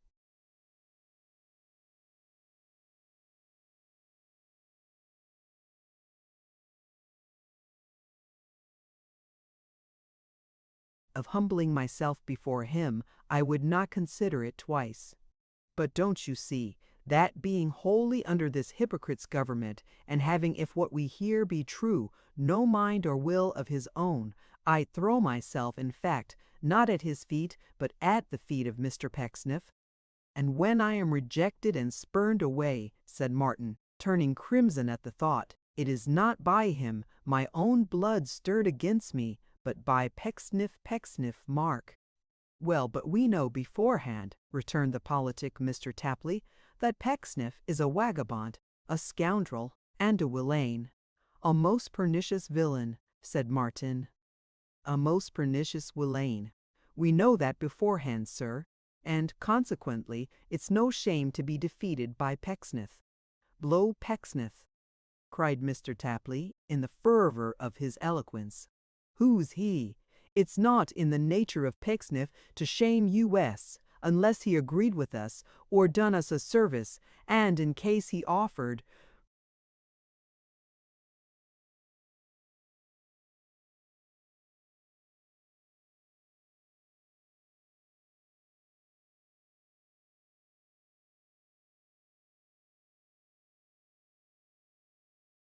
any audacity of that description, we could express our sentiments in the English language, I hope. Pecksniff, repeated Mr. Tapley with ineffable disdain. What's Pecksniff? Who's Pecksniff? Where's Pecksniff, that he's to be so much considered? We're not a-calculating for ourselves. He laid uncommon emphasis on the last syllable of that word and looked full in Martin's face. We're making an effort for a young lady likewise as has undergone her share, and whatever little hope we have, this here Pecksniff is not to stand in its way, I expect. I never heard of any act of Parliament as was made by Pecksniff. Pecksniff? Why, I wouldn't see the man myself, I wouldn't hear him, I wouldn't choose to know he was in company. I'd scrape my shoes in the scraper of the door and call that Pecksniff if you liked. But I wouldn't condescend no further. The amazement of Mrs. Lupin, and indeed of Mr. Tapley himself for that matter, at this impassioned flow of language was immense. But Martin, after looking thoughtfully at the fire for a short time, said,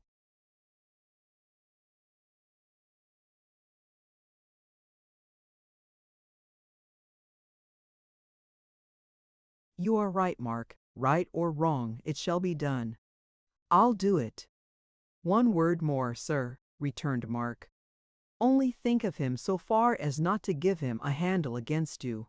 Don't you do anything secret that he can report before you get there. Don't you even see Miss Mary in the morning, but let this here dear friend of ours, Mr. Tapley, bestowed a smile upon the hostess, prepare her for what's a-going to happen, and carry any little message as may be agreeable. She knows how. Don't you? Mrs. Lupin laughed and tossed her head. Then you go in, bold and free as a gentleman should. I haven't done nothing underhanded, says you. I haven't been skulking about the premises. Here I am. Forgive me. I asked your pardon. God bless you. Martin smiled, but felt that it was good advice notwithstanding, and resolved to act upon it. When they had ascertained from Mrs. Lupin that Pecksniff had already returned from the great ceremonial at which they had beheld him in his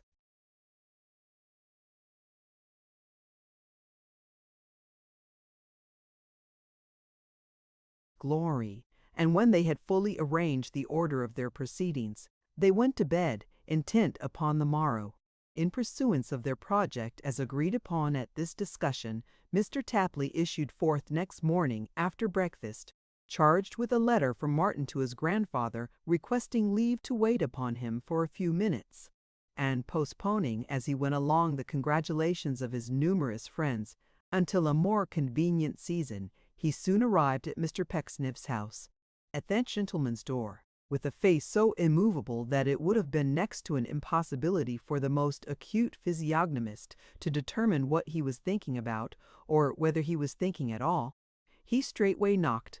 A person of Mr. Tapley's observation could not long remain insensible to the fact that Mr. Pecksniff was making the end of his nose very blunt against the glass of the parlor window, in an angular attempt to discover who had knocked at.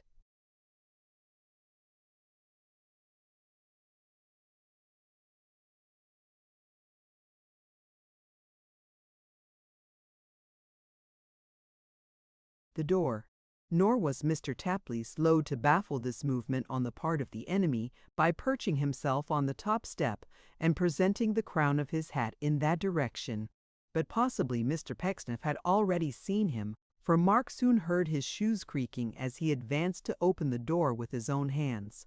Mr. Pecksniff was as cheerful as ever, and sang a little song in the passage. "How d'ye do, sir?" said Mark. "Oh," cried Mr. Pecksniff, "Tapley, I believe." The prodigal returned. "We don't want any beer, my friend, thank'ee, sir," said Mark. "I couldn't accommodate you if you did." "A letter, sir. Wait for an answer." "For me?" cried Mr. Pecksniff. "And an answer, eh?" "Not for you, I think, sir," said Mark, pointing out the direction. "Chuzzlewit, I believe the name is, sir." "Oh," returned Mr. Pecksniff, "thank you. Yes." "Who's it from, my good young man?" "The gentleman it comes from wrote his name inside, sir," returned Mr. Tapley with extreme politeness. "I see him a-signing of it at the end, while I was a-waitin'." "And he said he wanted an answer, did he?" asked Mr. Pecksniff in his most persuasive manner. Mark replied in the affirmative. "He shall have an answer." "Certainly," said Mr. Pecksniff, tearing the letter into small pieces, as mildly as if that were the most flattering attention.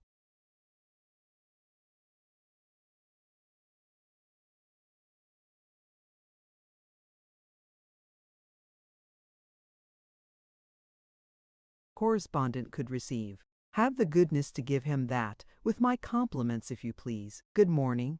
Whereupon he handed Mark the scraps, retired, and shut the door. Mark thought it prudent to subdue his personal emotions and return to Martin at the Dragon. They were not unprepared for such a reception, and suffered an hour or so to elapse before making another attempt. When this interval had gone by, they returned to Mr. Pecksniff's house in company. Martin not this time, while Mr. Tapley prepared himself to keep the door open with his foot and shoulder when anybody came, and by that means secure and enforce parley. But this precaution was needless, for the servant girl appeared almost immediately. Brushing quickly past her as he had resolved in such a case to do, Martin, closely followed by his faithful ally, opened the door of that parlor in which he knew a visitor was most likely to be found, passed at once into the room, and stood without a word of notice or announcement in the presence of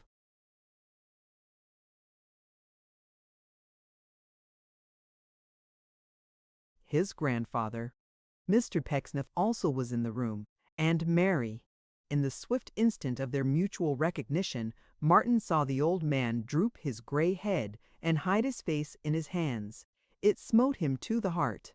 In his most selfish and most careless day, this lingering remnant of the old man's ancient love, this buttress of a ruined tower he had built up in the time gone by with so much pride and hope, would have caused a pang in Martin's heart. But now, changed for the better in his worst respect. Looking through an altered medium on his former friend, the guardian of his childhood, so broken and bowed down, resentment, sullenness, self-confidence, and pride were all swept away before the starting tears upon the withered cheeks. He could not bear to see them. He could not bear to think they fell at sight of him. He could not bear to view reflected in them the reproachful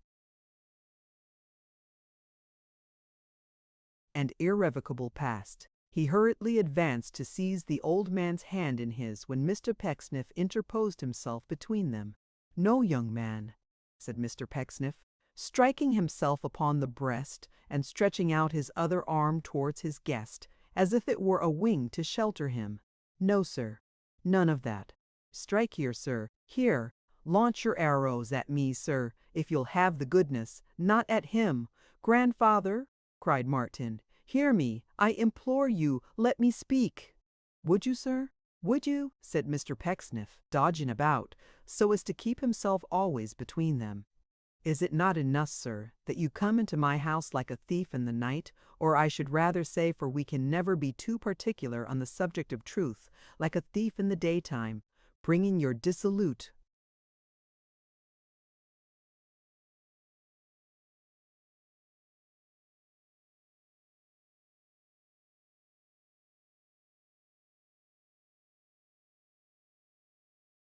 companions with you, to plant themselves with their backs against the insides of parlor doors, and prevent the entrance or issuing forth of any of my household? Mark had taken up this position, and held it quite unmoved. But would you also strike at venerable virtue? Would you? Know that it is not defenseless. I will be its shield, young man. Assail me. Come on, sir. Fire away." "Pecksniff," said the old man in a feeble voice, "calm yourself." "Be quiet. I can't be calm," cried Mr. Pecksniff, "and I won't be quiet. My benefactor and my friend, shall even my house be no refuge for your hoary pillow? Stand aside," said the old man, stretching out his hand, "and let me see what it is I used to love so dearly." "It is right that you should see it, my friend," said Mr. Pecksniff. "It is well that you should see it, my noble sir. It is desirable that you should contemplate it in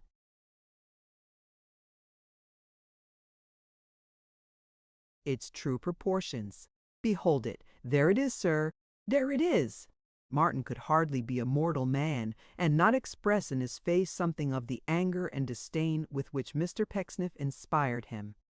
But beyond this, he evinced no knowledge whatever of that gentleman's presence or existence. True, he had once, and that at first, glanced at him involuntarily and with supreme contempt. But for any other heed he took of him, there might have been nothing in his place save empty air. As Mr. Pecksniff withdrew from between them, agreeably to the wish just now expressed, which he did during the delivery of the observations last recorded, old Martin, who had taken Mary Graham's hand in his, and whispered kindly to her, as telling her she had no cause to be alarmed, gently pushed her from him, behind his chair, and looked steadily at his grandson. "And that," he said, "is he." "Ah, that is he! Say what you wish to say, but come, no."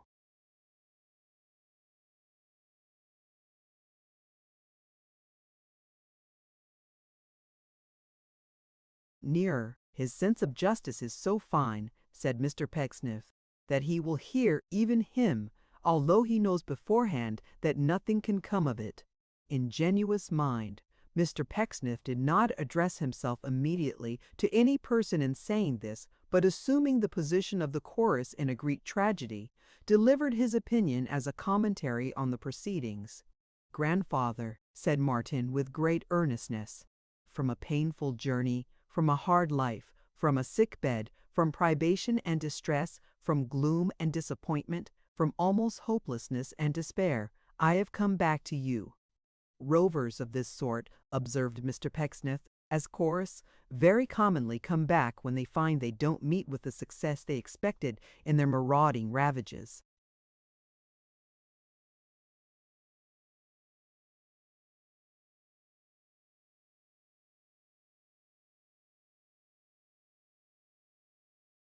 But for this spiteful man, said Martin, turning towards Mark, whom I first knew in this place, and who went away with me voluntarily as a servant, but has been, throughout, my zealous and devoted friend, but for him I must have died abroad, far from home, far from any help or consolation, far from the probability even of my wretched fate being ever known to anyone who cared to hear it. Oh, that you would let me say, of being known to you. The old man looked at Mr. Pecksniff. Mr. Pecksniff looked at him. Did you speak, my worthy sir? Said Mr. Pecksniff with a smile.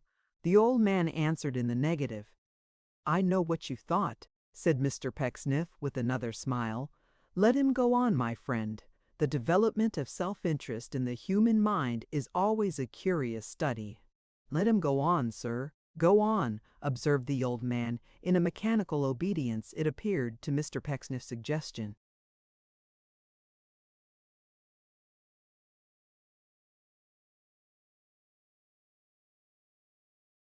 I have been so wretched and so poor, said Martin, that I am indebted to the charitable help of a stranger, in a land of strangers, for the means of returning here. All this tells against me in your mind, I know. I have given you cause to think I have been driven here wholly by want, and have not been led on in any degree by affection or regret. When I parted from you, grandfather, I deserved that suspicion, but I do not now. I do not now.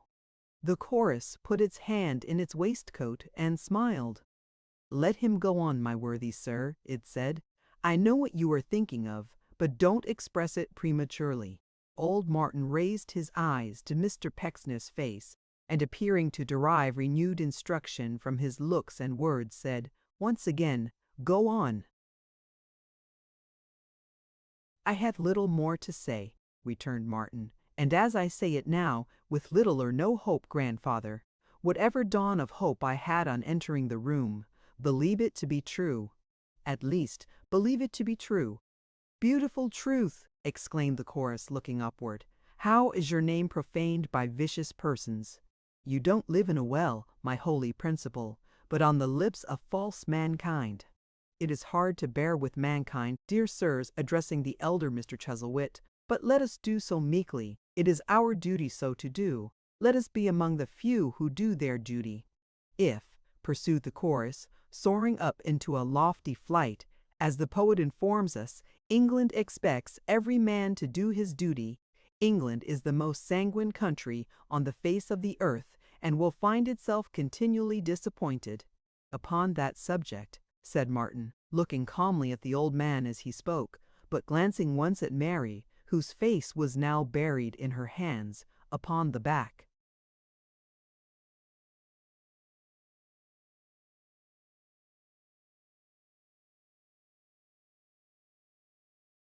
of his easy-chair. Upon that subject which first occasioned a division between us, my mind and heart are incapable of change. Whatever influence they have undergone since that unhappy time has not been one to weaken but to strengthen me.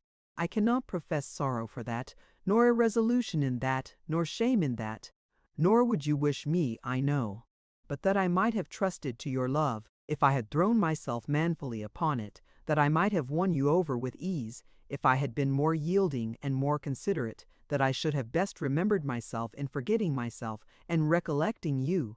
Reflection, solitude, and misery have taught me. I came resolved to say this, and to ask your forgiveness, not so much in hope for the future, as in regret for the past, for all that I would ask of you is, that you would aid me to live. Help me to get honest work to do, and I would do it. My condition places me at the disadvantage of seeming to have only my selfish ends to serve, but try if that be so or not. Try if I be self-willed, obdurate, and haughty, as I was, or have been.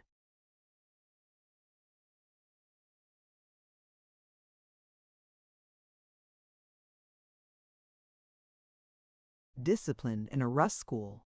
Let the voice of nature and association plead between us, grandfather, and do not, for one fault, however thankless, quite reject me. As he ceased, the gray head of the old man drooped again, and he concealed his face behind his outspread fingers. "My dear sir," cried Mr. Pecksniff, bending over him, "you must not give way to this. It is very natural and very amiable, but you must not allow the shameless conduct of one whom you long ago cast off to move you so far. Rouse yourself. Think," said Pecksniff. "Think of me, my friend." "I will," returned old Martin, looking up into his face. "You recall me to myself." "I will." "Why, what?" said Mr. Pecksniff, sitting down beside him in a chair which he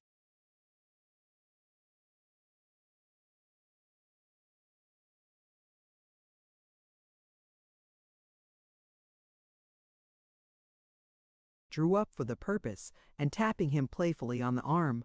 "What is the matter with my strong-minded compatriot, if I may venture to take the liberty of calling him by that endearing expression? Shall I have to scold my coadjutor, or to reason with an intellect like this? I think not. No, no. There is no occasion," said the old man. "A momentary feeling, nothing more." "Indignation," observed Mr. Pecksniff, "will bring the scalding tear into the honest eye, I know." He wiped his own elaborately. "But we have highest duties to perform than that. Rouse yourself, Mr. Chuzzlewit. Shall I give expression to your thoughts, my friend?" "Yes," said old Martin, leaning back in his chair, and looking at him, half in vacancy and half in admiration, as if he were fascinated by the man. "Speak for me, Pecksniff. Thank you. You are true to me. Thank you."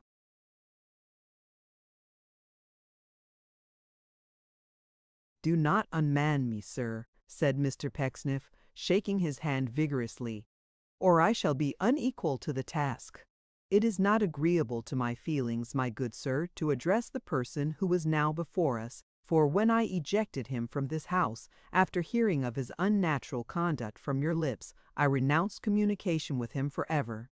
But you desire it, and that is sufficient. Young man, the door is immediately behind the companion of your infamy. Blush if you can. Begone without a blush if you can't." Martin looked as steadily at his grandfather as if there had been a dead silence all this time. The old man looked no less steadily at Mr. Pecksniff. "When I ordered you to leave this house upon the last occasion of your being dismissed from it with disgrace," said Mr. Pecksniff, "when, stung and stimulated beyond endurance by your shameless conduct to this extraordinarily noble-minded individual, I exclaimed, 'Go forth!' I told you that I wept for your—"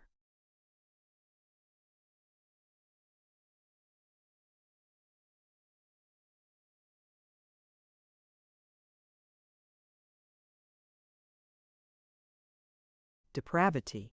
Do not suppose that the tear which stands in my eye at this moment is shed for you.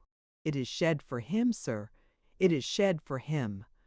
Here Mr. Pecksniff, accidentally dropping the tear in question on a bald part of Mr. Chuzzlewit's head, wiped the place with his pocket handkerchief and begged pardon. "It is shed for him, sir, whom you seek to make the victim of your arts," said Mr. Pecksniff, "whom you seek to plunder, to deceive, and to mislead. It is shed in sympathy with him, and admiration of him, not in pity for him, for happily he knows what you are." "You shall not wrong him further, sir, in any way," said Mr. Pecksniff, quite transported with enthusiasm, "while I have life. You may bestride my senseless course, sir. That is very likely. I can imagine a mind like yours deriving great satisfaction from any measure of that kind. But while I continue to be called upon to exist, sir, you must strike at him through me. Awe."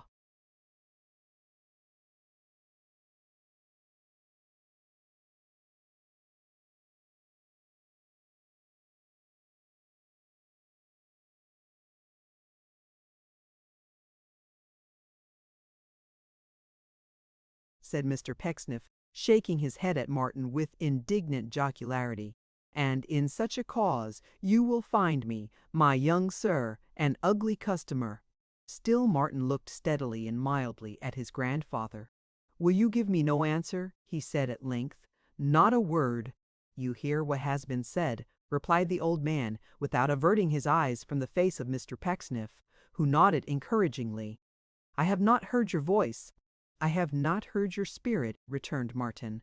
"Tell him again," said the old man, still gazing up in Mr. Pecksniff's face. "I only hear," replied Martin, strong in his purpose from the first, and stronger in it as he felt how Pecksniff winced and shrunk beneath his contempt. "I only hear what you say to me, grandfather."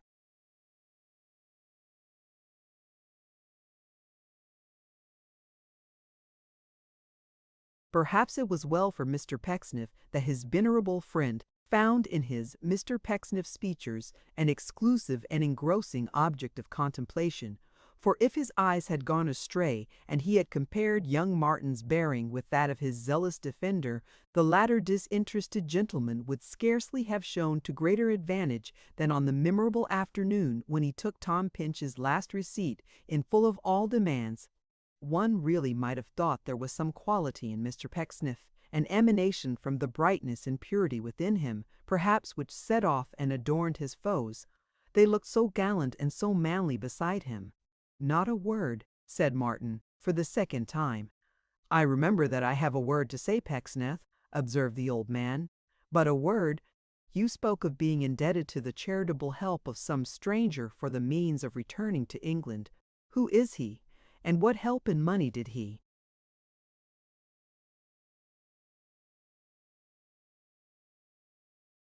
"Render you?" Although he asked this question of Martin, he did not look towards him, but kept his eyes on Mr. Pecksniff as before. It appeared to have become a habit with him, both in a literal and figurative sense, to look to Mr. Pecksniff alone. Martin took out his pencil, tore a leaf from his pocket-book, and hastily wrote down the particulars of his debt to Mr. Bevan. The old man stretched out his hand for the paper and took it, but his eyes did not wander from Mr. Pecksniff's face. "It would be a poor pride and a false humility," said Martin in a low voice, "to say, 'I do not wish that to be paid, or that I have any present hope of being able to pay it.' But I never felt my poverty so deeply as I feel it now." "Read it to me, Pecksniff," said the old man.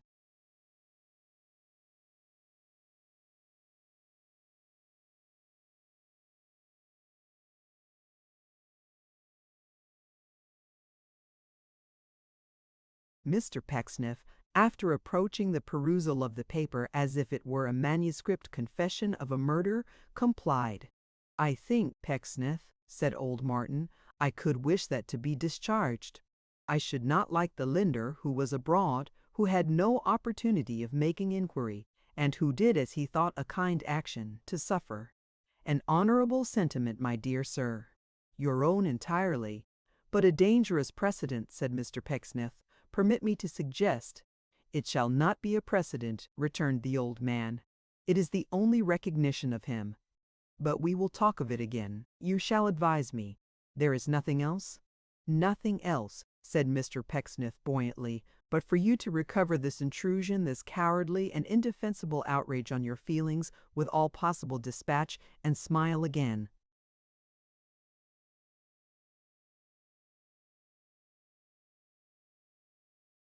"You have nothing more to say?" inquired the old man, laying his hand with unusual earnestness on Mr. Pecksniff's sleeve. Mr. Pecksniff would not say what rose to his lips. For reproaches, he observed, were useless. "You have nothing at all to urge. You are sure of that. If you have, no matter what it is, speak freely." "I will oppose nothing that you ask of me," said the old man. The tears rose in such abundance to Mr. Pecksniff's eyes at this proof of unlimited confidence on the part of his friend that he was fain to clasp the bridge of his nose convulsively before he could at all compose himself. When he had the power of utterance again, he said with great emotion that he hoped he should live to deserve this, and added that he had no other observation whatever to make. For a few moments the old man sat looking at him, with that blank and motionless expression which is not uncommon in the faces of those whose faculties are on the wane in age. But he rose up firmly too, and walked towards the door, from which Mark withdrew to make way for him. The obsequious Mr. Pecksniff proffered his arm. The old man took it. Turning at the door, he said to Martin, waving him off with his hand, "You have heard him. Go away. It is all over. Go." Mr. Pecksniff murmured certain cheering expressions of sympathy and encouragement as they retired, and Martin, awakening from the stupor into which the closing portion of this scene had plunged him to the opportunity afforded by their departure, caught the innocent cause of all in his embrace and pressed her to his heart.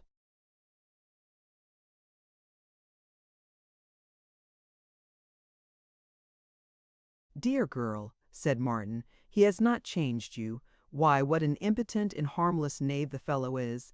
You have restrained yourself so nobly, you have borne so much." "Restrained myself," cried Martin cheerfully. "You were by and were unchanged. I knew. What more advantage did I want? The sight of me was such a bitterness to the dog that I had my triumph in his being forced to endure it. But tell me, love, for the few hasty words we can exchange now are precious. What is this which has been rumored to me? Is it true that you are persecuted by this knave's addresses?" "I was, dear Martin, and to some extent am now, but my chief source of unhappiness has been anxiety for you. Why did you leave us in such terrible suspense?"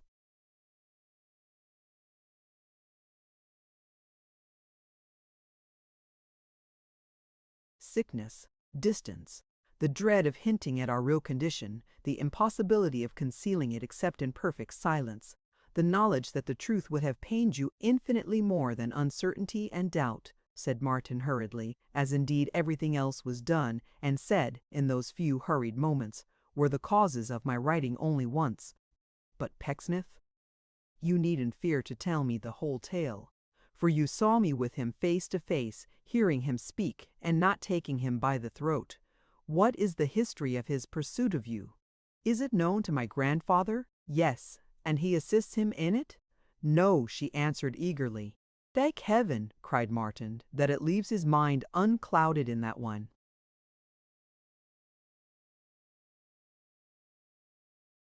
"Respect, I do not think," said Mary. "It was known to him at first. When this man had sufficiently prepared his mind, he revealed it to him by degrees. I think so, but I only know it from my own impression, now from anything they told me. Then he spoke to me alone." "My grandfather did," said Martin. "Yes, spoke to me alone, and told me what the hound had said," cried Martin. "Don't repeat it.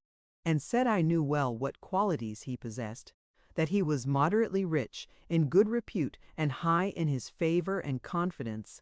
But seeing me very much distressed, he said that he would not control or force my inclinations, but would content himself with telling me the fact.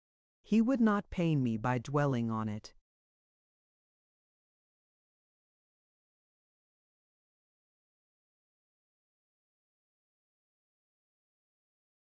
"Or reverting to it, nor has he ever done so since, but has truly kept his word." "The man himself?" asked Martin. "He has had few opportunities of pursuing his suit.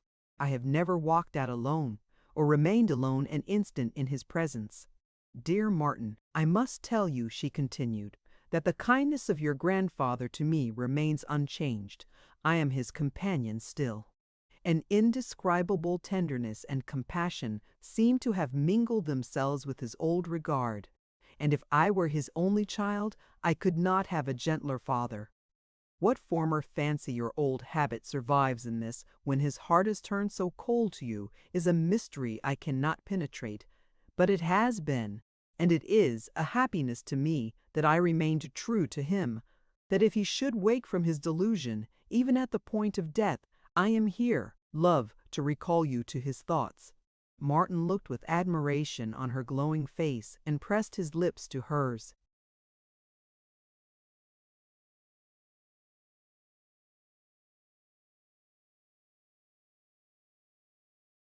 "I have sometimes heard and read," she said, "that those whose powers had been enfeebled long ago, and whose lives had faded, as it were, into a dream, have been known to rouse themselves before death and inquire for familiar faces, once very dear to them, but forgotten, unrecognized, hated even, in the meantime.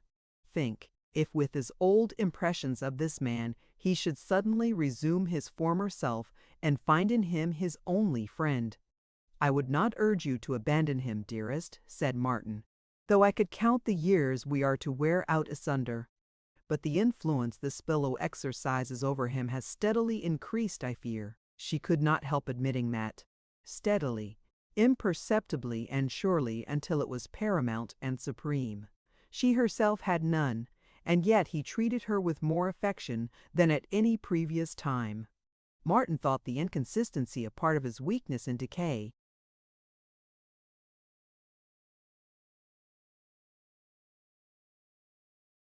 Does the influence extend to fear? Said Martin. Is he timid of asserting his own opinion in the presence of this infatuation?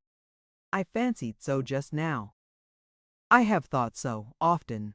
Often when we are sitting alone, almost as we used to do, and I have been reading a favorite book to him, or he has been talking quite cheerfully, I have observed that the entrance of Mr. Pecksniff has changed his whole demeanor. He has broken off immediately and become what you have seen today. When we first came here, he had his impetuous outbreaks, in which it was not easy for Mr. Pecksniff with his utmost plausibility to appease him. But these have long since dwindled away. He defers to him in everything, and has no opinion upon any question but that which is forced upon him by this treacherous man. Such was the account, rapidly furnished in whispers, and interrupted, brief as it was, by many false alarms of Mr. Pecksniff's return, which Martin received of his.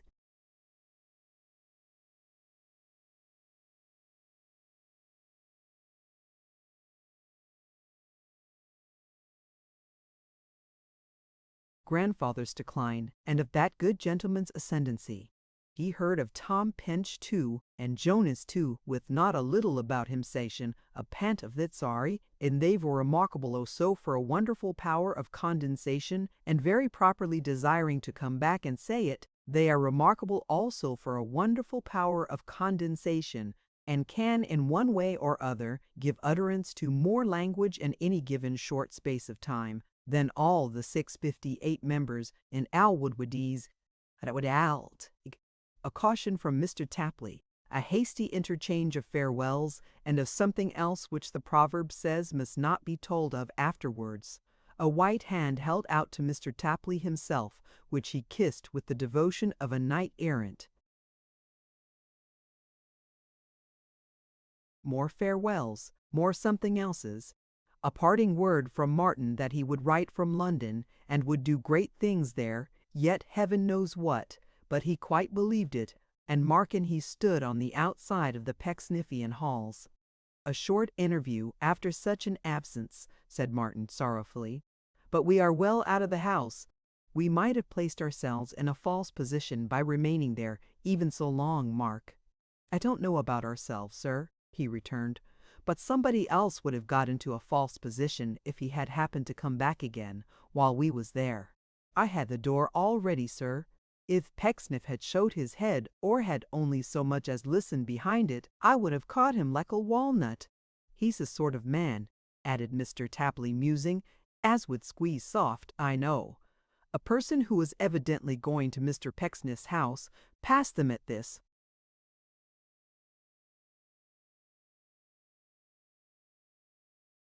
moment. He raised his eyes at the mention of the architect's name, and when he had gone on a few yards, stopped and gazed at them. Mr. Tapley also looked over his shoulder, and so did Martin, for the stranger, as he passed, had looked very sharply at them. "Who may that be, I wonder?" said Martin. "The face seems familiar to me, but I don't know the man. He seems to have an amiable desire that his face should be tolerable familiar to us," said Mr. Tapley, "for he's a staring pretty hard. He'd better not waste his beauty, for he ain't got much to spare." Coming in sight of the Dragon, they saw a traveling carriage at the door.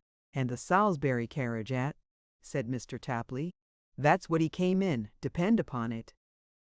"What's in the wind now? A new pupil, I shouldn't wonder. P'raps it's a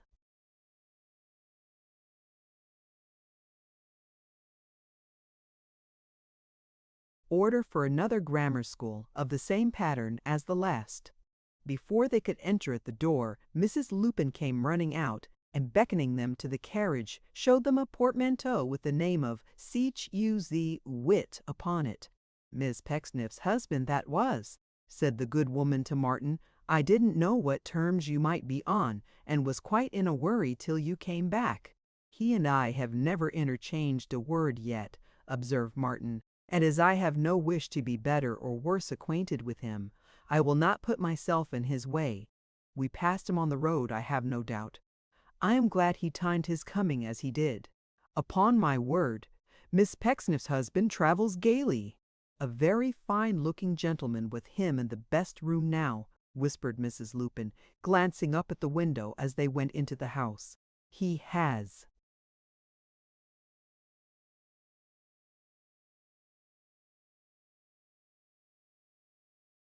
"Ordered everything that can be got for dinner, and has the glossiest mustaches and whiskers ever you saw." "Has he?" cried Martin. "Why, then we'll endeavor to avoid him too, in the hope that our self-denial may be strong enough for the sacrifice." "It is only for a few hours," said Martin, dropping wearily into a chair behind the little screen in the bar. "Our visit has met with no success, my dear Mrs. Lupin, and I must go to London." "Dear, dear!" cried the hostess. "Yes, one foul wind no more makes a winter than one swallow makes a summer. I'll try it again. Tom Pinch has succeeded. With his advice to guide me, I may do the same. I took Tom under my protection once, God save the mark," said Martin, with a melancholy smile, "and promised I would make his fortune. Perhaps Tom will take me under his protection now, and teach me how to earn."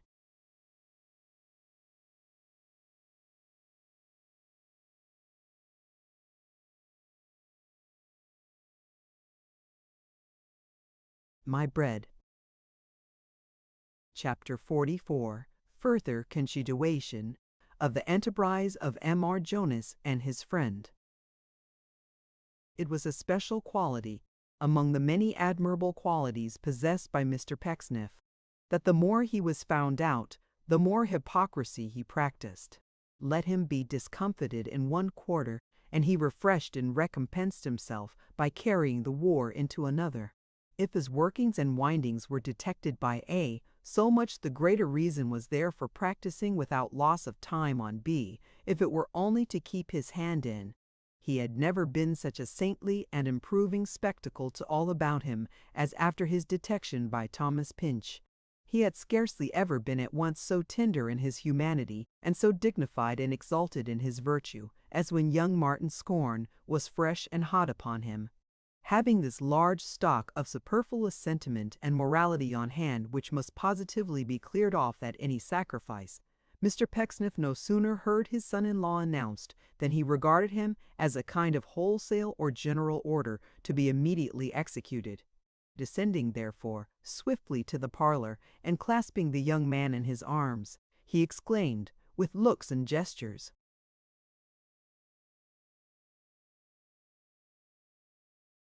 that denoted the perturbation of his spirit, "Jonas, my child, she is well.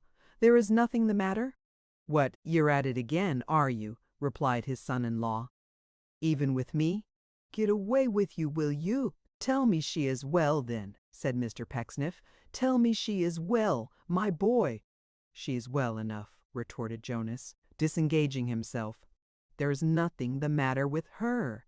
There is nothing the matter with her," cried Mr. Pecksniff, sitting down in the nearest chair and rubbing up his hair. "Fie upon my weakness, I cannot help it, Jonas.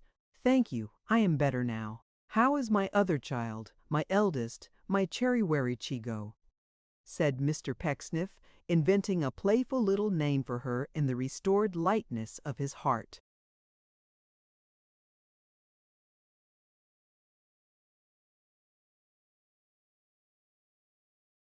"She's much about the same as usual," returned Jonas. "She sticks pretty close to the vinegar bottle. You know she's got a sweetheart, I suppose?"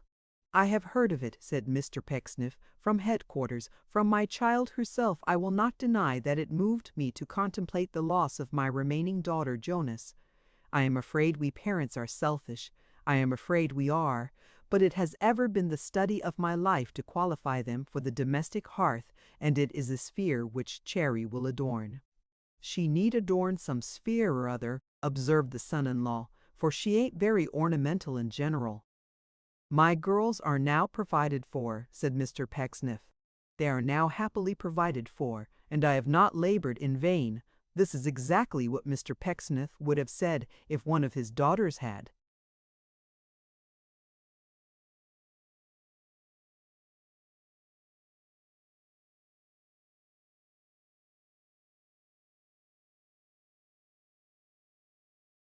Drawn a prize of £30,000 in the lottery, or if the other had picked up a valuable purse in the street which nobody appeared to claim. In either of these cases, he would have invoked a patriarchal blessing on the fortunate head with great solemnity, and would have taken immense credit to himself as having meant it from the infant's cradle. "Suppose we talk about something else now," observed Jonas dryly. "Just for a change. Are you quite agreeable?" "Quite," said Mr. Pecksniff. "Ah, you wag, you naughty wag! You laugh at poor old fond papa. Well, he deserves it. And he don't mind it either, for his feelings are their own reward. You have come to stay with me, Jonas." "No, I've got a friend with me," said Jonas.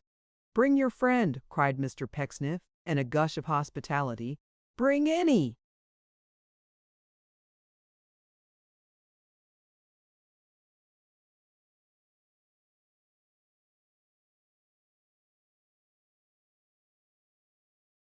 "Number of your friends. This ain't the sort of man to be brought," said Jonas contemptuously. "I think I see myself bringing him to your house for a treat. Thank ye all the same, but he's a little too near the top of the tree for that, Pecksniff."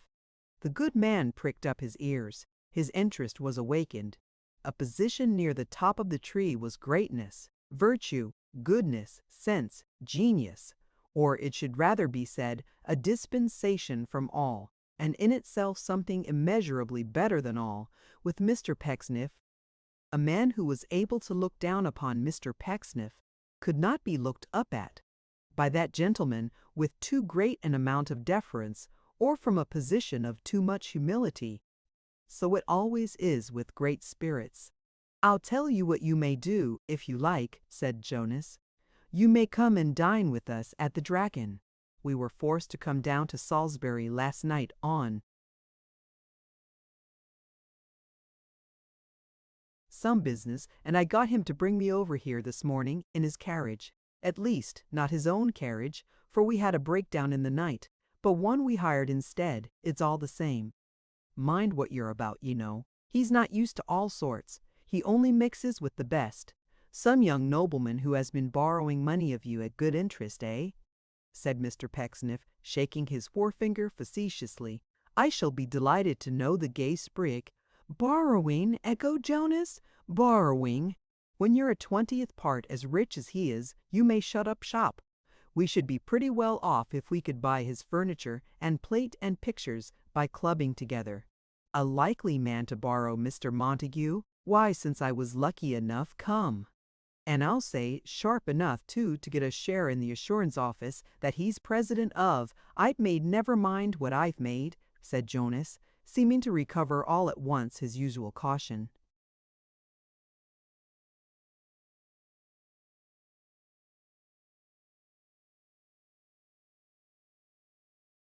"You know me pretty well, and I don't blab about such things, but echoed, I've made a trifle." "Really, my dear Jonas," cried Mr. Pecksniff with much warmth, "a gentleman like this should receive some attention. Would he like to see the church? Or if he has a taste for the fine arts, which I have no doubt he has, from the description you give of his circumstances, I can send him down a few portfolios." "Salisbury Cathedral, my dear Jonas," said Mr. Pecksniff. The mention of the portfolios and his anxiety to display himself to advantage, suggesting his usual phraseology in that regard, is an edifice replete with venerable associations and strikingly suggestive of the loftiest emotions. It is here we contemplate the work of bygone ages. It is here we listen to the swelling organ as we stroll through the reverberating aisles. We have drawings of the celebrated structure from the north, from the south, from the east, from the west, from the southeast, from the northwest.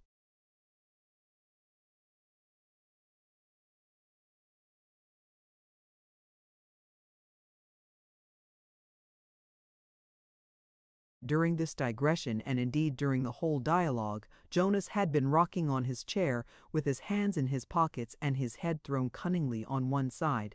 He looked at Mr. Pecksniff now with such shrewd meaning twinkling in his eyes that Mr. Pecksniff stopped and asked him what he was going to say. "Ecod," he answered. "Pecksniff, if I knew how you meant to leave your money, I could put you in the way of doubling it in no time. It wouldn't be bad to keep a chance like this snug in the family. But you're such a deep one."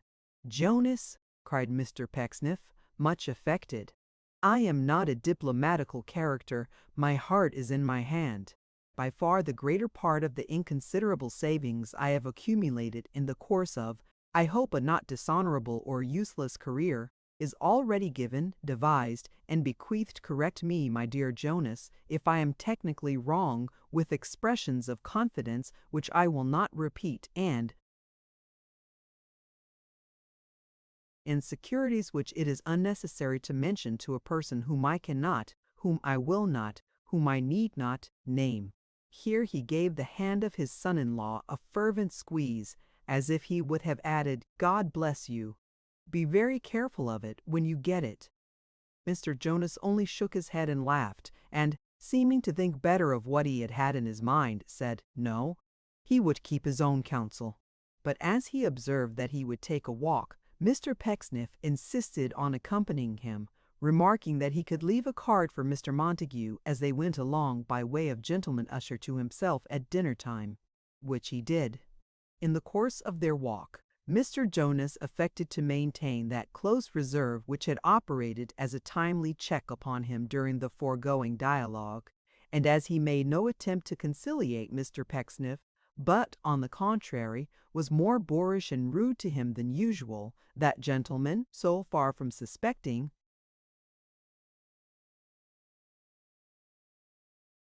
his real design, laid himself out to be attacked with advantage. For it is in the nature of a knave to think the tools with which he works indispensable to knavery, and knowing what he would do himself in such a case, Mr. Pecksniff argued, if this young man wanted anything of me for his own ends, he would be polite and deferential. The more Jonas repelled him in his hints and inquiries, the more solicitous, therefore, Mr. Pecksniff became to be initiated into the golden mysteries at which he had obscurely glanced. Why should there be cold and worldly secrets, he observed, between relations? What was life without confidence? If the chosen husband of his daughter, the man to whom he had delivered her with so much pride and hope, such bounding and such beaming joy, if he were not a green spot in the barren waste of life, where was that oasis to be bound? Little did Mr. Pecksniff think on what a very green spot he planted one foot at.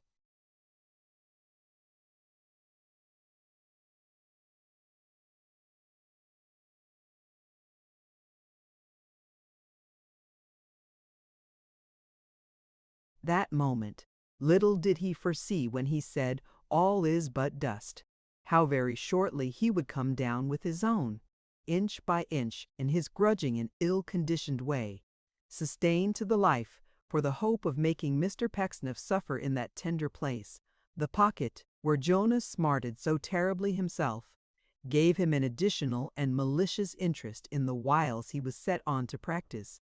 Inch by inch, and bit by bit, Jonas rather allowed the dazzling prospects of the Anglo-Bengali establishment to escape him, than paraded them before his greedy listener, and in the same niggardly spirit he left Mr. Pecksniff to infer, if he chose, which he did choose, of course, that a consciousness of not having any great natural gifts of speech and manner himself rendered him desirous to have the credit of introducing to Mr. Montague someone who was well endowed in those respects, and so atone for his own deficiencies.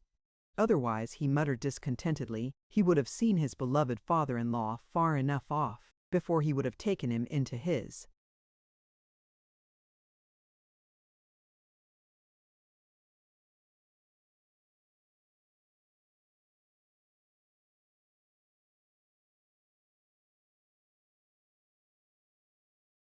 Confidence. Primed in this artful manner, Mr. Pecksniff presented himself at dinner time in such a state of suavity, benevolence, cheerfulness, politeness, and cordiality, as even he had perhaps never attained before. The frankness of the country gentleman, the refinement of the artist, the good-humored allowance of the man of the world, philanthropy, forbearance, piety, toleration, all blended together in a flexible adaptability to anything and everything, were expressed in Mr. Pecksniff as he shook hands with the great speculator and capitalist. "Welcome, respected sir," said Mr. Pecksniff, "to our humble village. We are a simple people, primitive clods, Mr. Montague, but we can appreciate the honor of your visit, as my dear son-in-law can testify." "It is very strange," said Mr. Pecksniff, pressing his hand almost reverentially, "but I seem to know you. That towering forehead, my dear Jonas," said Mr. Pecksniff aside, "and those clustering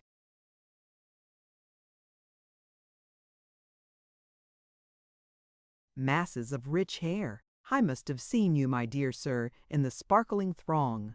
Nothing was more probable, they all agreed. "I could have wished," said Mr. Pecksniff, "to have had the honor of introducing you to an elderly inmate of our house, to the uncle of our friend.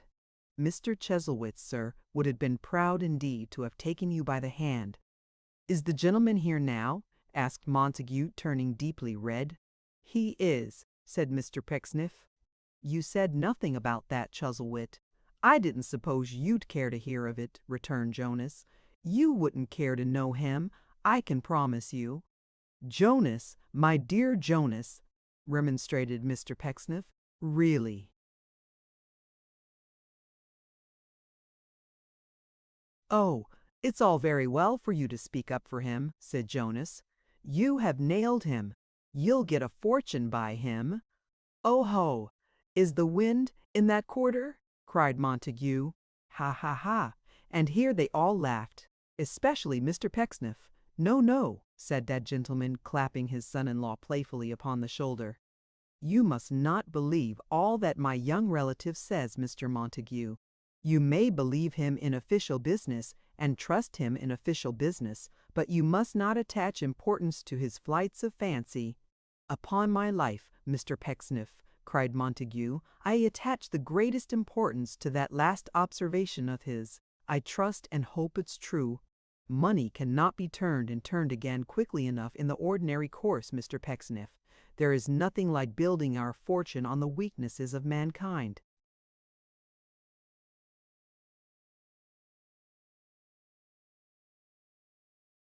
Oh fie, for shame!" cried Mr. Pecksniff. But they all laughed again, especially Mr. Pecksniff. "I give you my honor that W.E. do it," said Montague. "Oh fie, fie!" cried Mr. Pecksniff. "You are very pleasant. That I am sure you don't. That I am sure you don't. How can you, you know?" Again they all laughed in concert, and again Mr. Pecksniff laughed especially. This was very agreeable indeed. It was confidential, easy, straightforward, and still left Mr. Pecksniff in the position of being in a gentle way the mentor of the party. The greatest achievements in the article of cookery that the Dragon had ever performed were set before them.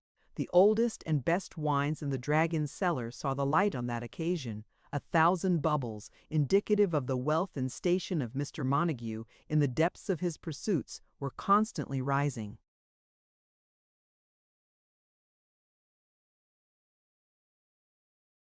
to the surface of the conversation, and they were as frank and merry as three honest men could be. Mr. Pecksniff thought it a pity, he said so, that Mr. Montague should think lightly of mankind and their weaknesses.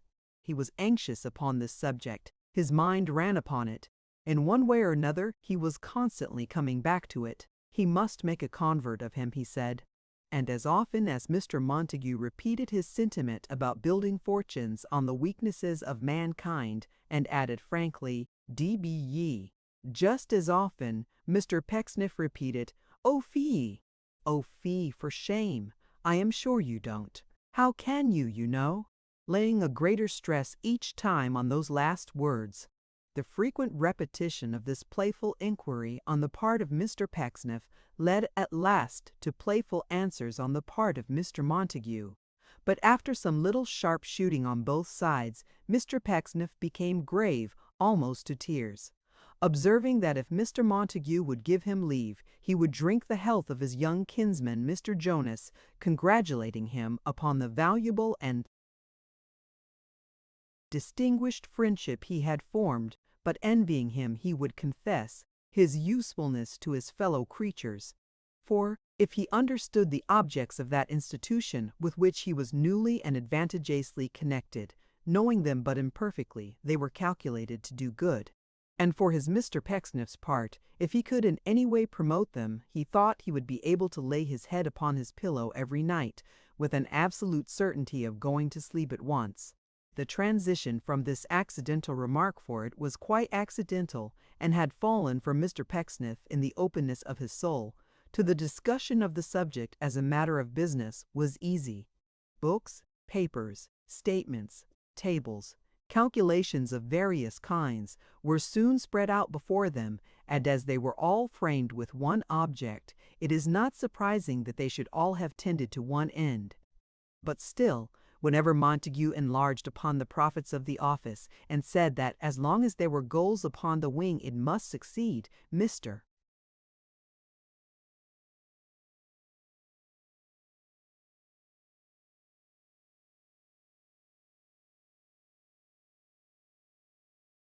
Pecksniff mildly said, "Oh, fie," and might indeed have remonstrated with him, but that he knew he was joking. Mr. Pecksniff did know he was joking, because he said so. There never had been before, and there never would be again, such an opportunity for the investment of a considerable sum. The rate of advantage increased in proportion to the amount invested, as at that moment. The only time that had at all approached it was the time when Jonas had come into the concern, which made him ill-natured now, and inclined him to pick out a doubt in this place, and a flaw in that, and grumbling to advise Mr. Pecksniff to think better of it. The sum which would complete the proprietorship in this snug concern was nearly equal to Mr. Pecksniff's whole hoard, not counting Mr. Chuzzlewit, that is to say, whom he looked upon as money in the bank, the possession of which inclined him the more to make a dash with his own private sprats for the capture of such a whale as Mr. Montague described. The returns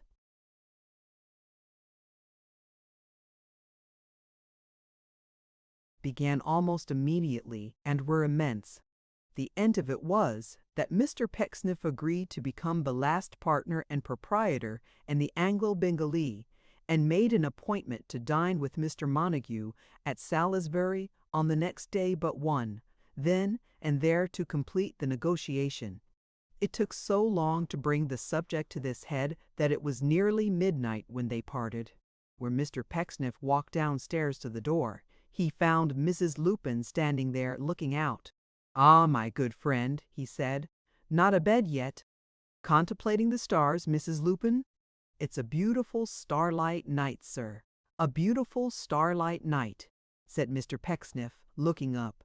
"Behold the planets, how they shine! Behold that those two persons who were here this morning have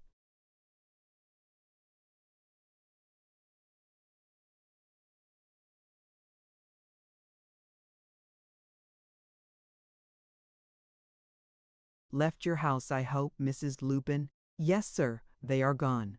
"I am glad to hear it," said Mr. Pecksniff. "Behold the wonders of the firmament, Mrs. Lupin. How glorious is the scene! When I look up at those shining orbs, I think that each of them is winking to the other to take notice of the vanity of men's pursuits. My fellow men," cried Mr. Pecksniff, shaking his head in pity, "you are much mistaken, my wormy relatives, you are much deceived. The stars are perfectly contented, I suppose so, in their several spheres. Why are not you? Oh, do not strive and struggle to enrich yourselves, or to get the better of each other, my deluded friends, but look up there with me." Mrs. Lupin shook her head and heaved a sigh. It was very affecting. "Look up there with me?" repeated Mr. Pecksniff, stretching out his hand. "With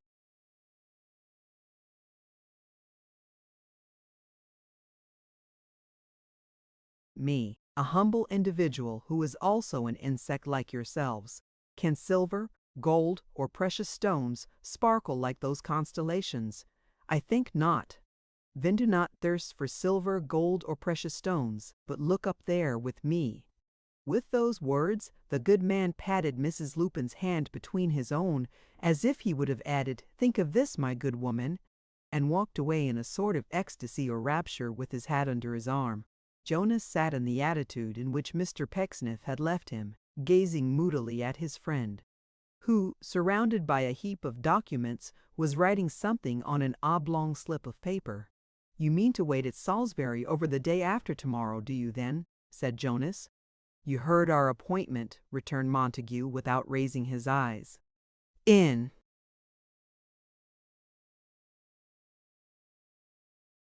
any case I should have waited to see after the boy." They appeared to have changed places again, Montague being in high spirits, Jonas gloomy and lowering. "You don't want me, I suppose," said Jonas. "I want you to put your name here," he returned, glancing at him with a smile, "as soon as I have filled up the stamp. I may as well have your note of hand for that extra capital. That's all I want. If you wish to go home, I can manage Mr. Pecksniff now, alone. There is a perfect understanding between us." Jonas sat scowling at him as he wrote in silence. When he had finished his writing and had dried it on the blotting paper in his traveling desk, he looked up and tossed the pen towards him. "What? Not a day's grace? Not a day's trust, eh?" said Jonas bitterly. "Not after the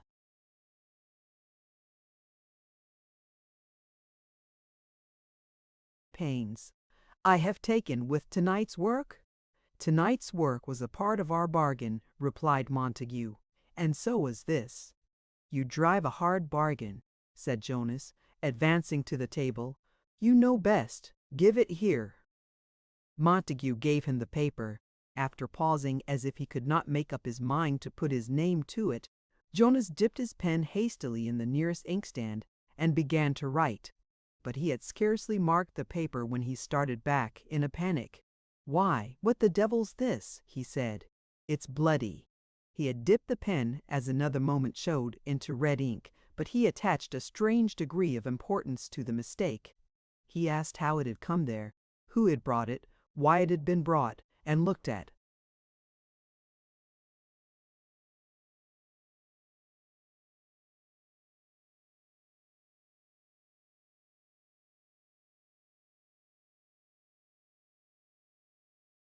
Montague, at first, as if he thought he had put a trick upon him. Even when he used a different pen and the right ink, he made some scratches on another paper first, as half believing they would turn red also. "Black enough this time," he said, handing the note to Montague. "Goodbye." "Going now? How do you mean to get away from here?" "I shall cross early in the morning to the high road, before you are out of bed, and catch the day coach going up."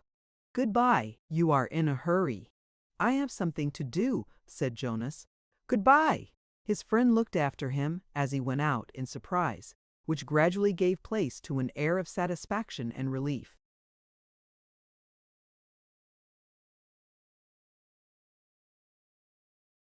"It happens all the better. It brings about what I wanted without any difficulty. I shall travel home alone." Chapter 45.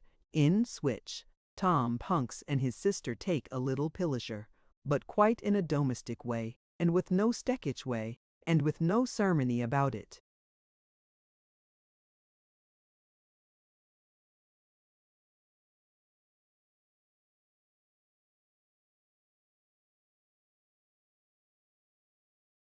Tom Pinch and his sister having to part for the dispatch of the morning's business immediately after the dispersion of the other actors in the scene upon the wharf with which the reader has been already made acquainted, had no opportunity of discussing the subject at that time. But Tom, in his solitary office, and Ruth, in the triangular parlor, thought about nothing else all day, and, when their hour of meeting in the afternoon approached, they were very full of it, to be sure. There was a little plot between them that Tom should always come out of the Temple by one way, and that was past the fountain. Coming through Fountain Court, He was just to glance down the steps leading into Garden Court and to look once all round him, and if Ruth had come to meet him, there he would see her, not sauntering, you understand, on account of the clerks, but coming briskly up, with the best little laugh upon her face that ever played in opposition to the fountain, and beat it all to nothing. For 50-1, Tom had been.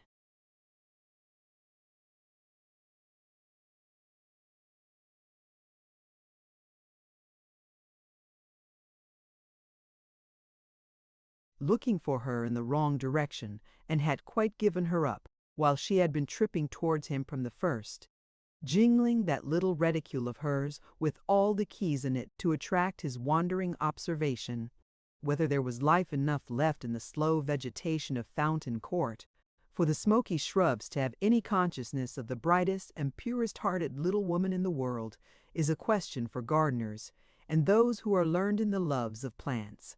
But that it was a good thing for that same paved yard to have such a delicate little figure flitting through it, that it passed like a smile from the grimy old houses and the worn flagstones, and left them duller, darker, sterner than before. There is no sort of doubt. The Temple fountain might have leaped up 20 feet to greet the spring of hopeful maidenhood, that in her person stole on, sparkling, through the dry and dusty channels of the law. The chirping sparrows, bred in temple chinks and crannies, might have held their peace to listen to imaginary skylarks as so fresh a little creature passed. The dingy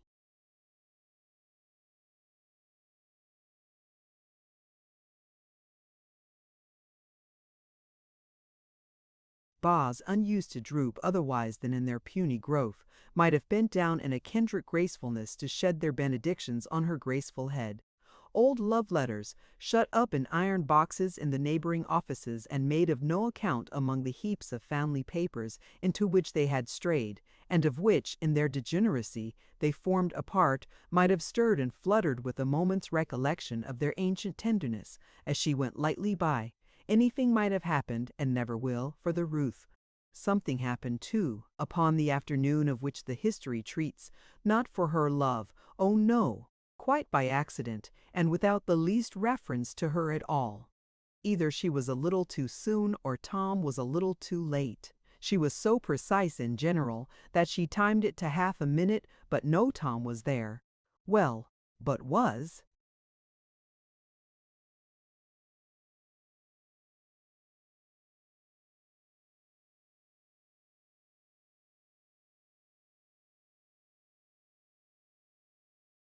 anybody else there, that she blushed so deeply, after looking round, and tripped off down the steps with such unusual expedition? Why, the fact is that Mr. Westlock was passing at that moment. The Temple is a public thoroughfare. They may write up on the gates that it is not, but so long as the gates are left open it is, and will be, and Mr. Westlock had as good a right to be there as anybody else. But why did she run away then? Not being ill-dressed, for she was much too neat for that. Why did she run away? The brown hair that had fallen down beneath her bonnet and had one impertinent imp of a false flower clinging to it, boastful of its license before all men, that could not have been the cause, for it looked charming. Oh, foolish, panting, frightened little heart, why did she run away? Merrily the tiny fountain played, and merrily the dimples sparkled on its sunny face. John Westlock hurried after her. Softly the whispering water broke and fell.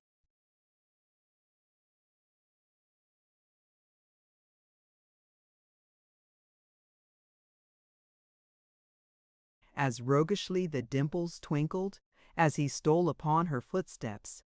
Oh, foolish, panting, timid little heart, why did she feign to be unconscious of his coming? Why wish herself so far away, yet be so flutteringly happy there? I felt sure it was you, said John, when he overtook her in the sanctuary of Garden Court. I knew I couldn't be mistaken. She was so surprised. You are waiting for your brother, said John. Let me bear you company. So light was the touch of the coy little hand that he glanced down to assure himself he had it on his arm. but his glance, stopping for an instant at the bright eyes, forgot its first design and went no farther. They walked up and down 3 or 4 times, speaking about Tom and his.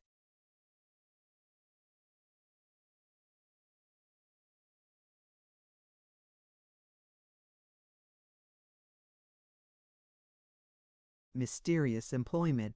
Now that was a very natural and innocent subject, surely. Then why, whenever Ruth lifted up her eyes, did she let them fall again immediately and seek the uncongenial pavement of the court? They were not such eyes as shunned the light. They were not such eyes as required to be hoarded to enhance their value. They were much too precious and too genuine to stand in need of arts like those. Somebody must have been looking at them. They found out Tom, though quickly enough. This pair of eyes descried him in the distance the moment he appeared.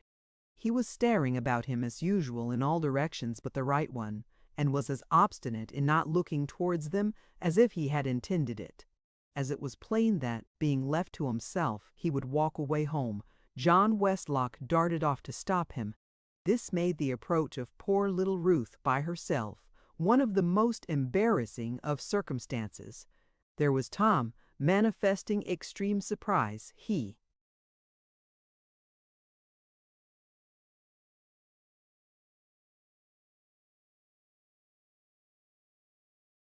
had no presence of mind that Tom, on small occasions.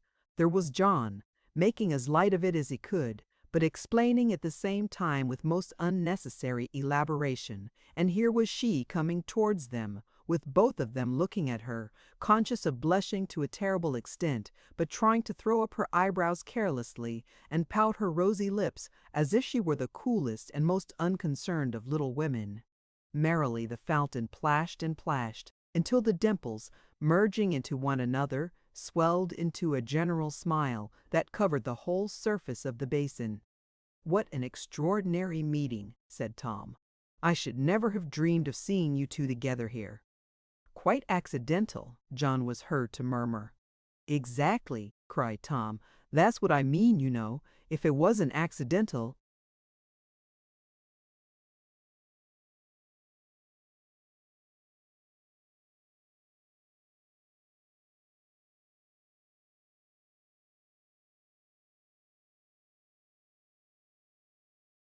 there would be nothing remarkable in it.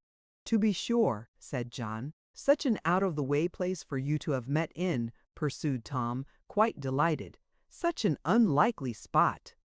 John rather disputed that. On the contrary, he considered it a very likely spot indeed. He was constantly passing to and fro there, he said.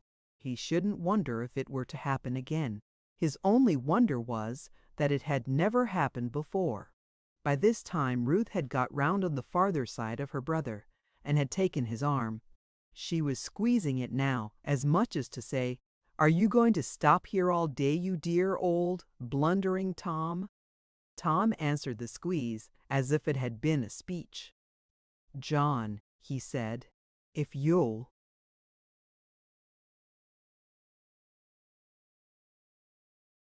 "give my sister your arm, we'll take her between us and walk on. I have a curious circumstance to relate to you. Our meeting could not have happened better." Merrily the fountain leaped and danced, and merrily the smiling dimples twinkled and expanded more and more until they broke into a laugh against the basin's rim and vanished. "Tom," said his friend as they turned into the noisy street, "I have a proposition to make. It is that you and your sister, if she will so far honor a poor bachelor's dwelling, give me a great pleasure and come and dine with me." "What, today?" cried Tom. "Yes, today. It's close by, you know. Pray, Miss Pinch, insist upon it. It will be very disinterested, for I have nothing to give you." "Oh, you must not believe that, Ruth," said Tom. "He is the most tremendous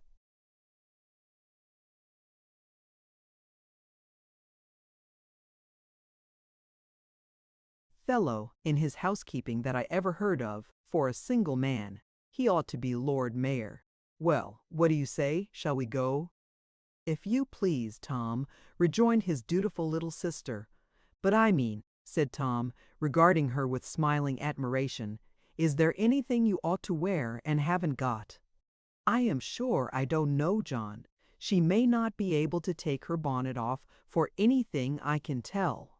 There was a great deal of laughing at this, and there were divers compliments from John Westlock, not compliments, H. said at least, and really he was right, but good, plain, honest truths, which no one could deny. Ruth laughed, and all that, but she made no objection. So it was an engagement. "If I had known it a little sooner," said John, "I would have tried another pudding. Not in rivalry, but merely to exalt that famous one. I wouldn't on any."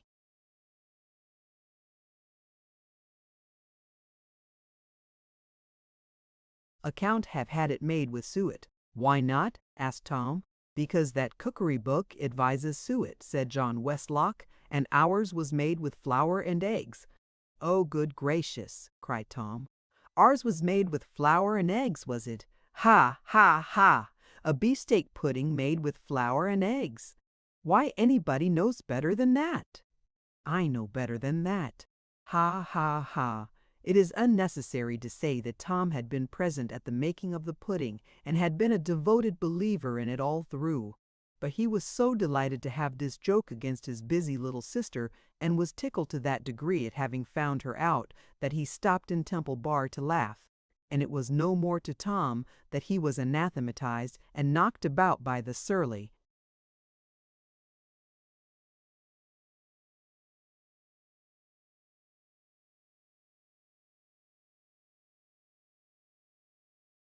Passengers than it would have been to a post, for he continued to exclaim with unabated good humor, "Flour and eggs! A beefsteak pudding made with flour and eggs!" until John Westlock and his sister fairly ran away from him and left him to have his laugh out by himself, which he had, and then came dodging across the crowded street to them with such sweet temper and tenderness. It was quite a tender joke of Tom's beaming in his face, God bless it, that it might have purified the air, though Temple Bar had been, as in the golden days gone by, embellished with a row of rotting human heads.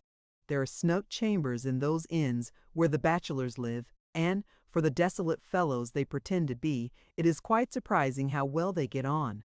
John was very pathetic on the subject of his dreary life and the deplorable makeshifts and apologetic contrivances it involved, but he really seemed to make himself pretty comfortable. His rooms were the perfection of neatness and convenience at any rate, and if he were anything but comfortable, the fault was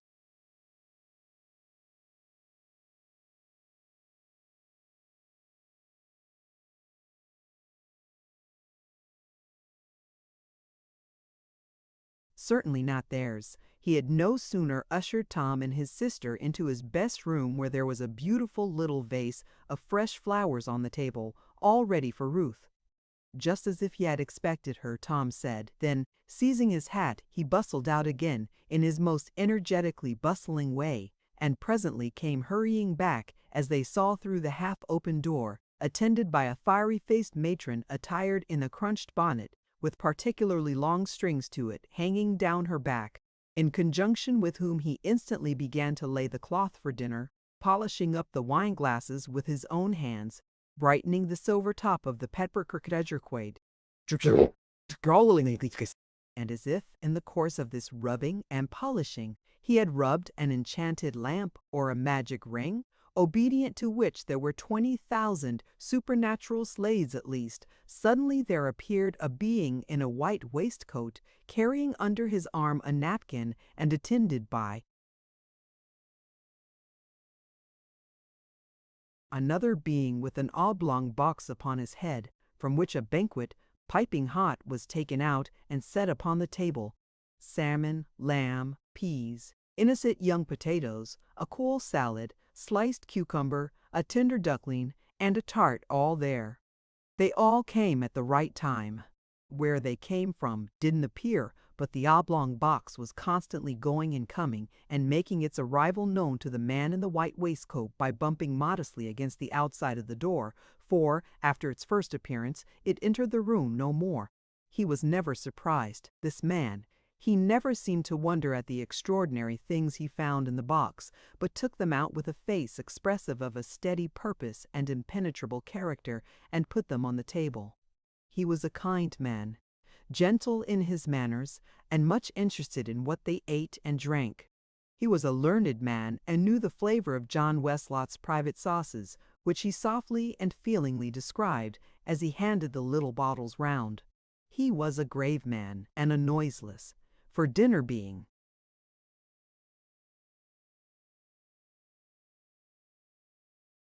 done, and wine and fruit arranged upon the board, he vanished, box and all, like something that had never been. "Didn't I say he was a tremendous fellow in his housekeeping?" cried Tom. "Bless my soul, it's wonderful." "Ah, Miss Pinch," said John, "this is the bright side of the life we lead in such a place. It would be a dismal life indeed if it didn't brighten up today." "Don't believe a word he says," cried Tom. "He lives here like a monarch, and wouldn't change his mode of life for any consideration. He only pretends to grumble." No, John really did not appear to pretend, for he was uncommonly earnest in his desire to have it understood that he was as dull, solitary, and uncomfortable on ordinary occasions as an unfortunate young man could, in reason, be. It was a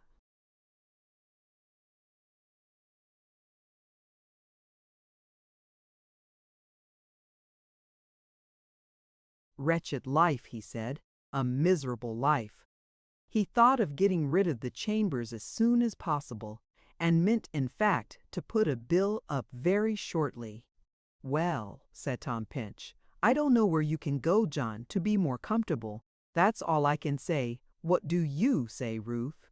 Ruth trifled with the cherries on her plate, and said that she thought Mr. Westlock ought to be quite happy, and that she had no doubt he was.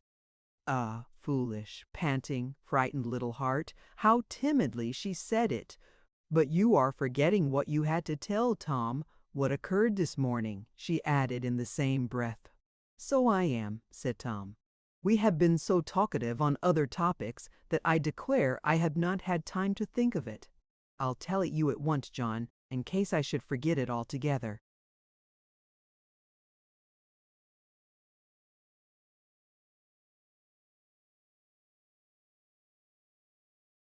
On Tom's relating what had passed upon the wharf, his friend was very much surprised, and took such a great interest in the narrative as Tom could not quite understand. He believed he knew the old lady whose acquaintance they had made, he said, and that he might venture to say, from their description of her, that her name was Gamp. But of what nature the communication could have been which Tom had borne so unexpectedly, why its delivery had been entrusted to him, how it happened that the parties were involved together, and what secret lay at the bottom of the whole affair, perplexed him very much. Tom had been sure of his taking some interest in the matter, but was not prepared for the strong interest he showed. It held John Westlock to the subject even after Ruth had left the room, and evidently made him anxious to pursue it further than as a mere subject of conversation.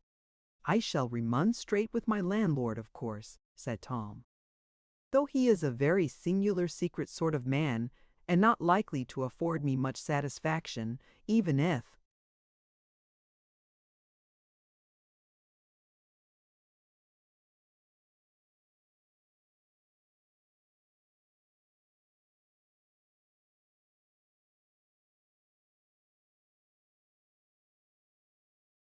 he knew what was in the letter. "Which you may swear he did," John interposed. "You think so? I am certain of it." "Well," said Tom, "I shall remonstrate with him. When I see him, he goes in and out in a strange way, but I will try to catch him tomorrow morning on his having asked me to execute such an unpleasant commission. And I have been thinking, John, that if I went down to Mrs. What's-her-name's in the city, where I was before, you know Mrs. Todgers, tomorrow morning, I might find poor Mercy Pecksniff there, perhaps, and be able to explain to her how I came to have any hand in the business." "You are perfectly right, Tom," returned his friend after a short interval of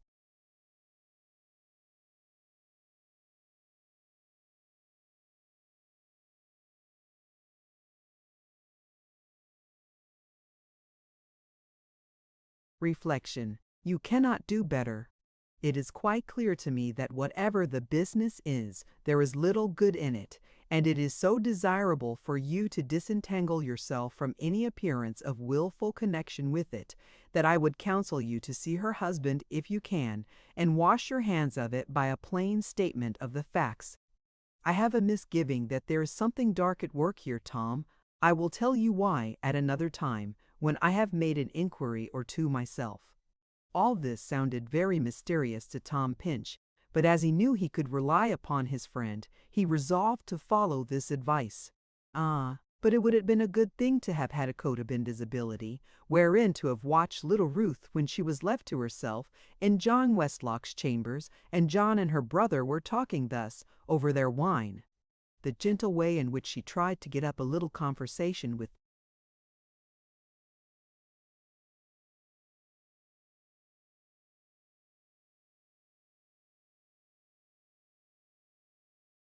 fiery-faced matron in the crunched bonnet, who was waiting to attend her, after making a desperate rally in regard of her dress, and attiring herself in a washed-out yellow gown with sprigs of the same upon it, so that it looked like a tessellated work of pats of butter. That would have been pleasant. The grim and griffin-like inflexibility with which the fiery-faced matron repelled these engaging advances, as proceeding from a hostile and dangerous power who could have no business there, unless it were to deprive her of a customer, or suggest what became of the self-consuming tea and sugar, and other general trifles. That would have been agreeable. The bashful, winning, glorious curiosity with which little Ruth, when Fiery Face was gone, peeped into the books and knickknacks that were lying about, and had a particular interest in some delicate paper matches on the chimney-piece, wondering who could have made them. That would have been worth seeing. The faltering hand with which she tied those flowers together, with which, almost blushing at her own fair self as imaged in the glass,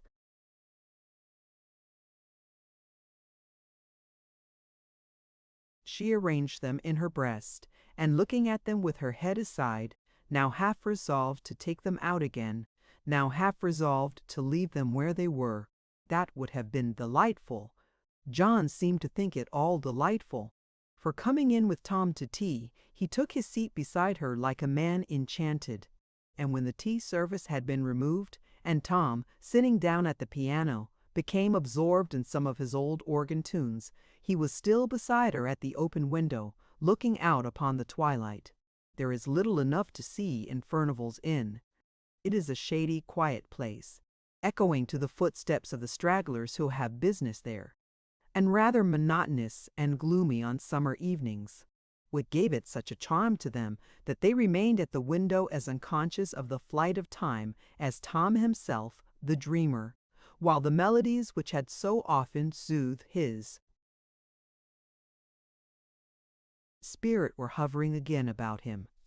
What power infused into the fading light, the gathering darkness, the stars that here and there appeared, the evening air, the city's hum and stir, the very chiming of the old church clocks, such exquisite enthrallment that the divinest regions of the earth spread out before their eyes could not have held them captive in a stronger chain. The shadows deepened, and the room became quite dark. Still Tom's fingers wandered over the keys of the piano, and still the window had its pair of tenants. At length her hand upon his shoulder, and her breath upon his forehead, roused Tom from his reverie. "Dear me!" he cried, desisting with a start. "I am afraid I have been very inconsiderate and unpolite." Tom little thought how much consideration and politeness he had shown.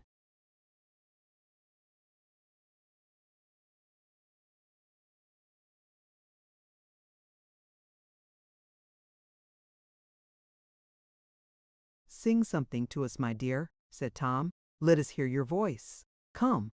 John Westlock added his entreaties with such earnestness that a flinty heart alone could have resisted them.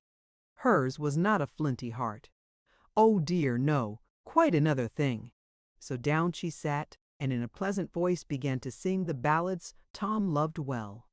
old rhyming stories, with here and there a pause for a few simple chords, such as a harper might have sounded in the ancient time while looking upward for the current of some half-remembered legend, words of old poets, wedded to such measures that the strain of music might have been the poet's breath, giving utterance and expression to his thoughts, and now a melody so joyous and light-hearted that the singer seemed incapable of sadness, until in her inconstancy, O wicked little singer, she relapsed and broke the listeners' hearts again.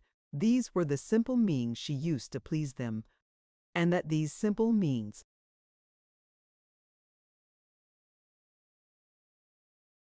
prevailed and she debreathed them, let the still darkened chamber and its long-deferred illumination witness. The candles came at last, and it was time for moving homeward.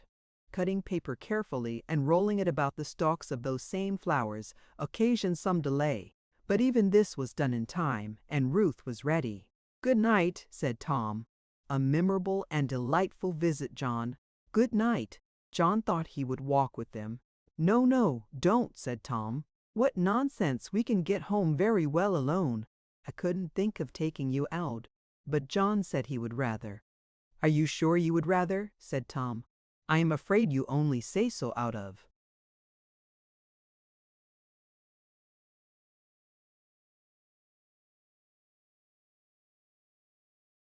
politeness." John, being quite sure, gave his arm to Ruth and led her out.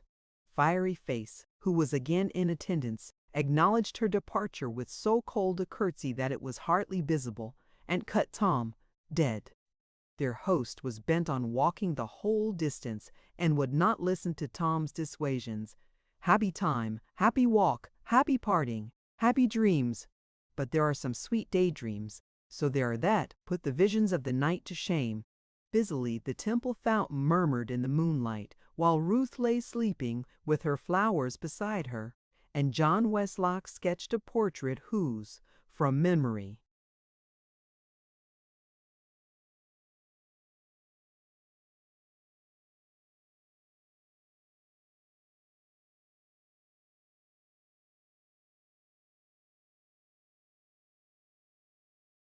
Chapter 46, in Suxsmith, Peaksmith Miss makes love, Mr. Jonas makes thrath, Mrs. Gamp peace tea, and Mar Chuffy makes beansin. On the next day's official duties coming to a close, Tom hurried home without losing any time by the way, and after dinner and a short rest sallied out again, accompanied by Ruth, to pay his projected visit to Todgers's. Tom took Ruth with him, not only because it was a great pleasure to him to have her for his companion whenever he could, but because he wished her to cherish and comfort poor Mary, which she, for her own part, having heard the wretched history of that young wife from Tom, was all eagerness to do. "She was so glad to see me," said Tom, "that I am sure she will be glad to see you. Your sympathy is certain to be much more delicate and acceptable than mine." "I am very far from being certain of that, Tom," she replied, "and indeed you do yourself an injustice. Indeed you do. But I hope she may like me, Tom." "Oh, she is sure to do that," cried Tom confidently.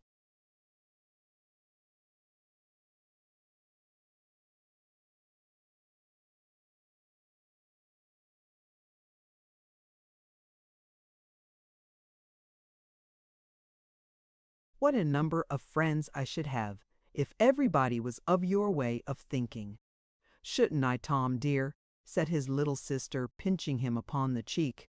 Tom laughed and said that with reference to this particular case he had no doubt at all of finding the disciple in Mary. "For you women," said Tom, "you women, my dear, are so kind, and in your kindness have such nice perception. You know so well how to be affectionate and full of solicitude without appearing to be. Your gentleness of feeling is like your touch, so light and easy that the one enables you to deal with wounds of the mind as tenderly as the other enables you to deal with wounds of the body."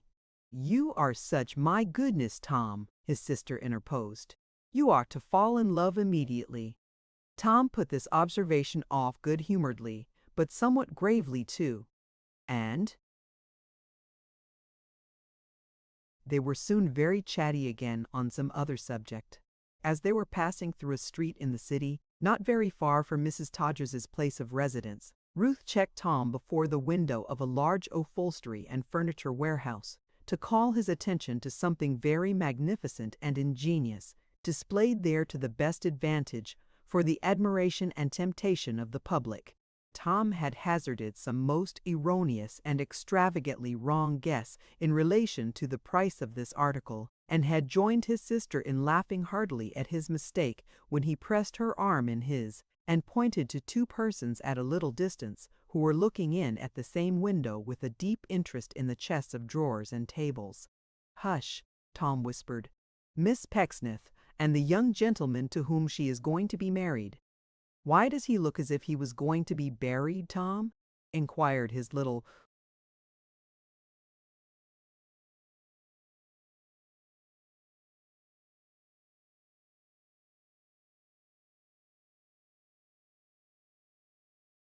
sister. "Why, he is naturally a dismal young gentleman, I believe," said Tom, "but he is very civil and inoffensive." "I suppose they are furnishing their house," whispered Ruth. "Yes, I suppose they are," replied Tom. "We had better avoid speaking to them." They could not very well avoid looking at them, however, especially as some obstruction on the pavement at a little distance happened to detain them where they were for a few moments. Miss Pecksniff had quite the air of having taken the unhappy model captive and brought him up to the contemplation of the furniture like a lamb to the altar. He offered no resistance, but was perfectly resigned and quiet. The melancholy depicted in the turn of his languishing head and in his dejected attitude was extreme. And though there was a full-sized four-post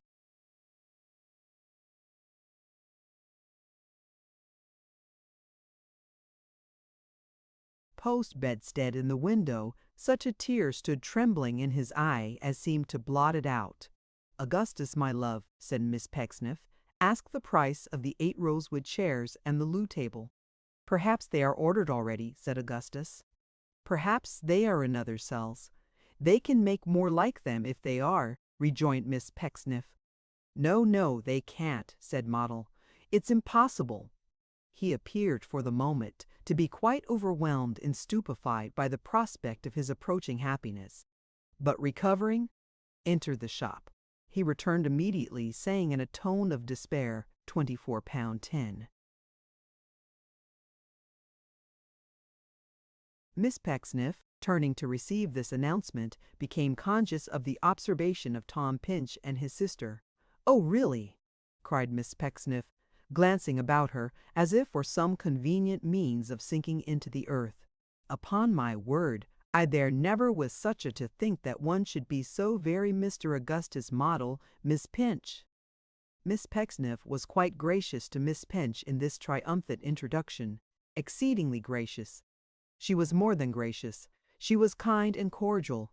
Whether the recollection of the old service Tom had rendered her in knocking Mr. Jonas on the head had wrought this change in her opinions, or whether her separation from her parent had reconciled her to all humankind, or to all that interesting portion of humankind which was not friendly to him, or whether the delight of having some new female acquaintance to whom to communicate her interesting prospects was paramount to every other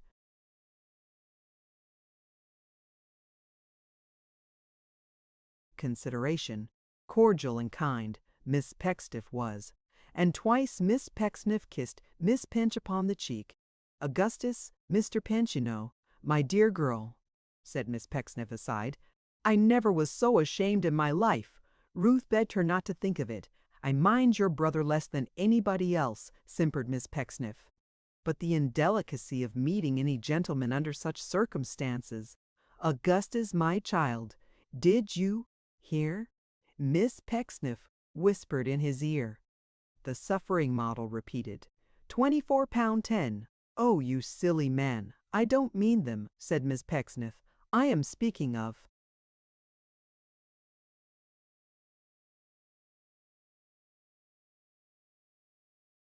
the vein." Here she whispered him again, "If it's the same pattern chintz as that in the window." 32, 12, 6, said Model with a sigh, "and very dear." Miss Pecksniff stopped him from giving any further explanation by laying her hand upon his lips and betraying a soft embarrassment. She then asked Tom Pinch which way he was going. "I was going to see if I could find your sister," answered Tom, "to whom I wished to say a few words." "We were going to Mrs. Todgers's, where I had the pleasure of seeing her before." "It's of no use your going on, then," said Cherry, "for we have not long left there, and I know she is not at home. But I'll take you to my sister's house, if you please." Augustus, Mr. Model I mean, and myself, are on our way to tea there now. You needn't think of him," she added, nodding her head as she observed some hesitation on Tom's part. "He is not at home." "Are you sure?" asked Tom. "Oh, I am quite sure of that." "I don't want any more revenge," said Miss Pecksniff expressively. "But, really, I must beg you two gentlemen to walk on, and allow me to follow with Miss Pinch. My dear, I never was so taken by surprise." In furtherance of this bashful arrangement, Model gave his arm to Tom, and Miss Pecksniff linked her own in Ruth's. "Of course, my love," said Miss Pecksniff, "it would be useless for me to disguise, after what you have seen, that I am about to be united to the gentleman who is."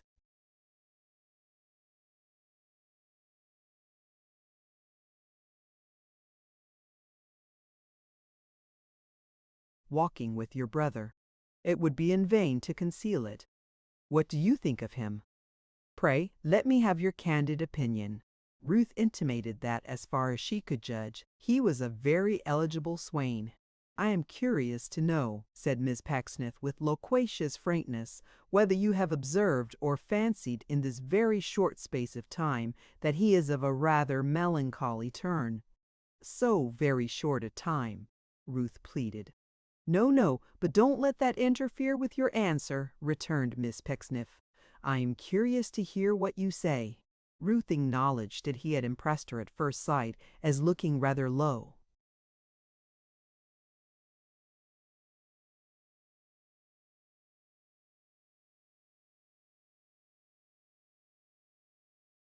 "No, really," said Miss Pecksniff. "Well, that is quite remarkable. Everybody says the same. Mrs. Todgers says the same, and Augustus informs me that it is quite a joke among the gentlemen in the house. Indeed, but for the positive commands I have laid upon him, I believe it would have been the occasion of loaded firearms being resorted to more than once. What do you think is the cause of his appearance of depression?" Ruth thought of several things, such as his digestion, his tailor, his mother, and the like. But hesitating to give utterance to any one of them, she refrained from expressing an opinion. "My dear," said Miss Pecksniff, "I shouldn't wish it to be known, but I don't mind mentioning it to you. Having known your brother for so many years, I refused Augustus 3 times.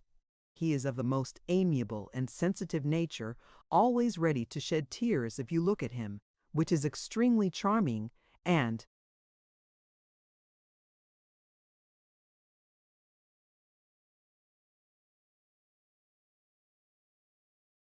he has never recovered the effect of that cruelty, for it was cruel," said Miss Pecksniff, with a self-conviction candor that might have adorned the diadem of her own papa. "There is no doubt of it. I look back upon my conduct now with blushes. I always liked him. I felt that he was not to me what the crowd of young men who had made proposals had been, but something very different. Then what right had I to refuse him 3 times? "It was a severe trial of his fidelity, no doubt," said Ruth. "My dear," returned Miss Pecksniff, "it was wrong. But such is the caprice and thoughtlessness of our sex. Let me be a warning to you. Don't try the feelings of anyone who makes you an offer, as I have tried the feelings of Augustus. But if you ever feel towards a person as I really felt towards him, at the very time when I was driving him to distraction, let that feeling find expression, if that person throws himself at your feet, as Augustus Model did at mine." "Think," said Miss Pecksniff, "what my feelings would have been if I had goaded him to suicide and it had got into the papers. Ruth observed that she would have been full of remorse, no doubt. "Remorse!" cried Miss Pecksniff, in a sort of snug and comfortable penitence. "What my remorse is at this moment, even after making reparation by accepting him, it would be impossible to tell you. Looking back upon my giddy self, my dear, now that I am sobered down and made thoughtful by treading on the very brink of matrimony, and contemplating myself as I was when I was like what you are now, I shudder. I shudder. What is the consequence of my past conduct? Until Augustus leads me to the altar he is not sure of me. I have blighted and withered the affections of his heart to that extent that he is not sure of me. I see that preying on his mind and feeding on his vitals. What are the reproaches of my conscience when I see this in the man I love?" Ruth endeavored to express some sense of her unbounded and flattering confidence, and presumed that she was going to be married soon. "Very soon indeed," returned Miss Pecksniff. "As soon as our house is ready. We are furnishing now as fast as we can." In the same vein of confidence, Miss Pecksniff ran through a general inventory of the articles that were already bought with the articles that remained to be purchased, what garments she intended to be married in, and where the ceremony was to be performed, and gave Miss Pinch, in short, as she told her, early and exclusive information on all points of interest connected with the event. While this was going forward in the rear, Tom and Mr. Model walked on, arm in arm, in the front, in a state of profound silence, which Tom at last broke, after thinking for a long time what he could say that should refer to an indifferent prosel.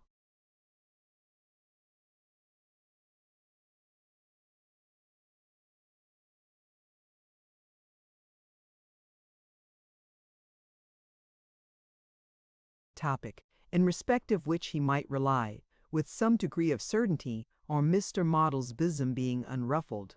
"I wonder," said Tom, "that in these crowded streets the foot passengers are not oftener run over." Mr. Model, with a dark look, replied, "The drivers won't do it." "Do you mean—" Tom began. "That there are some men," interrupted Model, with a hollow laugh, "who can't get run over. They live a charmed life. Coal wagons recoil from them, and even cabs refuse to run them down." "Ah!" said Augustus, marking Tom's astonishment. "There are such men. One of 'em is a friend of mine."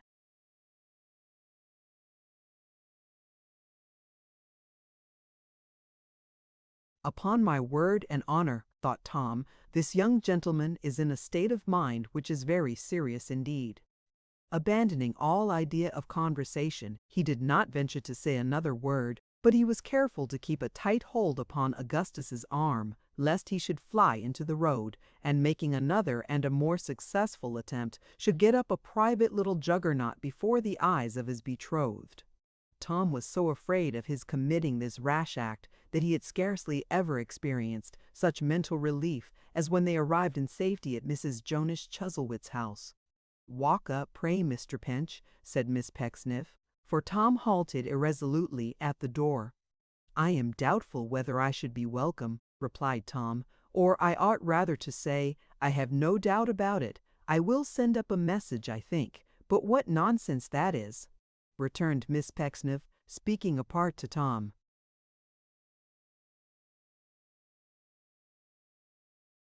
"He is not at home, I am certain." "I know he is not, and Mary hasn't the least idea that you ever—" "No," interrupted Tom, "nor would I have her know it on any account. I am not so proud of that scuffle, I assure you." "Ah, but then you are so modest, you see," returned Miss Pecksniff with a smile. "But pray walk up. If you don't wish her to know it, and do wish to speak to her, pray walk up. Pray walk up, Miss Pinch. Don't stand here." Tom still hesitated, for he felt that he was in an awkward position. But Cherry passing him at this juncture, and leading his sister upstairs, and the house door being at the same time shut behind them, he followed without quite knowing whether it was well or ill judged so to do. "Mary, my darling," said the fair Miss Pecksniff, opening the door of the usual.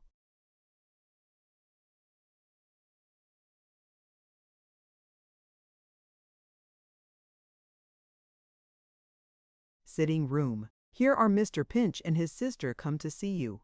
"I thought we should find you here, Mrs. Todgers. How do you do, Mrs. Gamp?" "And how do you do, Mr. Chuffy? Though it's of no use asking you the question, I am well aware." Honoring each of these parties as she severally addressed them, with an acid smile, Miss Charity presented Mr. Model. "I believe you have seen him before," she pleasantly observed. "Augustus, my sweet child, bring me a chair." The sweet child did as he was told, and was then about to retire into a corner to mourn in secret, when Miss Charity, calling him in an audible whisper a little pet, gave him leave to come and sit beside her. It is to be hoped, for the general cheerfulness of mankind, that such a doleful little pet was never seen as Mr. Model looked when he complied. So despondent was his temper that he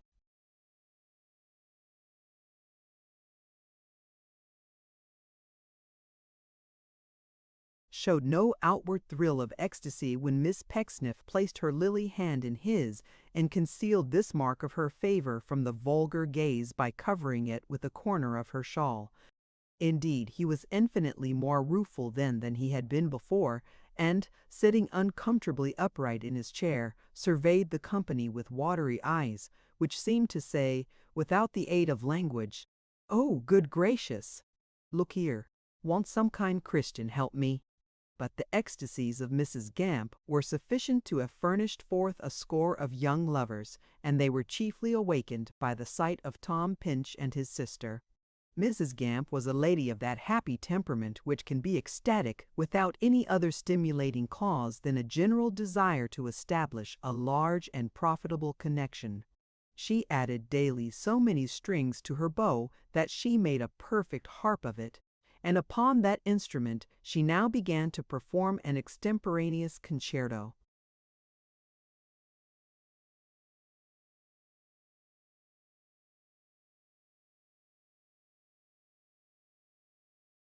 "Why, goodness me," she said, "Mrs. Chuzzlewit, Lissy thought of the vict gwylinam guardidim so to medinon can set wet we disseminist of what's done says at a read manamentary in order to the fight and it's of it's cause any shed of fight I had fight among what's kenny mud husband minutes that's mud kinat it's 7 times but just which pap can a bam which no offense is meant, ladies and gentlemen, none being took, I hope. To think as I should see that smilingest and sweetest face which me and another friend of mine took notice of among the packages down London Bridge in this promiscuous place is a surprise indeed."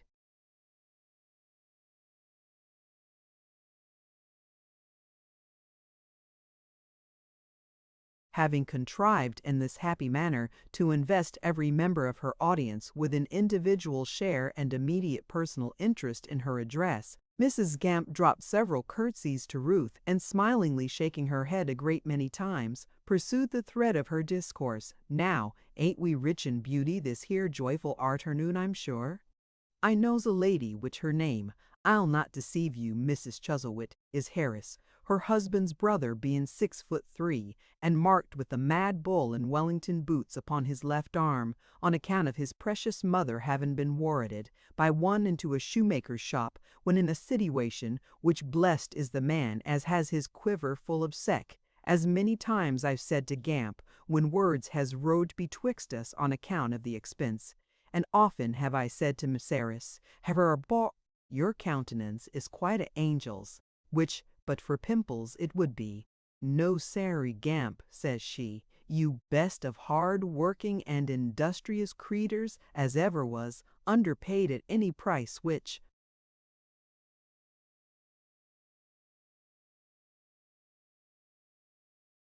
"Underpaid you are, quite defent. Harris had it done afore marriage at 10 6, she says, and wore it faithful next his heart till the color run, when the money was declined to be give back and no arrangement could be come to. But he never said it was a angel, Sary, whatever he might have thought." "If Mrs. Harris's husband was here now," said Mrs. Gamp, looking round and chuckling as she dropped a general curtsy, "he'd speak out plain, he would, and his dear wife would be the last to blame him. For if ever a woman lived as knowed not what, it was to form a wish to pisen them as had good looks, and had no religion. give her by the best of husbands, Mrs. Harris, is that heavenly disposition."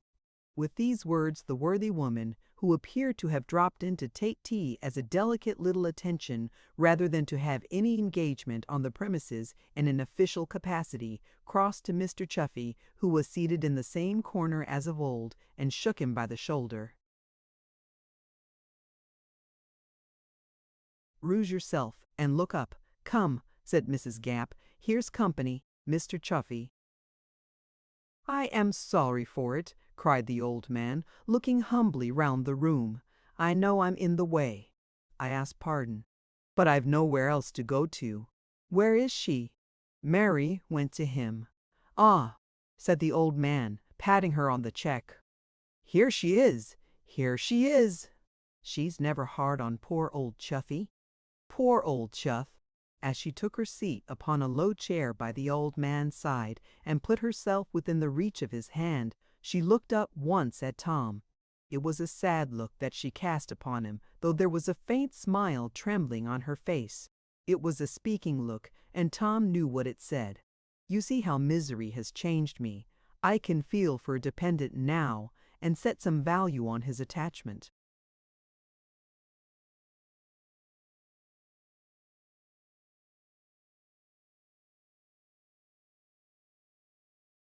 "Aye, aye," cried Chuffy in his soothing tone. "Aye, aye, aye, neb mind him. It's hard to hear, but never mind him. He'll die one day. There are 365 days in the year 366 in leap year, and he may die on any one of 'em. You're a wearing old soul, and that's the sacred truth," said Mrs. Gamp, contemplating him from a little distance with anything but favor, as he continued to mutter to himself, "It's a pity that you don't know what you say, for you'd tire your own patience out if you did, and fret yourself into a happy relige, for all is knows you." "His son," murmured the old man, lifting up his hand. "His son. Well, I'm sure," said Mrs. Gamp. "You're a settlin' of it, Mr. Chuffy, to your settlin' of it, Mr. Chuffy, to your satisfaction, sir, I hope. But I wouldn't lay a new pincushion on it myself, sir, though you are so well informed. Drat the old creetur, he's a layin' down the—"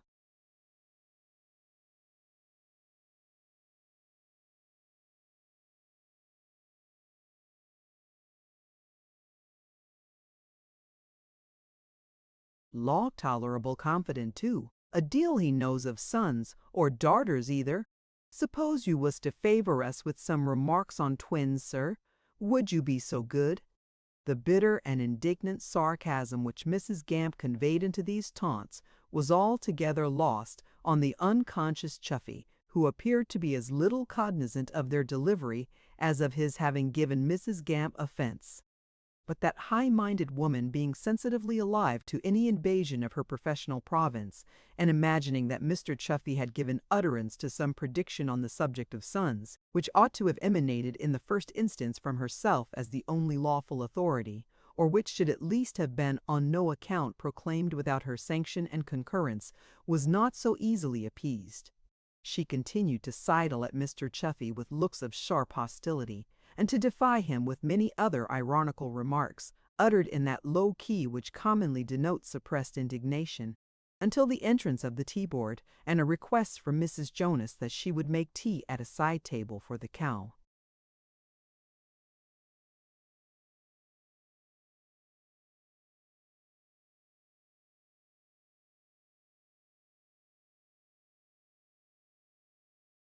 Party that had unexpectedly assembled restored her to herself. She smiled again, and entered on her ministration with her own particular urbanity. "And quite a family it is to make tea for," said Mrs. Gamp, "and what a happiness to do it.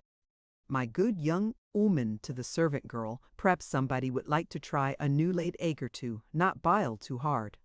Likeways a few rounds of buttered toast, first cutting off the crust in consequence of tender teeth, and not too many of 'em, which Gab himself, Mrs. Chuzzlewit at one blow, being in liquor, struck out 4, 2 single and 2 double, as was took by Mrs. Harris for a keepsake, and is carried in her pocket at this present hour, along with 2 cramp bones, a bit of ginger, and a grater like a blessed infant into grater like a glast in mint, hutin what can, what it a but en way, as the privileges of the side table, besides including the small prerogatives of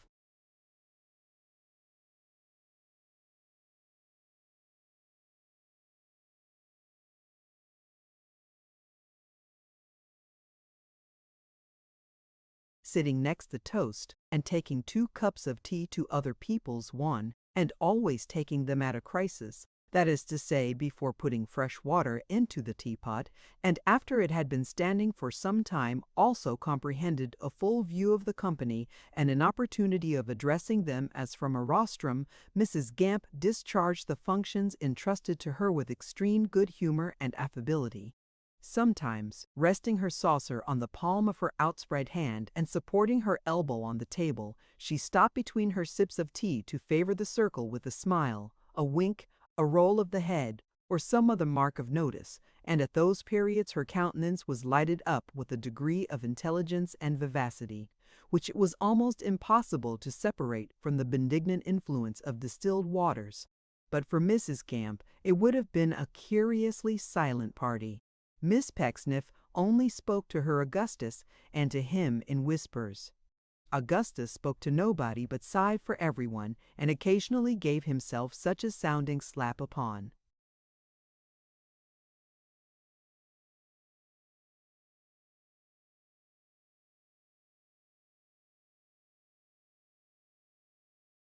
the forehead as would make Mrs. Todgers, who was rather nervous, start in her chair with an involuntary exclamation.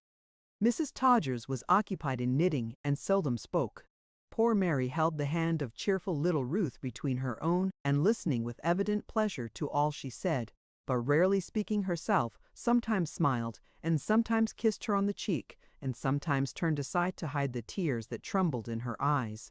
Tom felt this change in her so much, and was so glad to see how tenderly Ruth dealt with her, and how she knew and answered to it, that he had not the heart to make any movement towards their departure, although he had long since given utterance to all he came to say.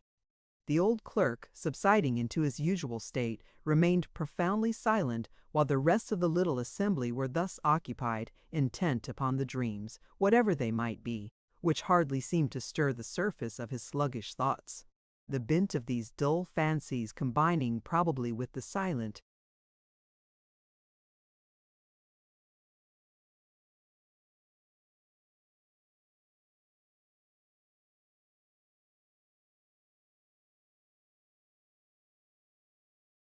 feasting that was going on about him, and some struggling recollection of the last approach to revelry he had witnessed, suggested a strange question to his mind. He looked round upon a sudden and said, "Who's lying dead upstairs?" "No one," said Marie, turning to him. "What is the matter? We are all here." "All here," cried the old man. "All here." "Where is he then, my old master, Mr. Chuzzlewit, who had the only son? Where is he?" "Hush, hush," said Mary, speaking kindly to him. "That happened long ago. Don't you recollect?" "Recollect," rejoined the old man with a cry of grief. "As if I could forget, as if I ever could forget."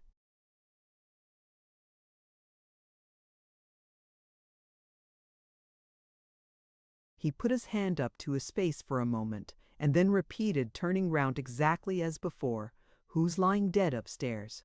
"No one," said Mary.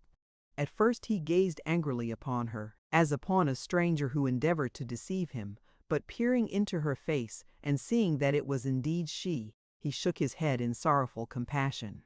"You think not. But they don't tell you. No, no, poor thing. They don't tell you. Who are these, and why are they merrymaking here, if there is no one dead? Foul play. Go see who it is." She made a sign to them not to speak to him, which indeed they had little inclination to do, and remained silent herself. So did he for a short time, but then,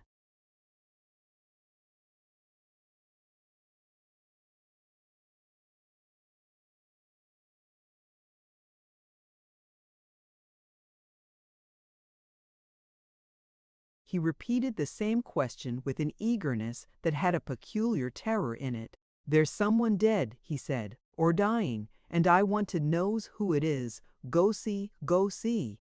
"Where's Jonas?" "In the country," she replied. The old man gazed at her as if he doubted what she said, or had not heard her, and rising from his chair, walked across the room and upstairs, whispering as he went, "Foul play." They heard his footsteps overhead, going up into that corner of the room in which the bed stood. It was there old Anthony had died, and then they heard him coming down again immediately. His fancy was not so strong or wild that it pictured to him anything in the deserted bedchamber which was not there, for he returned much calmer and appeared to have satisfied himself. "They don't tell you," he said to Mary in his quavering voice as he sat down.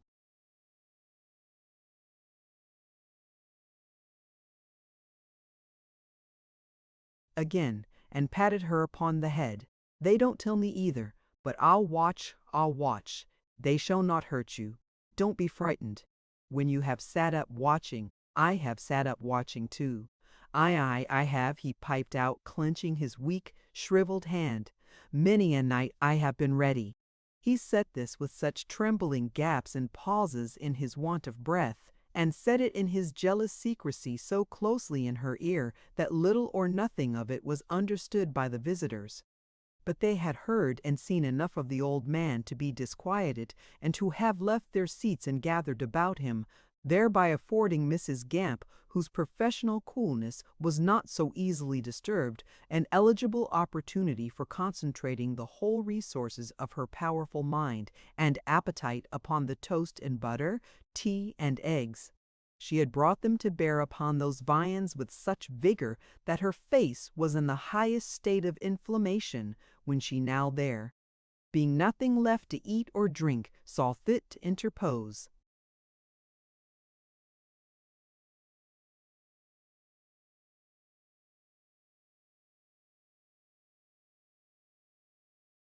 "Why, highty-tighty, sir," cried Mrs. Gamp, "is these your manners? You want a pitcher of cold water throwed over you to bring you round. That's my belief, and if you was under Betsy Prigg you'd have it too, I do assure you, Mr. Chuffy. Spanish flies is the only thing to draw this nonsense out of you, and if anybody wanted to do you a kindness, they'd clap a blister of 'em on your head and put a mustard poultige on your back." "Who's dead, indeed?" "It wouldn't be no grievous loss if someone was, I think." "He's quiet now, Mrs. Gamp," said Mary. "Don't disturb him." "Oh, bother the old wictim, Mrs. Chuzzlewit," replied that zealous lady. "I ain't no patience with him. You give him his own way too much by half. A Weriton Wexagius creatur." No doubt with the view of carrying out the precepts she enforced and bothering the old victim, in practice as well as in theory, Mrs. Gamp took him by.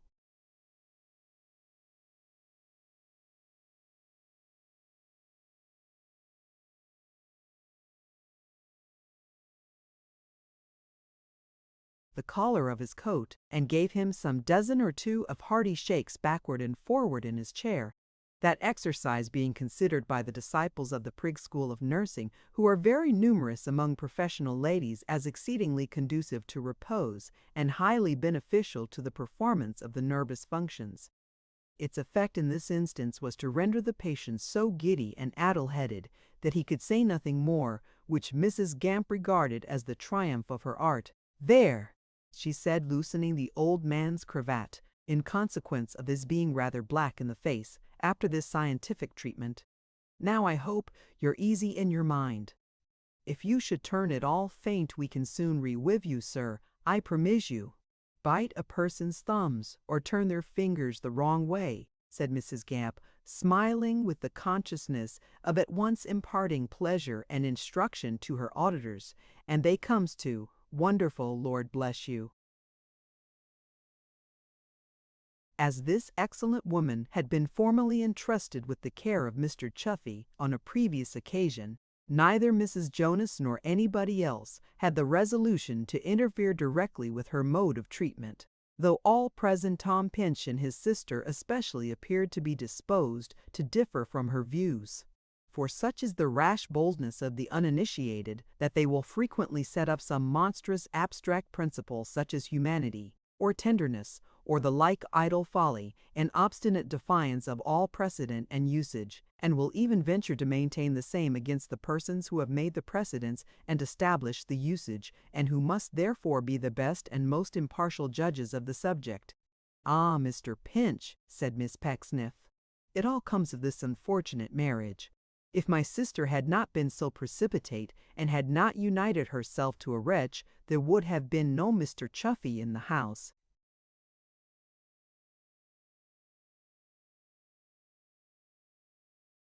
"Hush!" cried Tom. "She'll hear you." "I should be very sorry if she did hear me, Mr. Pinch," said Cherry, raising her voice a little, "for it is not in my nature to add to the uneasiness of any person, far less of my own sister. I know what a sister's duties are, Mr. Pinch, and I hope I always showed it in my practice. Augustus, my dear child, find my pocket handkerchief and give it to me." Augustus obeyed, and took Mrs. Todgers aside to pour his griefs into her friendly bosom. "I am sure, Mr. Pinch," said Charity, looking after her betrothed and glancing at her sister, "that I ought to be very grateful for the blessings I enjoy, and those which are yet in store for me. Would I contrast Augustus's here, she was modest and embarrassed, who, I don't mind saying to you, is all softness, mildness, and devotion, with the detestable man who is my sister's husband, and when I think—"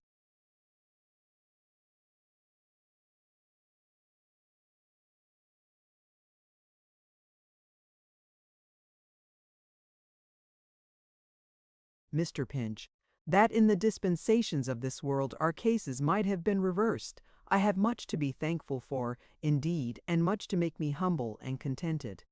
Contented she might have been, but humble she assuredly was not. Her face and manner experienced something so widely different from humility that Tom could not help understanding and despising the base motives that were working in her breast. He turned away and said to Ruth that it was time for them to go.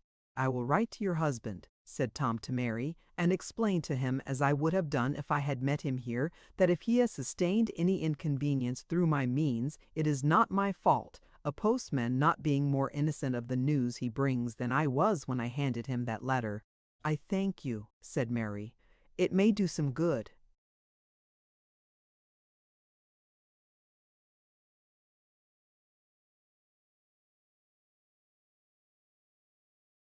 She parted tenderly from Ruth, who with her brother was in the act of leaving the room when a key was heard in the lock of the door below, and immediately afterwards a quick footstep in the passage.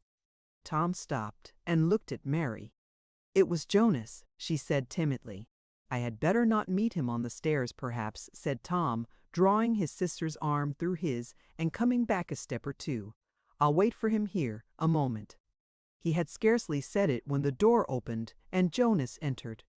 His wife came forward to receive him, but he put her aside with his hand and said in a surly tone, "I didn't know you'd got a party," as he looked, at the same time, either by accident or design, towards Miss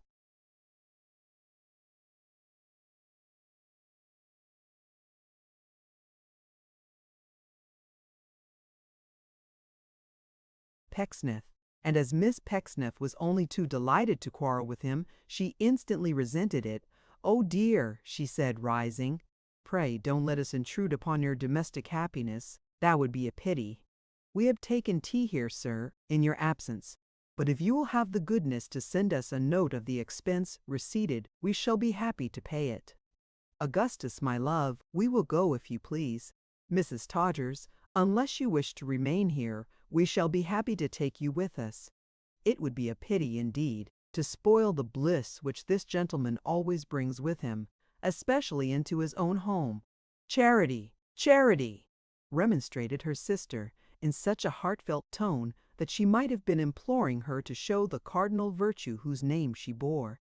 "Mary, my dear, I am much obliged to you for your advice," returned Miss Pecksniff with a stately scorn. "By the way, she had not been offered any, but I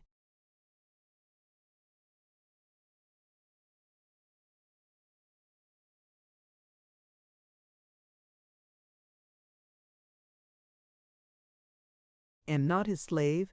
No, nor wouldn't have been if you could, interrupted Jonas. We know all about it. What did you say, sir? Cried Miss Pecksniff sharply. Didn't you hear? Retorted Jonas, lounging down upon a chair. I am not a-going to say it again. If you like to stay, you may stay. If you like to go, you may go. But if you stay, please to be civil. Beast, cried Miss Pecksniff, sweeping past him. Augustus, he is beneath your notice. Augustus had been making some faint and sickly demonstration of shaking his fist. Come away, child, screamed Miss Pecksniff. I command you. The scream was elicited from her by Augustus manifesting an intention to return and grapple with him, but Miss Pecksniff giving the fiery youth a pull.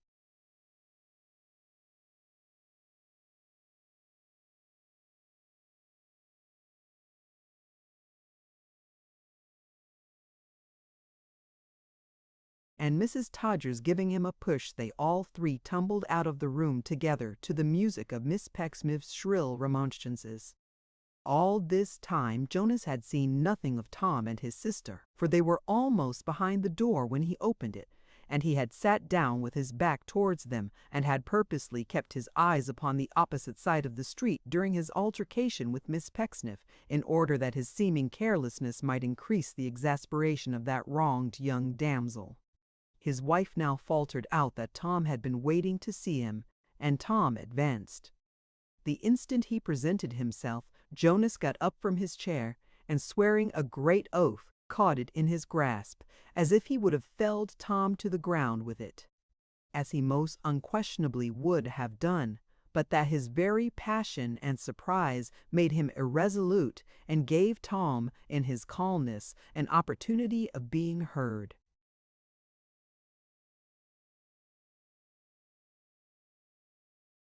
You have no cause to be violent, sir, said Tom, though what I wish to say relates to your own affairs.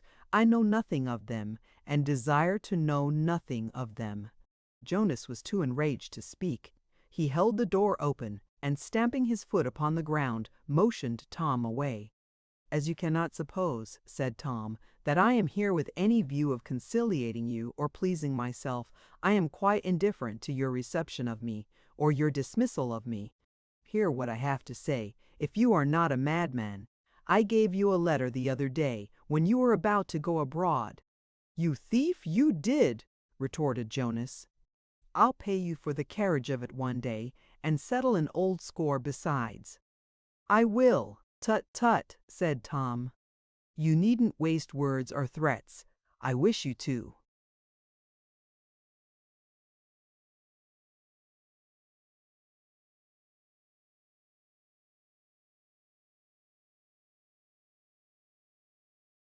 Understand plainly, because I would rather keep clear of you in everything that concerns you, not because I have the least apprehension of your doing me any injury, which would be weak indeed that I am no party to the contents of that letter, that I know nothing of it, that I was not even aware that it was to be delivered to you, and that I had it from by the Lord, cried Jonas, fiercely catching up the chair. I'll knock your brains out if you speak another word. Tom, nevertheless, persisting in his intention and opening his lips to speak again, Jonas set upon him like a savage, and in the quickness and ferocity of his attack would have surely done him some grievous injury, defenseless as he was, and embarrassed by having his frightened sister clinging to his arm, if Mary had not run between them, crying to Tom for the love of heaven to leave the house. The agony of this poor creature, the terror of his sister, the impossibility of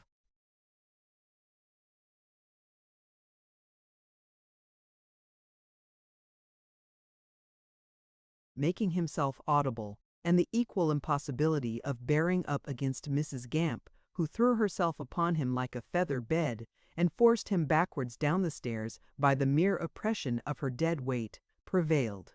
Tom shook the dust of that house off his feet without having mentioned Nadgett's name. If the name could have passed his lips, if Jonas, in the insolence of his vile nature, had never roused him to do that old act of manliness, for which and not for his last offense he hated him with such malignity, if Jonas could have learned, as then he could and would have learned, through Tom's means, what unsuspected spy there was upon him, he would have been saved from the commission of a guilty deed, then drawing on towards its black accomplishment. But the fatality was of his own working, the pit was of his own digging, the gloom that gathered round him was the shadow of his own life. His wife had closed the door and thrown herself before it on the ground, upon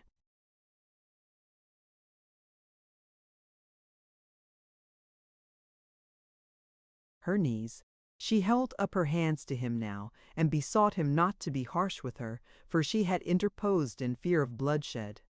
So, said Jonas, looking down upon her, as he fetched his breath. These are your friends, are they, when I am away? You plot and tamper with this sort of people, do you? No, indeed. I have no knowledge of these secrets, and no clue to their meaning. I have never seen him since I left home, but once, but twice before today. Oh, sneered Jonas, catching at this correction. But once, but twice, eh? Which do you mean? Twice and once, perhaps, 3 times. How many more, you lying jade? As he made an angry motion with his hand, she shrunk down hastily, a suggestive action, full of a cruel truth. How many more times? He repeated. No more. The other morning, and today, and once besides. He was about to retort upon her when the clock struck. He started, stopped, and listened, appearing to revert to some engagement or to some other subject, a secret within his own breast, recalled to him by this record of the progress of the hours. Don't lie there. Get up.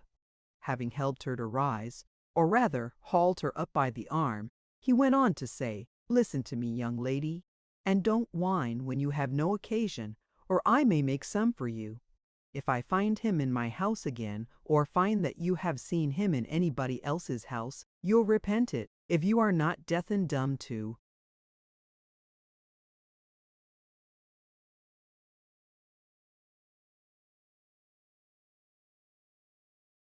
everything that concerns me. Unless you have my leave to hear and speak, you'll repent it. If you don't obey exactly what I order, you'll repent it. Now, attend. What's the time? It struck 8 a minute ago. He looked towards her intently, and said with a labored distinctness, as if he had got the words off by heart, I have been traveling day and night, and am tired. I have lost some money, and that don't improve me. Put my supper in the little off-room below, and have the truckle bed made. I shall sleep there tonight, and maybe tomorrow night, and if I can sleep all day tomorrow, so much the better, for I've got trouble to sleep off if I can. Keep the house quiet, and don't call me. Mind, don't call me. Don't let anybody call me. Let me lie there.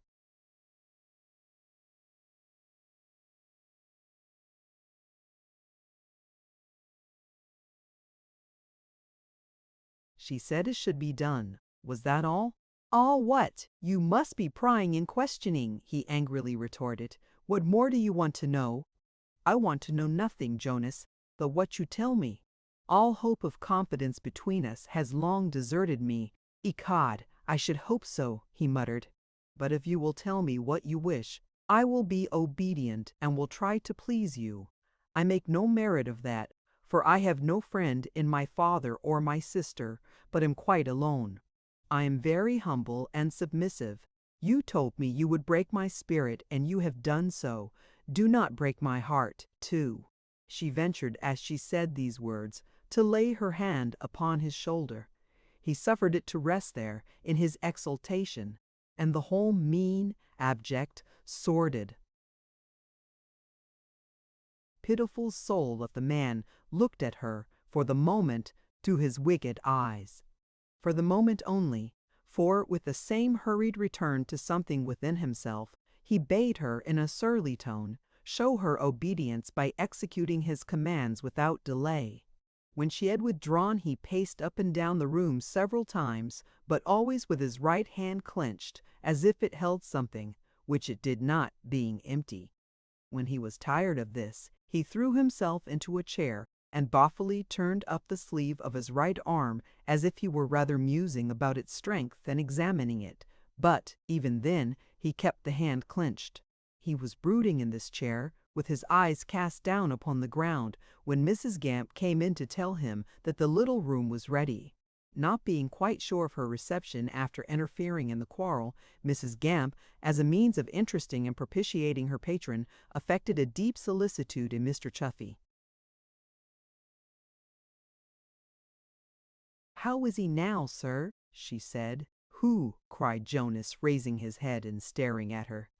"To be sure," returned the matron with a smile and a curtsy. "What am I thinking of? You wasn't here, sir, when he was took so strange.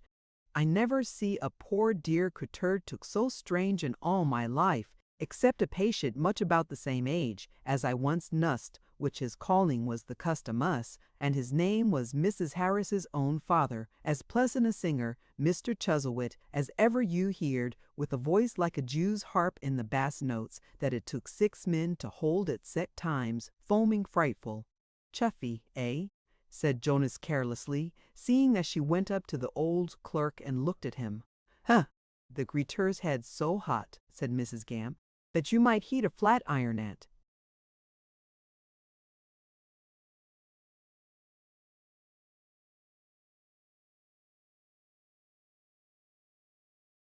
"It, and no wonder I am sure, considerin' the things he said."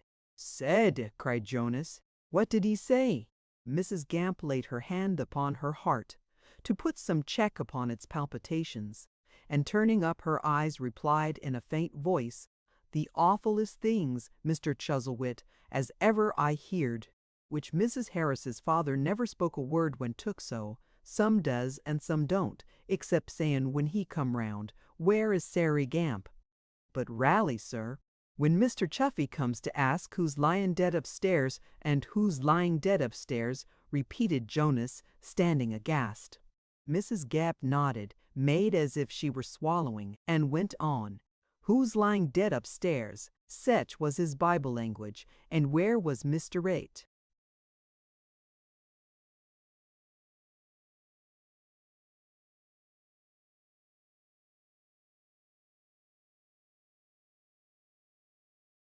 Chuzzlewit as had the only son, and when he goes upstairs a looking in the beds and wandering about the rooms, and comes down again a whisperin' softly to hisself about foul play and that, it gives me sech a turn, I don't deny it, Mr. Chuzzlewit, that I never could have kept myself up but for a little drain o' spirits, which I seldom touches, but could always wish to know where to find, if so dispogged, never knowin' what may happen next, the world being so uncertain. "Why, the old fool's mad!" cried Jonas, much disturbed. "That's my opinion, sir," said Mrs. Gamp, "and I will not deceive you. I believe as Mr. Chuffy, sir, requires attention if I may make so bold, and should not have his liberty to wex and worrit your sweet lady as he does." "Why, who minds what he says?" retorted Jonas. "Still he is worritin', sir?" said Mrs. Gamp. "No one don't mind him, but he is a ill." "Conwenience, ecod you're right," said Jonas, looking doubtfully at the subject of this conversation. "I have half a mind to shut him up." Mrs. Gamp rubbed her hands, and smiled, and shook her head, and sniffed expressively, as scenting a job. Could you take care of such an idiot now in some spare room upstairs?" asked Jonas. "Me and a friend of mine, one off, one on, could do it, Mr. Chuzzlewit," replied the nurse.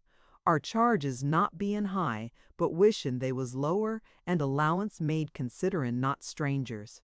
"Me and Betsy Prig, sir, would undertake Mr. Chuffy reasonable," said Mrs. Gamp, looking at him with her head on one side as if he had been a piece of goods for which she was driving a bargain, "and give."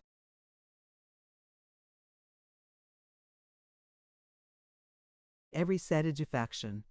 Betsy Prig has nest of many lunacies, and well she knows their ways, which puttin' 'em right close afore the fire, when fractious is the certainest and most compoging. While Mrs. Gamp discoursed to this effect, Jonas was walking up and down the room again, glancing covertly at the old clerk as he did so. He now made a stop and said, "I must look after him, I suppose, or I may have him doing some mischief. What say you? Nothing more likely." Mrs. Gamp replied. As well I have experienced, I do assure you, sir. Well, look after him for the present, and let me see 3 days from this time. Let the other woman come here, and we'll see if we can make a bargain of it.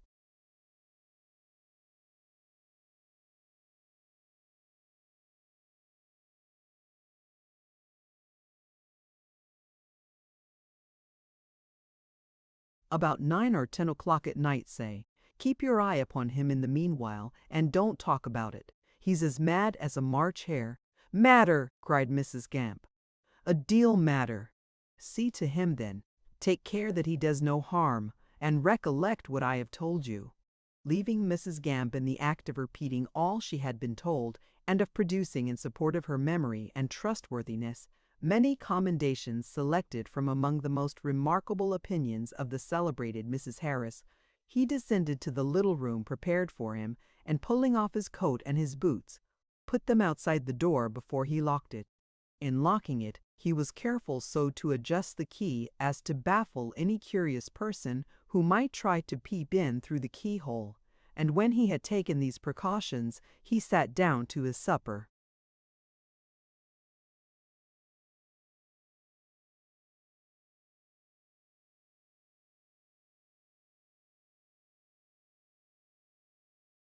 Mr. Chuff, he muttered, it'll be pretty easy to be even with you.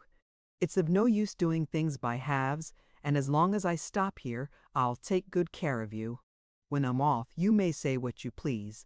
But it's a day, strange thing, he added, pushing away his untouched plate and striding moodily to and fro, that his drivelling should have taken this turn just now. After pacing the little room from end to end several times, he sat down in another chair. I say just now, but for anything I know, he may have been carrying on the same game all along. Old dog, he shall be gagged. He paced the room again in the same restless and unsteady way, and then sat down upon the bedstead, leaning his chin upon his hand and looking at the table. When he had looked at it for a long time, he remembered his supper, and resuming the chair he had first occupied, began to eat with great rapacity. Not like a hungry man, but as if he were determined to do it. He drank, too, roundly, sometimes stopping in the middle of a draught to walk and change his seat and walk again, and dart back to the table and fall to in a ravenous hurry as before. It was now growing dark. As the gloom of evening, deepening into night, came on, another dark shade emerging from within him seemed to overspread his face and slowly change it.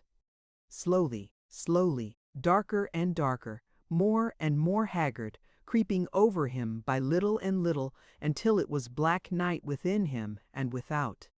The room in which he had shut himself up was on the ground floor at the back of the house. It was lighted by a dirty skylight and had a door in the wall, opening into a narrow covered passage or blind alley, very little frequented after 5 or 6 o'clock in the evening and not in much use as a thoroughfare at any hour. But it had an outlet in a neighboring street.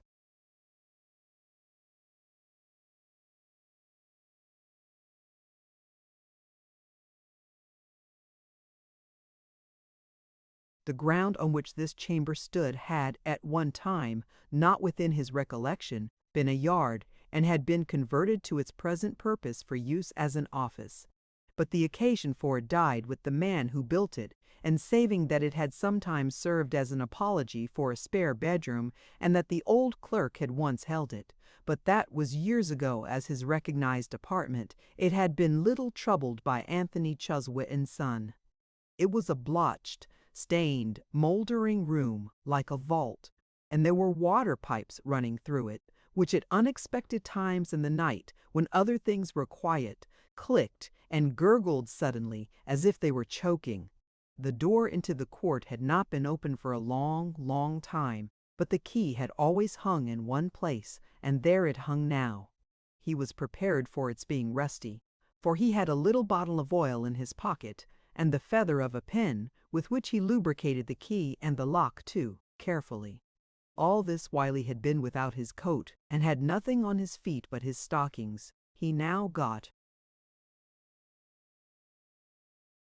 softly into bed in the same state, and tossed from side to tumble it. In his restless condition that was easily done. When he arose, he took from his portmanteau, which he had caused to be carried into that place when he came home, a pair of clumsy shoes, and put them on his feet. Also a pair of leather leggings, such as countrymen are used to wear, with straps to fasten them to the waistband. In these he dressed himself at leisure. Lastly, he took out a common frock of coarse dark jean, which he drew over his own underclothing, and a felt hat he had purposely left his own upstairs. He then sat himself down by the door, with the key in his hand waiting. He had no light. The time was dreary, long, and awful. The ringers were practicing in a neighboring church, and the clashing of the bells was almost maddening. Curse the clamoring bells, they seemed to know that he was listening at the door, and to proclaim it in a crowd of voices to all the town. Would they never be still? They ceased at last, and then the silence was so new and terrible that it seemed the prelude to some dreadful noise. Footsteps in the court. 2 men. He fell back from the door on tiptoe, as if they could have seen him through its wooden panels. They passed on, talking. He could make out about a skeleton which had been dug up yesterday in some work of excavation near at hand, and was supposed to be that of a murdered man. So murder's not always found out, you see, they said to one another as they turned the corner. Hush! He put the key into the lock and turned it. The door resisted for a while, but soon came stiffly open, mingling with the sense of fever in his mouth, a taste of rust and dust and earth and rotting wood. He looked out, passed out, locked it after him. All was clear and quiet as he fled away.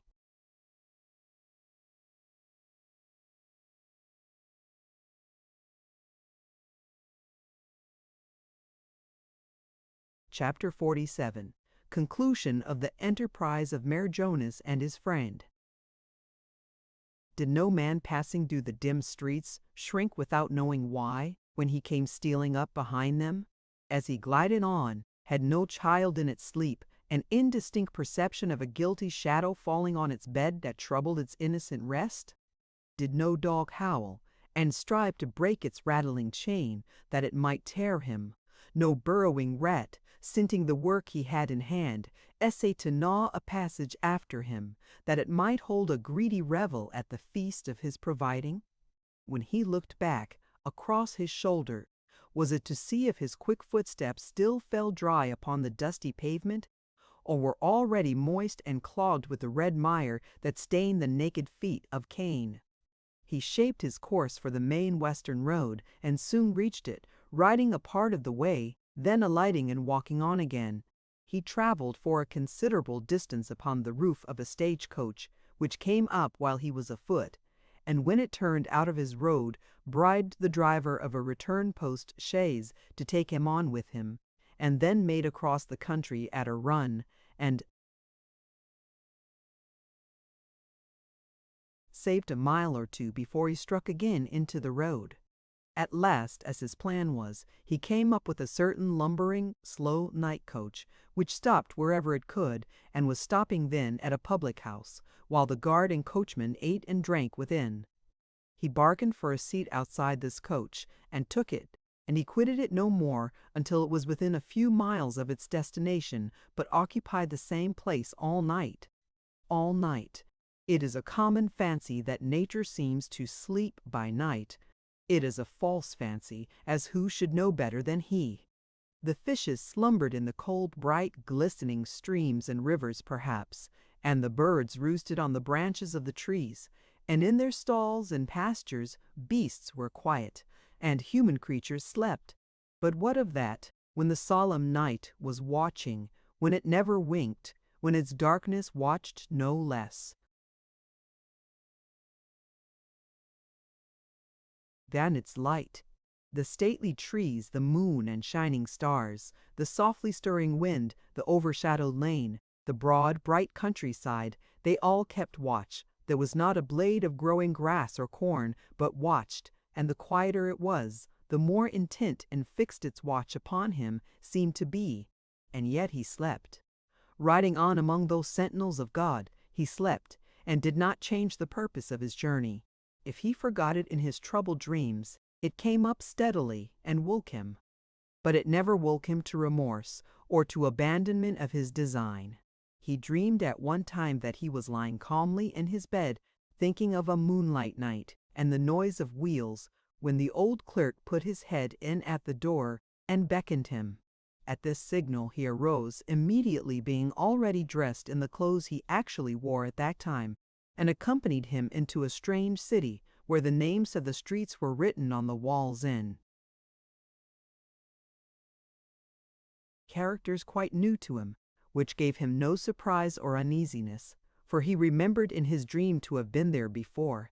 Although these streets were very precipitous, insomuch that to get from one to another it was necessary to descend great heights by ladders that were too short, and ropes that moved deep bells, and swung and swayed as they were clung to, the danger gave him little emotion beyond the first thrill of terror.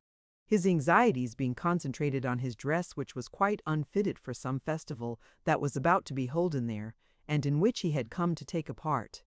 Already great crowds began to fill the streets, and in one direction myriads of people came rushing down an interminable perspective, strewing flowers and making way for others on white horses, when a terrible figure started from the throng and cried out that it was the last day for all the world.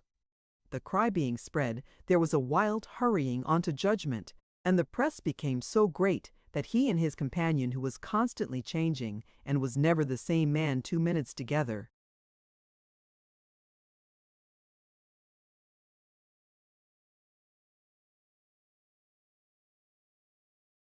though he never saw one man come or another go, stood aside in a porch, fearfully surveying the multitude, in which there were many faces that he knew, and many that he did not know, but dreamed he did, when all at once a struggling head rose up among the rest, livid and deadly, but the same as he had known it, and denounced him as having appointed that direful day to happen. They closed together, as he strove to free the hand in which he held a club, and strike the blow he had so often thought of. He started to the knowledge of his waking purpose and the rising of the sun. The sun was welcome to him. There were life and motion and a world astir to divide the attention of day. It was the eye of night, of wakeful, watchful, silent, and attentive night, with so much leisure for the observation of his wicked thoughts that he dreaded most.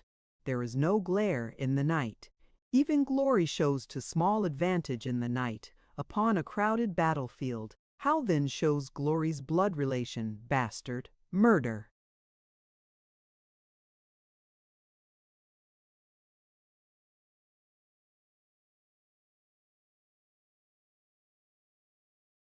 Aye, he made no compromise, and held no secret with himself now. Murder. He had come to do it. "Let me get down here," he said. "Short of the town, eh?" observed the coachman. "I may get down where I please, I suppose." "You got up to please yourself, and may get down to please yourself. It won't break our hearts to lose you, and it wouldn't have broke 'em if we'd never found you. Be a little quicker, that's all." The guard had alighted and was waiting in the road to take his money. In the jealousy and distrust of what he contemplated, he thought this man looked at him with more than common curiosity. "What are you staring at?" said Jonas. "Not at a handsome man," returned the guard. "If you want your fortune told, I'll tell you a bit of it. You won't be drowned. That's a consolation for you." Before he could retort or turn away, the coachman put an end to the dialogue by giving him a cut with his whip and bidding him get out for a surly dog. The guard jumped up to his seat at the same moment, and they drove off laughing, leaving him to stand in the road and shake his fist at them. He was not displeased, though, on second thoughts, to have been taken for an ill-conditioned common country fellow, but rather congratulated himself upon it as a proof that he was well disguised. Wandering into a copse by the roadside, but not in that place, 2 or 3 miles off, he tore out from a fence a thick, hard, knotted stake, and, sitting down beneath the hayrick, spent some time in shaping it, in peeling off the bark, and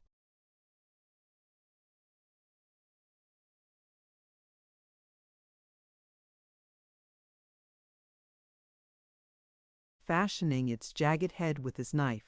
The day passed on, noon, afternoon, evening, sunset.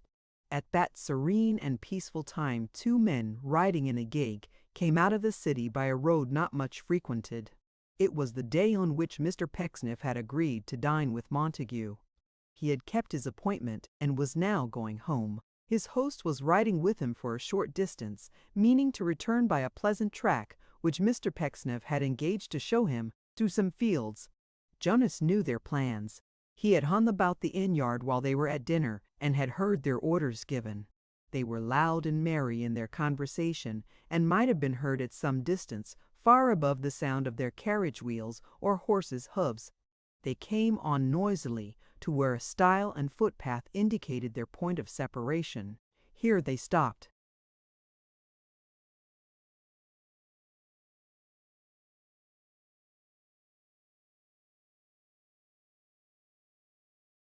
"It's too soon, much too soon," said Mr. Pecksniff. "But this is the place, my dear sir. Keep the path and go straight through the little wood you'll come to. The path is narrower there, but you can't miss it. When shall I see you again?" "Soon, I hope." "I hope so," replied Montague. Good night, and a pleasant ride." So long as Mr. Pecksniff was in sight and turned his head at intervals to salute him, Montague stood in the road smiling and waving his hand. But when his new partner had disappeared and this show was no longer necessary, he sat down on the stile with looks so altered that he might have grown 10 years older in the meantime.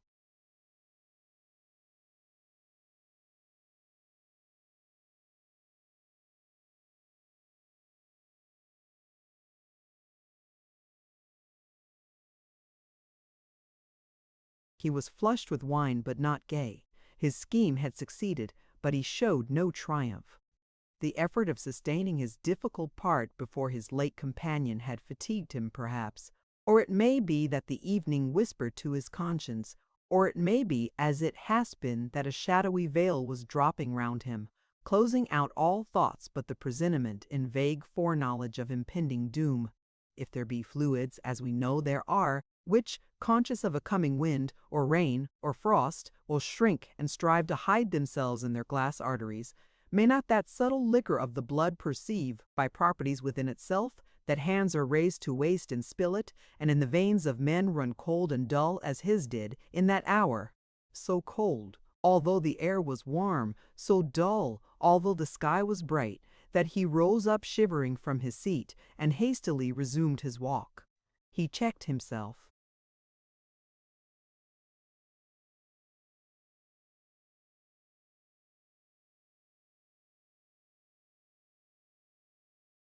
As hastily, undecided whether to pursue the footpath which was lonely and retired, or to go back by the road.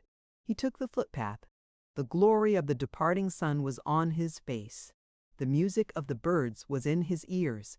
Sweet wild flowers bloomed about him. Thatched roofs of poor men's homes were in the distance, and an old gray spire surmounted by a cross rose up between him and the coming night. He had never read the lesson which these things conveyed. He had ever mocked and turned away from it. But, before going down into a hollow place, he looked round, once, upon the evening prospect, sorrowfully. Then he went down, down, down, into the dell. It brought him to the wood, a close, thick, shadowy wood, through which the path went winding on, dwindling away into a slender sheep track. He paused before entering, for the stillness of this spot almost daunted him. The last rays of the sun were shining in, aslant, making a path of golden light along the stems and branches in its range, which, even as he looked, began to die away, yielding gently to the twilight that came creeping on. It was so very quiet that the soft and stealthy moss about the trunks of some old trees seemed to have grown out of the silence and to be its proper offspring. Those other trees which were subdued by blasts of wind in winter-time had not quite tumbled down, but being caught by others, lay all bare and scathed across their leafy arms, as if unwilling to disturb the general repose by the crash of their fall. Vistas of silence opened everywhere, into the heart and innermost recesses of the wood, beginning with the likeness of an aisle, a cloister, or a ruin open to the sky, then tangling off into a deep green rustling mystery, through which gnarled trunks and twisted boughs, and ivy-covered stems, and trembling leaves, and bark-stripped bodies of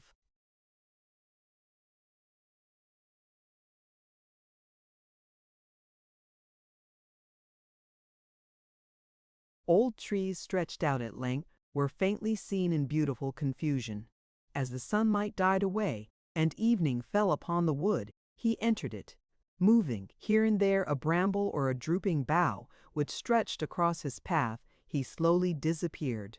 At intervals a narrow opening showed him passing on, or the sharp cracking of some tender branch denoted where he went. Then he was seen or heard no more, never more beheld by mortal eye or heard by mortal ear, one man excepted. That man, parting the leaves and branches on the other side, near where the path emerged again, came leaping out soon afterwards.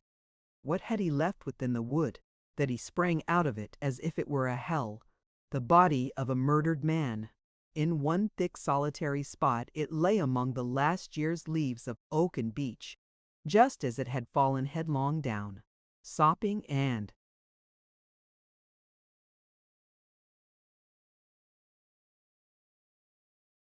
soaking in among the leaves that formed its pillow, oozing down into the boggy ground as if to cover itself from human sight, forcing its way between and through the curling leaves, as if those senseless things rejected and forswore it and were coiled up in abhorrence, when a dark, dark stain that died the whole summer night from earth to heaven. The doer of this deed came leaping from the wood so fiercely that he cast into the air a shower of fragments of young boughs torn away in his passage, and fell with violence upon the grass. But he quickly gained his feet again, and keeping underneath the hedge with his body bent, went running on towards the road. The road once reached, he fell into a rapid walk and set on toward London, and he was not sorry for what he had done. He was frightened when he thought of it. When did he not think of it? But he was not sorry. He had had a terror and dread of the wood when he was in it, but being out of it, and having committed the crime, his fears were now diverted, strangely, to the dark room he had left shut up at home. He had a greater horror, infinitely greater, of that room than of the wood, now that he was on his return to it. It seemed beyond comparison more dismal and more dreadful than the wood. His hideous secret was shut up in the room, and all its terrors were there. To his thinking, it was not in the wood at all.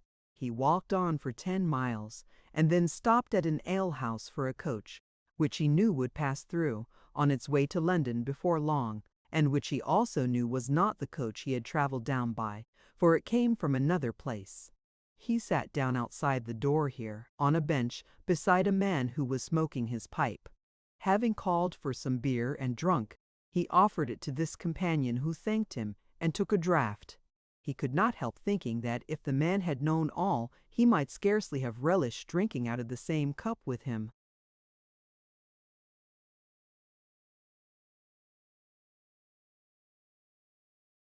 "A fine night, master," said this person, "and a rare sunset." "I didn't see it," was his hasty answer. "Didn't see it," returned the man. "How the devil could I see it if I was asleep?" "A leap? Aye, aye." The man appeared surprised by his unexpected irritability, and saying no more, smoked his pipe in silence. They had not sat very long when there was a knocking within. "What's that?" cried Jonas. "Can't say, I'm sure," replied the man. He made no further inquiry, for the last question had escaped him in spite of himself. But he was thinking, at the moment, of the closed-up room, of the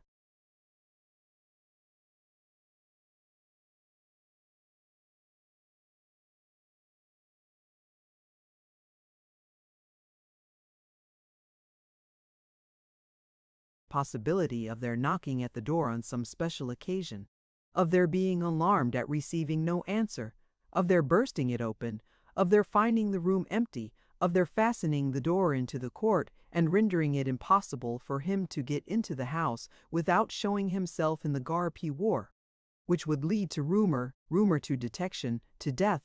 At that instant, as if by some design and order of circumstances, the knocking had come. It still continued, like a warning echo of the dread reality he had conjured up. As he could not sit and hear it, he paid for his beer and walked on again. And having slunk about in places unknown to him all day, and being out at night in a lonely road, in an unusual dress, and in that wandering and unsettled frame of mind, he stopped more than once to look about him, hoping he might be in a dream.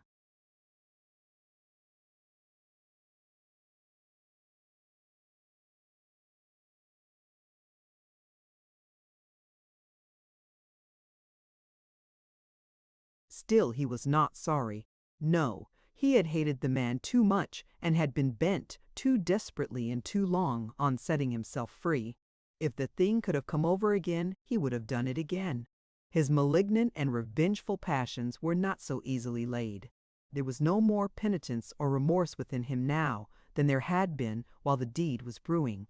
Dread and fear were upon him, to an extent he had never counted on and could not manage in the least degree. He was so horribly afraid of that infernal room at home. This made him, in a gloomy, murderous, mad way, not only fearful for himself, but of himself, for being, as it were, a part of the room, a something supposed to be there, yet missing from it, he invested himself with its mysterious terrors. And when he pictured in his mind the ugly chamber, false and quiet, through the dark hours of 2 nights, and the tumbled bed, and he not in it, though believed to be, he became in a manner his own ghost, and infanted, and when he hung about the maid's find.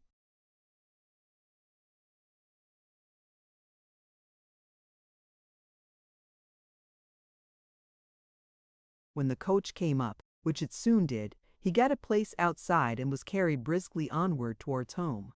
Now, in taking his seat among the people behind, who were chiefly country people, he conceived a fear that they knew of the murder and would tell him that the body had been found, which, considering the time and place of the commission of the crime, were events almost impossible to have happened yet, as he very well knew.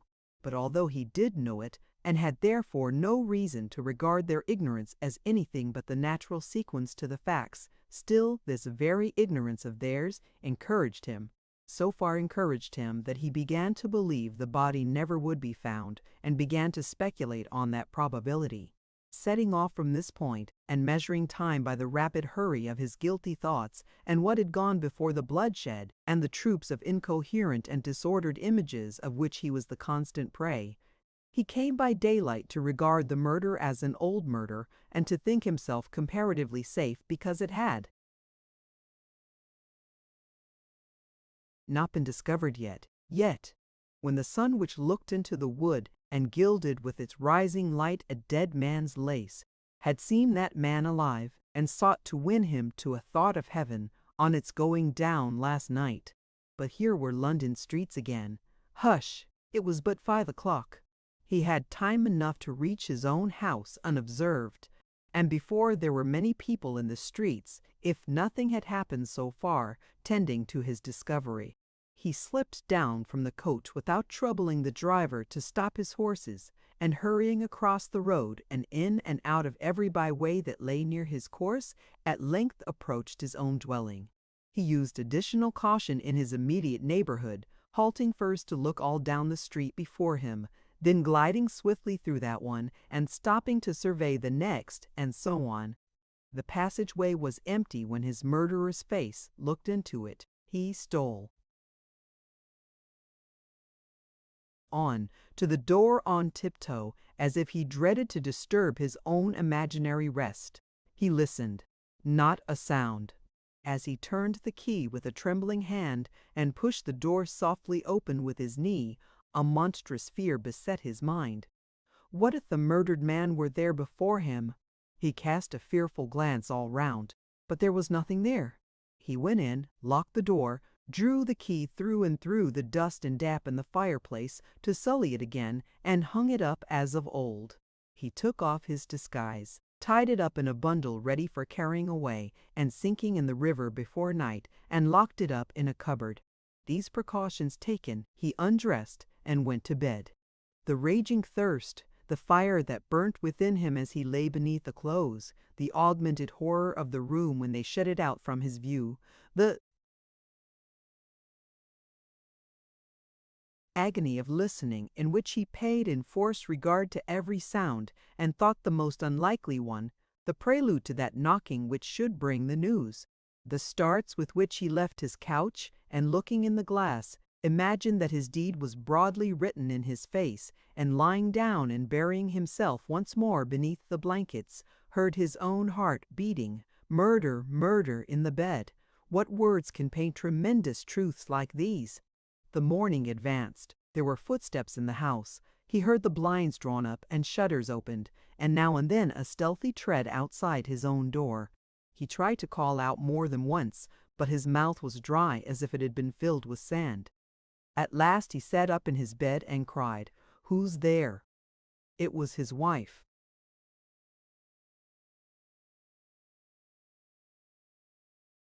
He asked her what it was o'clock. 9. "Did no one knock at my door yesterday?" he faltered. "Something disturbed me, but unless you had knocked the door down, you would have got no notice from me." "No one," she replied. That was well. He had waited, almost breathless, for her answer. It was a relief to him, if anything could be.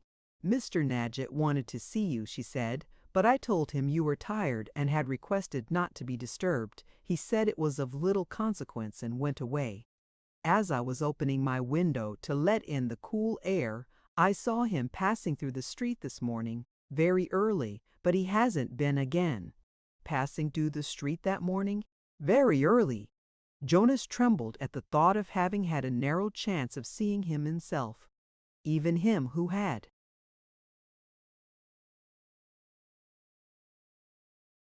No object but to avoid people and sneak on unobserved and keep his own secrets, and who saw nothing. He called to her to get his breakfast ready and prepared to go upstairs, attiring himself in the clothes he had taken off when he came into that room, which had been, ever since, outside the door. In his secret dread of meeting the household for the first time, after what he had done, he lingered at the door on slight pretexts that they might see him without looking in his face, and left it ajar while he dressed, and called out to have the windows opened and the pavement watered, that they might become accustomed to his voice. Even when he had put off the time, by one means or other, so that he had seen or spoken to them all, he could not muster courage for a long while to go in among them, but stood at his own door listening to the murmur of their distant conversation. He could not stop there forever, and so joined them. His last glance at the glass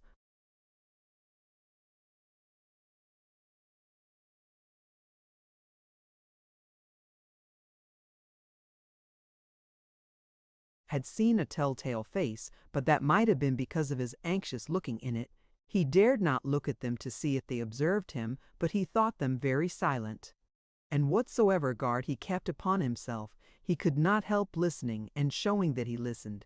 Whether he attended to their talk, or tried to think of other things, or talked himself, or held his peace, or resolutely counted the dull tickings of a horse clock at his back, he always lapsed, as if a spell were on him, into eager listening. For he knew it must come, and his present punishment and torture and distraction were to listen for its coming. Hush!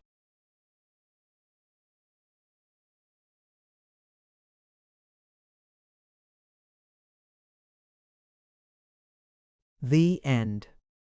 Thank you for listening to this story. I hope you enjoyed the journey, the characters, and the world they carried with them. If you enjoyed this audiobook, please subscribe to the channel and leave a comment below. Your support helps keep these stories alive and allows more timeless books to be shared with listeners around the world. Until next time, thank you for listening.